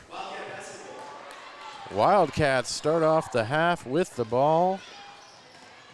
Lady Jays hoping to make some adjustments at halftime. Kinsey Farmer's first shot is up, no good. Blue Jays bringing it up. A little bit of a flop. Megan Murphy around the top of the wheel. Alex Darling. There's a couple of Lady Blue Jays in foul trouble, and one of the Wildcats as well. Nice little dish off. Thought about the 3 to Addison Tower, and so going to bring it back up. Going to set up their offense. You can hear Coach Roby over on the far side saying just that. Get the ball where it needs to go. If it were only that simple, his players would say. And again, hey, guess what? That ball movement resulted in an open look. Eventually, that's going to wear down the defense if they're not going to step up and put a hand in front of it. And those Lady Jays, they were playing defense. It looked like they were in a zone, and they were getting over there, disrupting lanes. And Addison Tower hits the deck. Looks like she bounces right back up. She's okay. Kinsey Farmer walks it up. Now into the front court. 31-20, 6:28 left to go in the third. And that was one of those plays where she just caught her sleeping. But a great effort and a great job following through, Olivia Tinoco. Well done, and that is something that can get a little spark in the offense of this Lady J team that they need so desperately. Right, you don't want to say that the Wildcats were necessarily, kind of slow playing it or getting complacent, but she just reached right in there, poked that out, and went down and scored. Single-digit lead now for the Wildcats. Here's Alex, free throw shooter extraordinaire Darling, the darling of the charity stripe. How many times do you think she's heard that in her life? 11 billion. Yeah, or some sort of variation. And speaking of Darling, how about that? And they're going to say she was beyond the arc. That is the first 3 for Alex Darling. And Alex Darling makes this a 6-point game. Wildcats trying to find their first bucket, and that one is blocked. Blocked by Megan Murphy. These Lady Jays coming out in the second half, and they are ready to play. Look at that drive. No foul, but a nice little dribble drive left side of the lane. Now the Wildcats, opportunity to match. And that's a tough call, but I think you have to make it. That's going to go against Megan Murphy, and that is her 3rd foul. And that's going to send her to the bench for a little while. Coach Zach Werner out there to greet her. Not exactly happy with that foul call. Voicing his displeasure. Addison Tower trying to get the...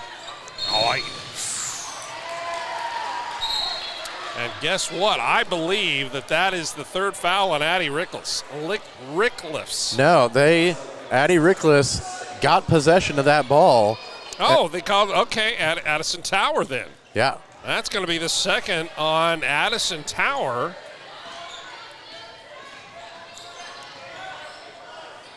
And here's Addie. Oh, look at that. She makes that look so easy. You think, why aren't they getting it in there some more? Mariana Tonk. Mariana Tonk now with 4 points. And there's one of the candidates for the All Hustle team. That is Miss Conley. Violet Conley, 3. That's a good, healthy shot. Amanda Tower.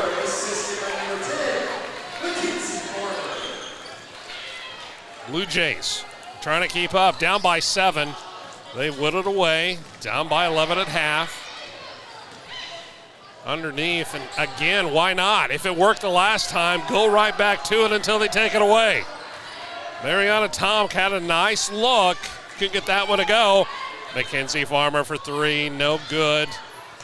And that one, that should go off of, yeah, they're going to say that it's Lady J ball. Substitution coming in, Quinn Carpenter is going to come in for Addison Tower. Give Tower a little bit of a break. I can't really just say Tower. There's Addison Tower, there's Amanda Tower. In this case, it was Addison going over to the bench. Rickliffs dealing, and so is Alex Darling. Off the back iron. Wildcats survive that little onslaught. Trying to increase their 7-point lead, 3:27, 3:25 left in the third. And if anybody's going to stop her, if not, that's Mackenzie Farmer just going to do it herself. Take it all the way up and in off the glass with a kiss.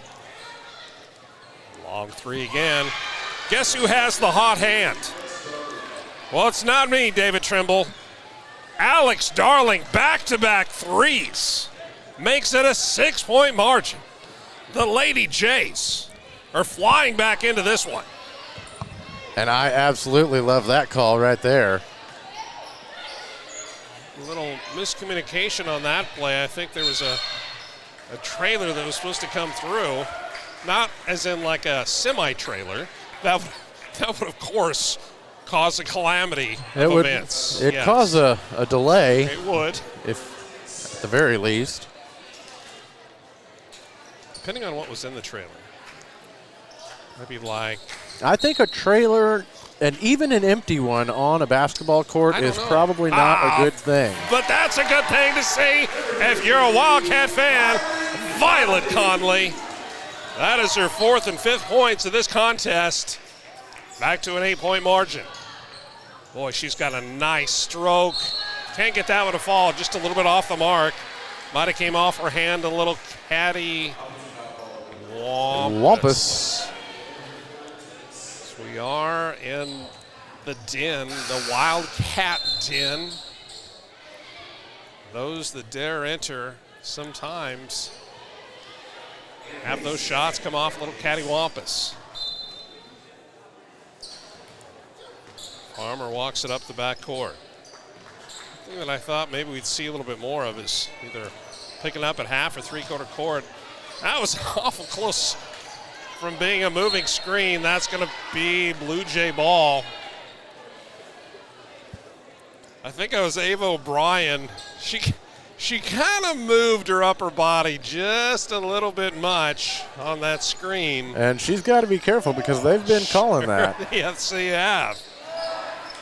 Yep, top. Let's see what Alex Darling's going to do with it. She's going to hand it back off to Anna Pace. 5'4" junior back into the contest. Olivia Carpenter picking up number 4 with 2 minutes to go in the third quarter.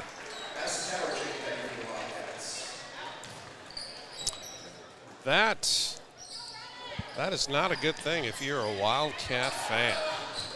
And I think Coach is just going to go down there and talk to her and say, love the intensity.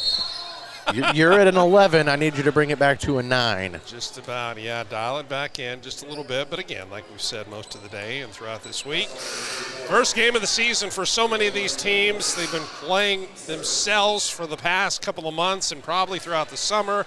They finally get to play somebody in a different colored jersey. A lot of excitement and optimism. And maybe some of the tricks that they're able to pull on their teammates in practice aren't going to work against the opposition. Boy, they make that one look really easy. Katie Mihalik, and it looks like the Lady Jays have found a little bit of a recipe to get the points to go up.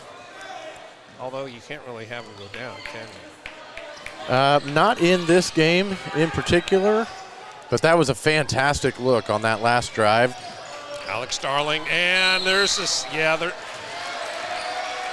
Boy, that's a double whammy on that one. Lady Jays and Anna Pace get it pickpocketed. She turns around, tries to make a play to get it back, and she's called for a foul. as if the turnover wasn't bad enough, they say, you know what?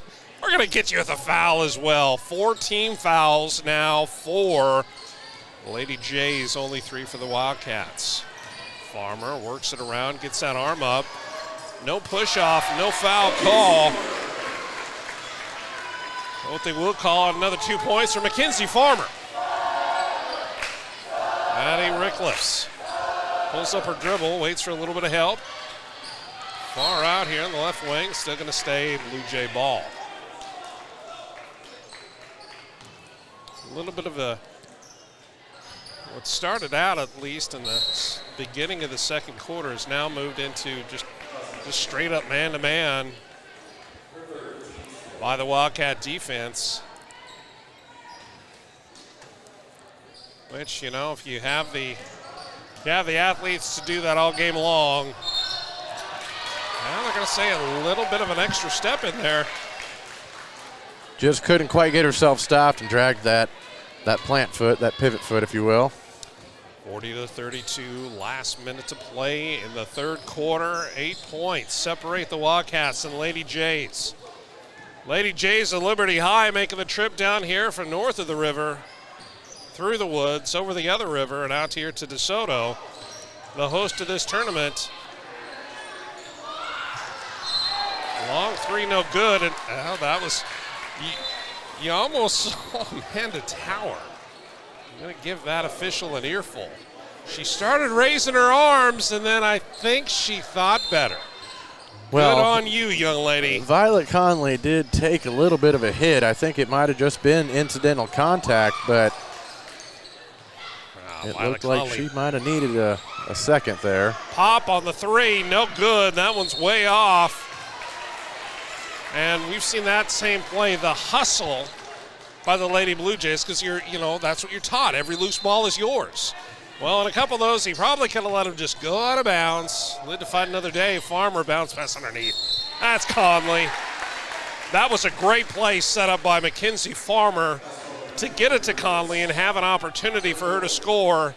She doesn't make the bucket, but makes a trip back to the charity stripe. 16.2 seconds left in the third.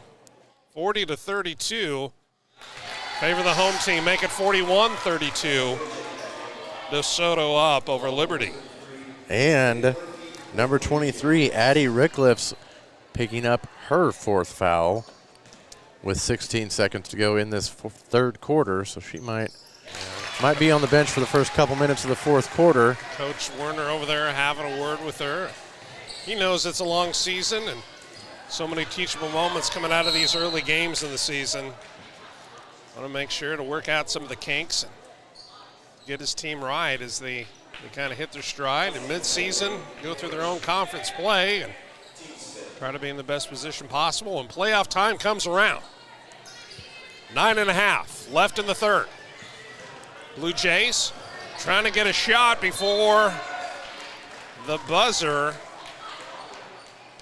Well, they're going to keep possession of that one.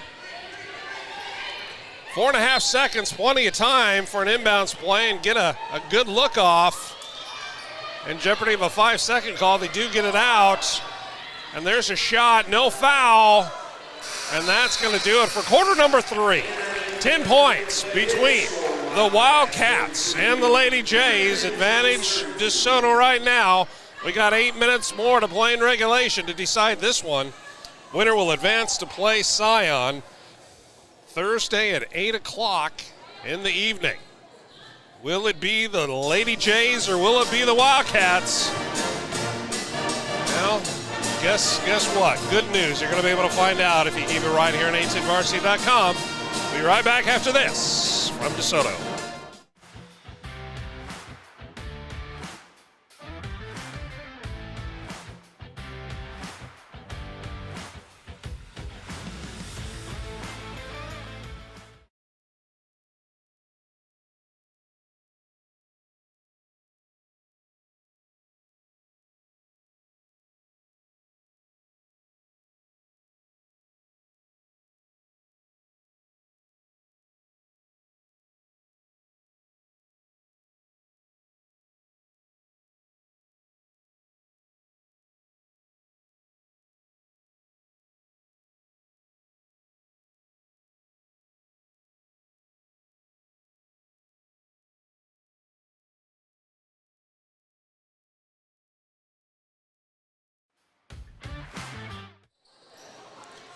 8 minutes to play here in DeSoto. 42-32, Wildcats over Lady Jays of Liberty. Lady Jays with the ball. They finally found a little bit of offense by taking it inside. There's Alex. My goodness. Alex Darling has been the darling of this offense for Lady Jays in the second half. That is her 7th and 8th point. Single-handedly keeping the Lady Jays in it here in the second half. Long shot off the mark. 8-point advantage. 10 points separated them at the end of 3. Lady Jays got it down to 8 right now. The Wildcats are getting ready to strike. Farmer, right side, Amanda Tower. And that's a get-right bucket by Amanda Tower. Back into double digits. And what a smooth stroke she has. Alex Darling had the hot hand for the Lady Jays.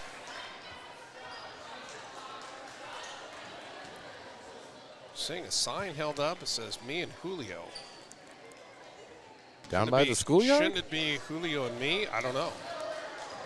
Thank you, Mrs. Taylor, my 3rd grade grammar class. 45-34. Do you know how you can tell how old someone is? If they say that they had a grammar class. Not English, but grammar.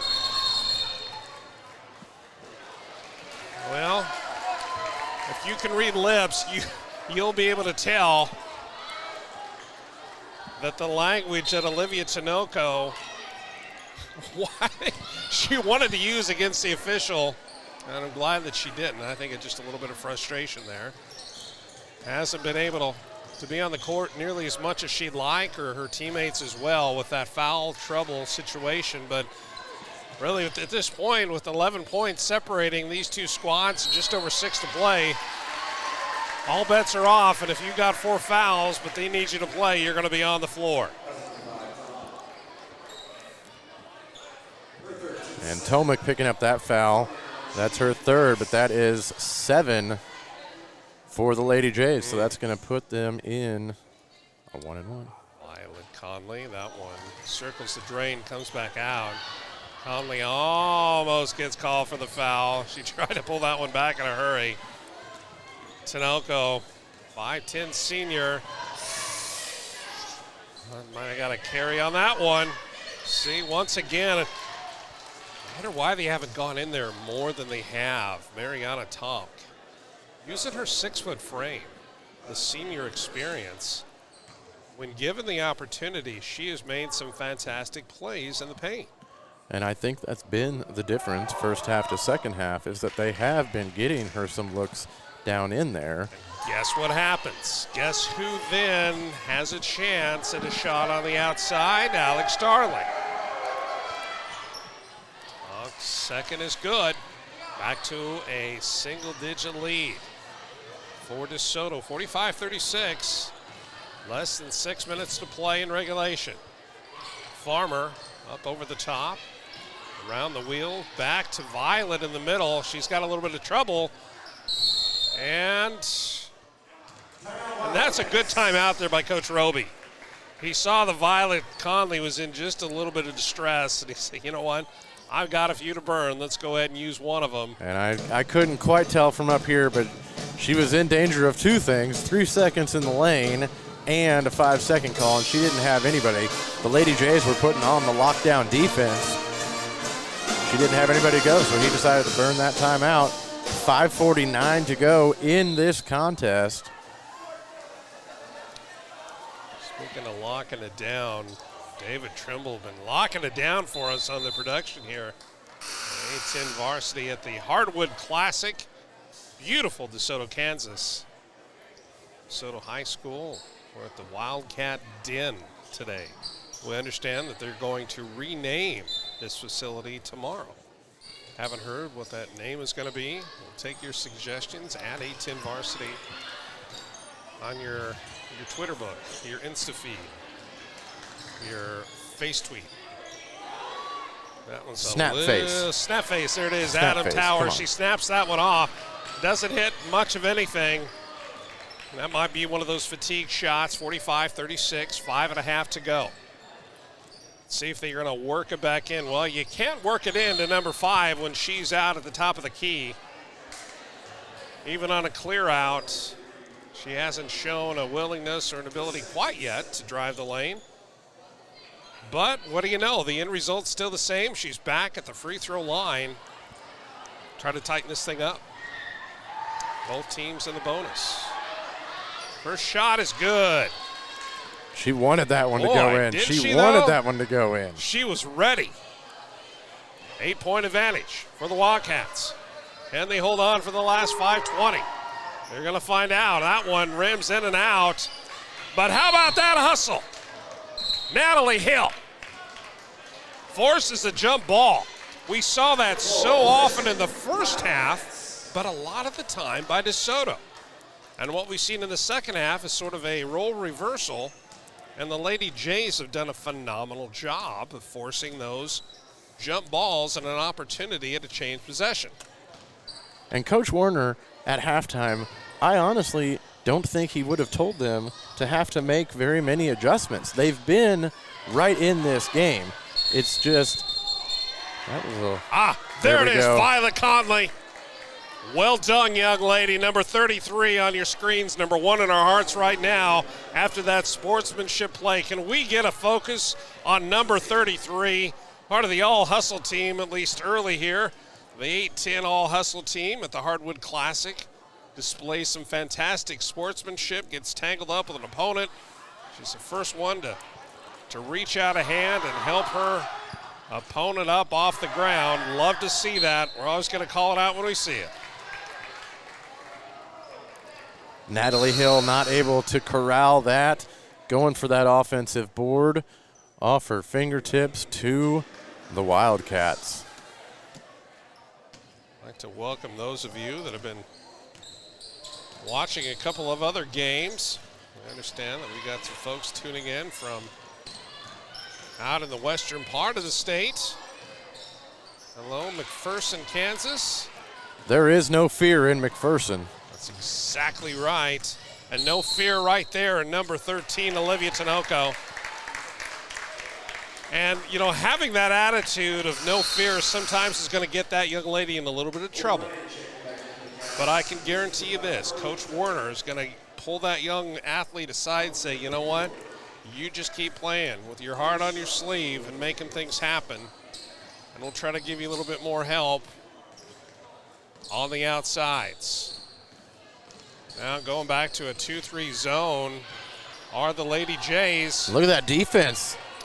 And that's what happens. I think the Wildcats weren't exactly sure what was going on there, but guess who does know what's going on? That's Violet Conley. She knew what's going on. Violet again with the helping hand to reach up and to reach out. And with the 1-and-1 in the bonus situation now for both teams with 8 fouls. Megan Murphy picking up her 4th. She's going to have a seat for a little bit. My goodness. Both teams in foul trouble. What's interesting is you look down the fouls for each of these players. Really, there are only about four players on each team with any noticeable amount of fouls. So many with not a single foul. Here come the Lady Jays, just over 4 to play. Halfway through this 4th and deciding quarter here in DeSoto. Game 4, last game of the day of the Hardwood Classic. Lady Jays have been fighting back all quarter, all half. Trying to cut this lead. It sits at 8 right now, but the Wildcats doing what they can to finish this one out and punch their ticket to a date Thursday evening at 8 o'clock with Sion.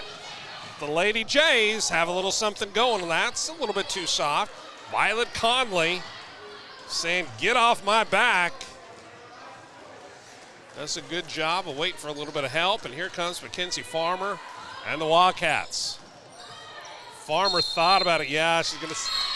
That might have been a little bit kind of a deceiving call. It did look like she left the ground, but oftentimes when I was her age, people would say, boy, it just looks like you're floating in the air. You're so athletic. And then you woke they up were- and I was just gonna say, of course they realized you were late for You school. were talking about my father, or my father's blind, so that's, it's a whole other story. So let's reset. Just over 3 to play. 45-37. The Wildcats still pushing hard. They are playing to win. They are not playing not to lose. You got to respect what Coach Ryan Roby's doing here. And there's a long three by Farmer. Off the front of the rim. Straightaway shot, doesn't fall. Another foul. That's going to make it 9 on the Wildcats. And that is the 4th foul on Violet Conley. But as physical a style as she plays, Sure. I'm not surprised, but she just picked up 2 fouls here in the last maybe 3 minutes of game time. I'm surprised she didn't have more, but That young lady is going to foul out of a couple of games this year at least. And you know what? I think that is perfectly fine. And I'm sure that's what she was waiting for. My seal of approval for her efforts. But I think Coach Roby would agree. She doesn't play too fast and loose. Ooh, that might be called again. Well, interesting. I thought I saw an elbow come flying out of there. And there's one of the players with only 1 foul. Well, that's going to be on double one. Double one on our scorecard, number 1 on our hearts, because quite frankly, there we go. There's a correction. That's Natalie Hill, picks up her 4th. Good job by the scorers table. One of the more unheralded spots in this gym, in the den. Kind of goes unnoticed, but essential to a game being completed. 37-47, 10 points. Less than 3 to play. Hell, Addison Tower showing her moxie. She is not happy with that call. That's a good thing she kind of turned away and walked that one off. That one's nothing but Addie Rickliffs. Addie's had a quiet second half. Came out of the first with 5 points. Had a big 3 to get the scoring going for the Lady Jays. been playing with 4 fouls now for a while. That might explain a little bit of it, but she has still been right in there. And Coach Warner is going to take a timeout. 2:39 left to go in quarter number 15. No, 16 for us today as the DeSoto squad. David Trimble using the official 410 calculator as opposed to the 810 varsity calculator.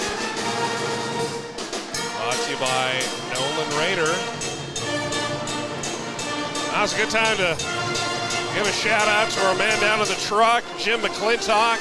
Always make sure that everything goes off without a hitch. Keeps the wheels a-turning.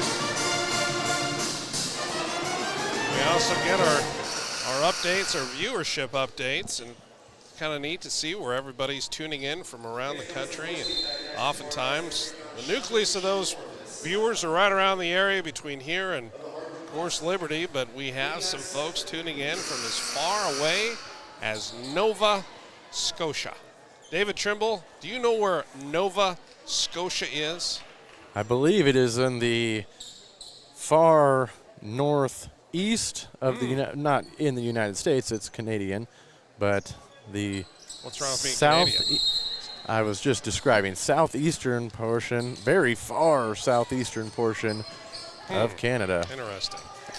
All right. A lovely island. I hear it's beautiful this time of year. And that was a beautiful pass. Shot didn't get up cleanly, but a great look underneath. Gets that underneath to Ava, I beg your pardon, O'Brien. Ava, don't call me Maya. Maya's a 5'7" freshman. Ava, the 5'11" junior at the line. And she gets that one to go. And Azeva's third point of this contest. Makes it a 9-point advantage for the Wildcats. Just when the Blue Jays kind of go on a little bit of a run. Big play by the Wildcats. Squelches the momentum and the energy of Liberty. A lot of time ticking off here. Livia Tinoco, not really sure what to do. She's being told by Coach Warner what he would like her to do. Now, you know what? There is absolutely nothing wrong with that. Try to make something out of nothing, and that's exactly what Addie Rickless did. Just floats that one right up and off the glass. And friends, we've got a 7-point margin. Less than 2 to play here in DeSoto. The home team. Guess who's going back to the line? That's Ava O'Brien. She had relatively good luck the first time, and now both squads are in the double bonus. Going to be shooting 2 from here on out. Of course, this one, I don't know if this was a shooting foul or not. What's up? Wide as a church mouse. And I'm not sure that toss could have been any more perfect as it passed through the hoop. Sort of beautiful, wasn't it? It absolutely was. Don't have any music to serenade, but take our word for it. A lot of sweet music in that play. 50-41, 9 points, separate the two teams. 1:51 left to play here at DeSoto. We are at the Wildcat Den. We'll take a quick break. We'll be right back on 810varsity.com.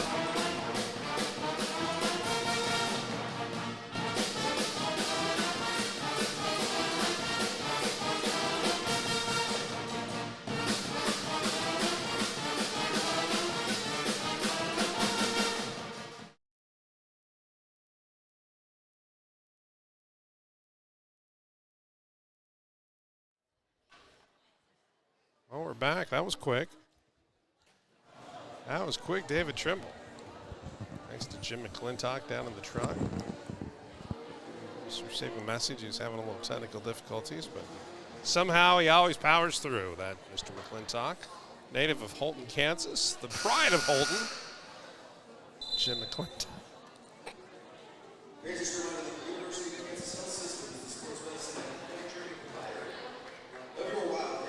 Okay, 9:32 p.m., 39 degrees outside. Not sure why that's relevant, but I'm going to share it with you anyway because the thing is heating up inside. Less than 2 to go, 9 points between these two teams. Both looking to open their season. To go 1-0, only one team will. That team that does go 1-0 will have a meeting with Notre Dame de Sion. Why do I struggle with that? Enough about that. Let's get back to the game. 9 points. Can the Lady Jays make up that differential in the final 135 of this contest? Taking a lot of time without getting off a shot. Right there, feet in the middle. Why wouldn't you? Every time, Alex Darling makes them pay. Little lapse in that low post defense. Puts it up and in. And she made that one with 4 Wildcats all around her. With no fouls to give, that's going to kind of change the calculus here for the Lady Jays. They're going to come as close as they can. That's another good timeout by Coach Roby. Knew that his player was, again, a little stranded out on an island. Yes. Often fantasize about that. Just being all alone out on an island for a weekend. No electronics.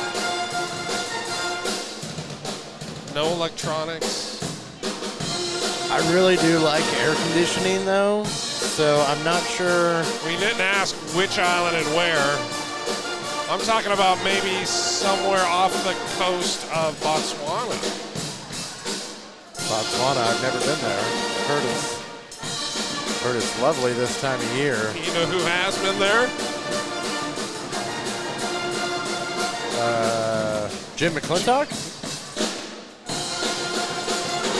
Just finding out that's where Jim McClintock has been for the last 3 days. We haven't been able to get a hold of him. No wonder. He did not get the international plan on his cell phone bill. Well, thanks a lot, Jim. But he's back with us now, making sure that we are bringing this action to you. The Hardwood Classic at DeSoto. 1 minute and 6 seconds. 7 points. What do the Lady Jays need to do to close the gap to either win this one or force this into extra time? Touchdown, onside kick. Bronxport, sorry. Indeed. Yeah, no onside kicks. Well, I guess you could, but it's going to be a violation. And good defense. And, you know, she's at risk. And that was a 5-second call. They got it. 56 seconds, 7 points. Let's see what they do. Are they going to try to go back inside? Well, I think Coach Roby expects just that to happen, and he's going to send in one of his enforcers, Ava O'Brien. Got her 5'11" frame down there, going to be posted up, or not posted up, but offering some post defense on the low block. Coming around the right side, handing it off, going back in, trying to get a quick shot off. She does, another one. Kind of a contortionist-like play, has to twist and turn and curve her body just right to get that shot off. She does, she draws a foul, she's at the line, and a great opportunity here for the Lady Jays, to make this a 5-point contest. Picking up some points with the clock stopped at 46 seconds. Like this Addie Rickliffs, she's got the heart of a lion. She plays with, they say sometimes when you get to a certain level of athleticism, the game kind of slows down, and you can kind of see her really do a great job of anticipating what's going to happen and making a play because of it. She makes them both. How big are those two? Now we've got a 5-point differential. We have 8 seconds ago, it was 7. Now we're down to 5. Lady J's going to keep chipping away. We're going to take a real quick break, and we'll be right back here on 8-10 Varsity for the final 46 seconds of day number 2 of the Hardwood Classic live at DeSoto High School. We're in the Wildcat Den. 810varsity.com.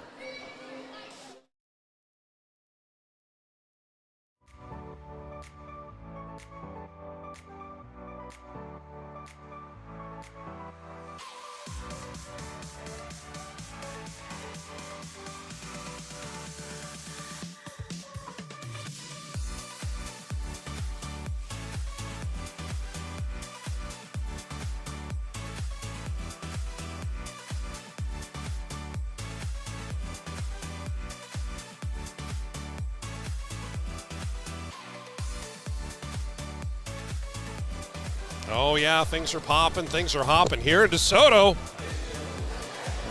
The unofficial attendance here this evening for this last game. Unofficial, 712. Great turnout. A lot of people here from DeSoto. The student section here is out in force, as they always are. So well behaved. They don't say a single word during the national anthem, and that alone can define just how well the student section behaves, how respectful they are. 45 seconds, quick foul, and really they kind of have to. Well, with 5, it's not a bad foul. You got 45 seconds left, and you need to make up 5 points if you're the Lady Jays. You're in the double bonus. You really don't want to foul Mackenzie Farmer. And that's who's at the line right now, shooting 2. She makes the first one, makes it a 6-point margin. This next one's pretty big shot, David Trimble. As they all are when you get down to crunch time. It is. We are under a minute, 44 seconds to go. Every point seems to count for 2 or 3 at this point. Did they redo the scoring in Kansas? So if you score 1, you really get 2. I'm not sure what you're saying, partner. I made the suggestion last year. I don't think that Keisha has taken me seriously. Well, I'm going to talk to... We'll talk to Bill Faflick next time we see him, which might be, not sure when that's going to be, maybe even swimming, because he will be there. And, you know, he seems to We saw him at Unified Bowling just a few weeks ago in Topeka. What a great time that was, folks. If you're not, in fact, DeSoto has a Unified Bowling program.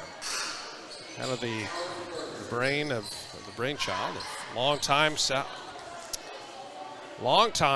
Shawnee Mission South Athletic Director John Johnson brought that to Kansas, and in its second year we had the privilege of broadcasting the action over in Topeka at Gage Bowl. Hope they'll have us back next year.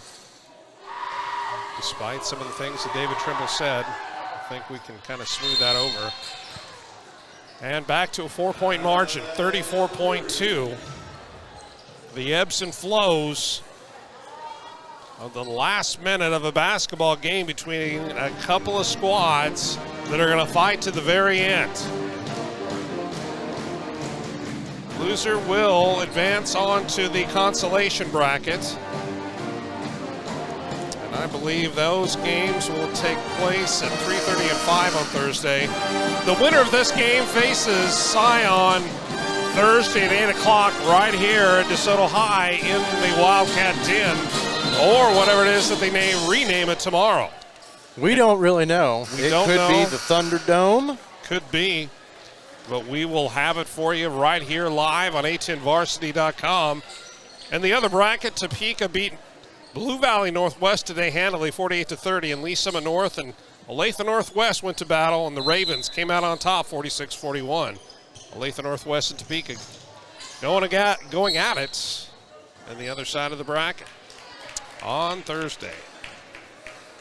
Back to the line, shooting 2. Are the Wildcats. And that is Miss Farmer. I don't know, I've dropped this pin about a dozen times. Thank you, David Trimble. Always there when I need you. Appreciate it, my friend.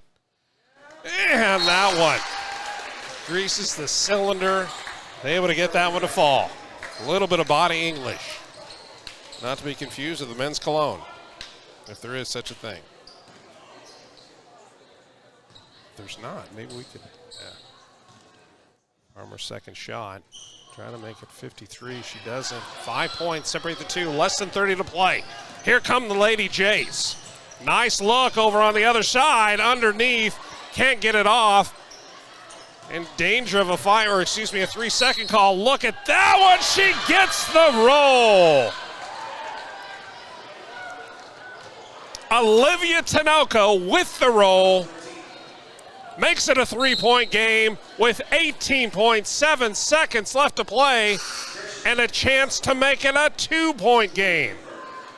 And that was just nothing but heart basket. She got under there, got a little trapped, kept fighting, kept trying to get position, and got that one up and in. That's a great point. She kept fighting, and we've got a 2-point game, folks. 18.7 seconds. 52 for the Wildcats, 50 for the Lady Jays.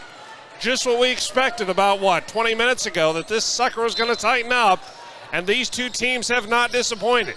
The comeback by the Lady Jays is epic. They're trying to finish it off. And that was Addie Rickliffs in there. Has to make that quick foul, and that's going to be the 5th foul on Addie. Fantastic game for Addie Rickliffs, for the 5'5" senior. She's got a lot more good ball to be played this season for the Lady Jays. And we're going to see her win or lose on Thursday. Misses the front end of the 2-shot foul. This Anna Pace. How big is this rebound, partner? 17.4 seconds left, and we have a 2-point game. 1 possession game, regardless of the outcome of that shot. That makes it a little bit tougher for the Blue Jays. Bringing it up is Megan Murphy. A good timeout with 13.2 seconds and a 3-point differential between the Lady Jays and the Wildcats here in game number 4 of the Hardwood Classic, day number 2. We talk so much about how every game that we have seen has star power. The team's coming in with something to prove. Whether it's a team that went under 500 last year, or maybe it's a team like DeSoto coming in with a 15-8 record. Looking at the DeSoto Wildcats schedule last year, I noticed something a little bit different. They never scored less than 50 points in a game. Well, I shouldn't say never.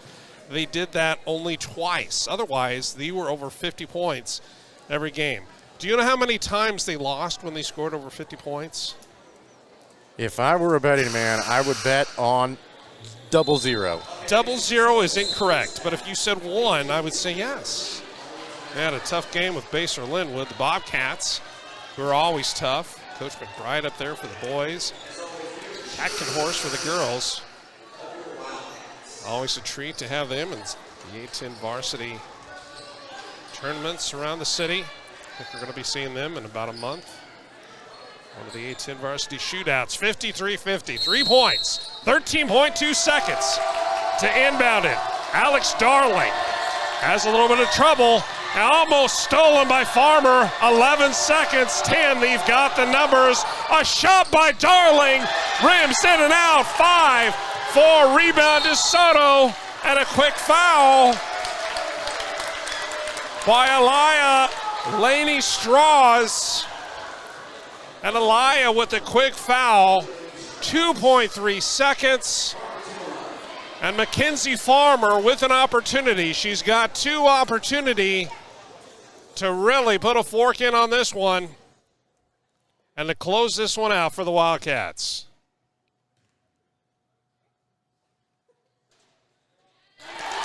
Circles the drain, and this one goes down.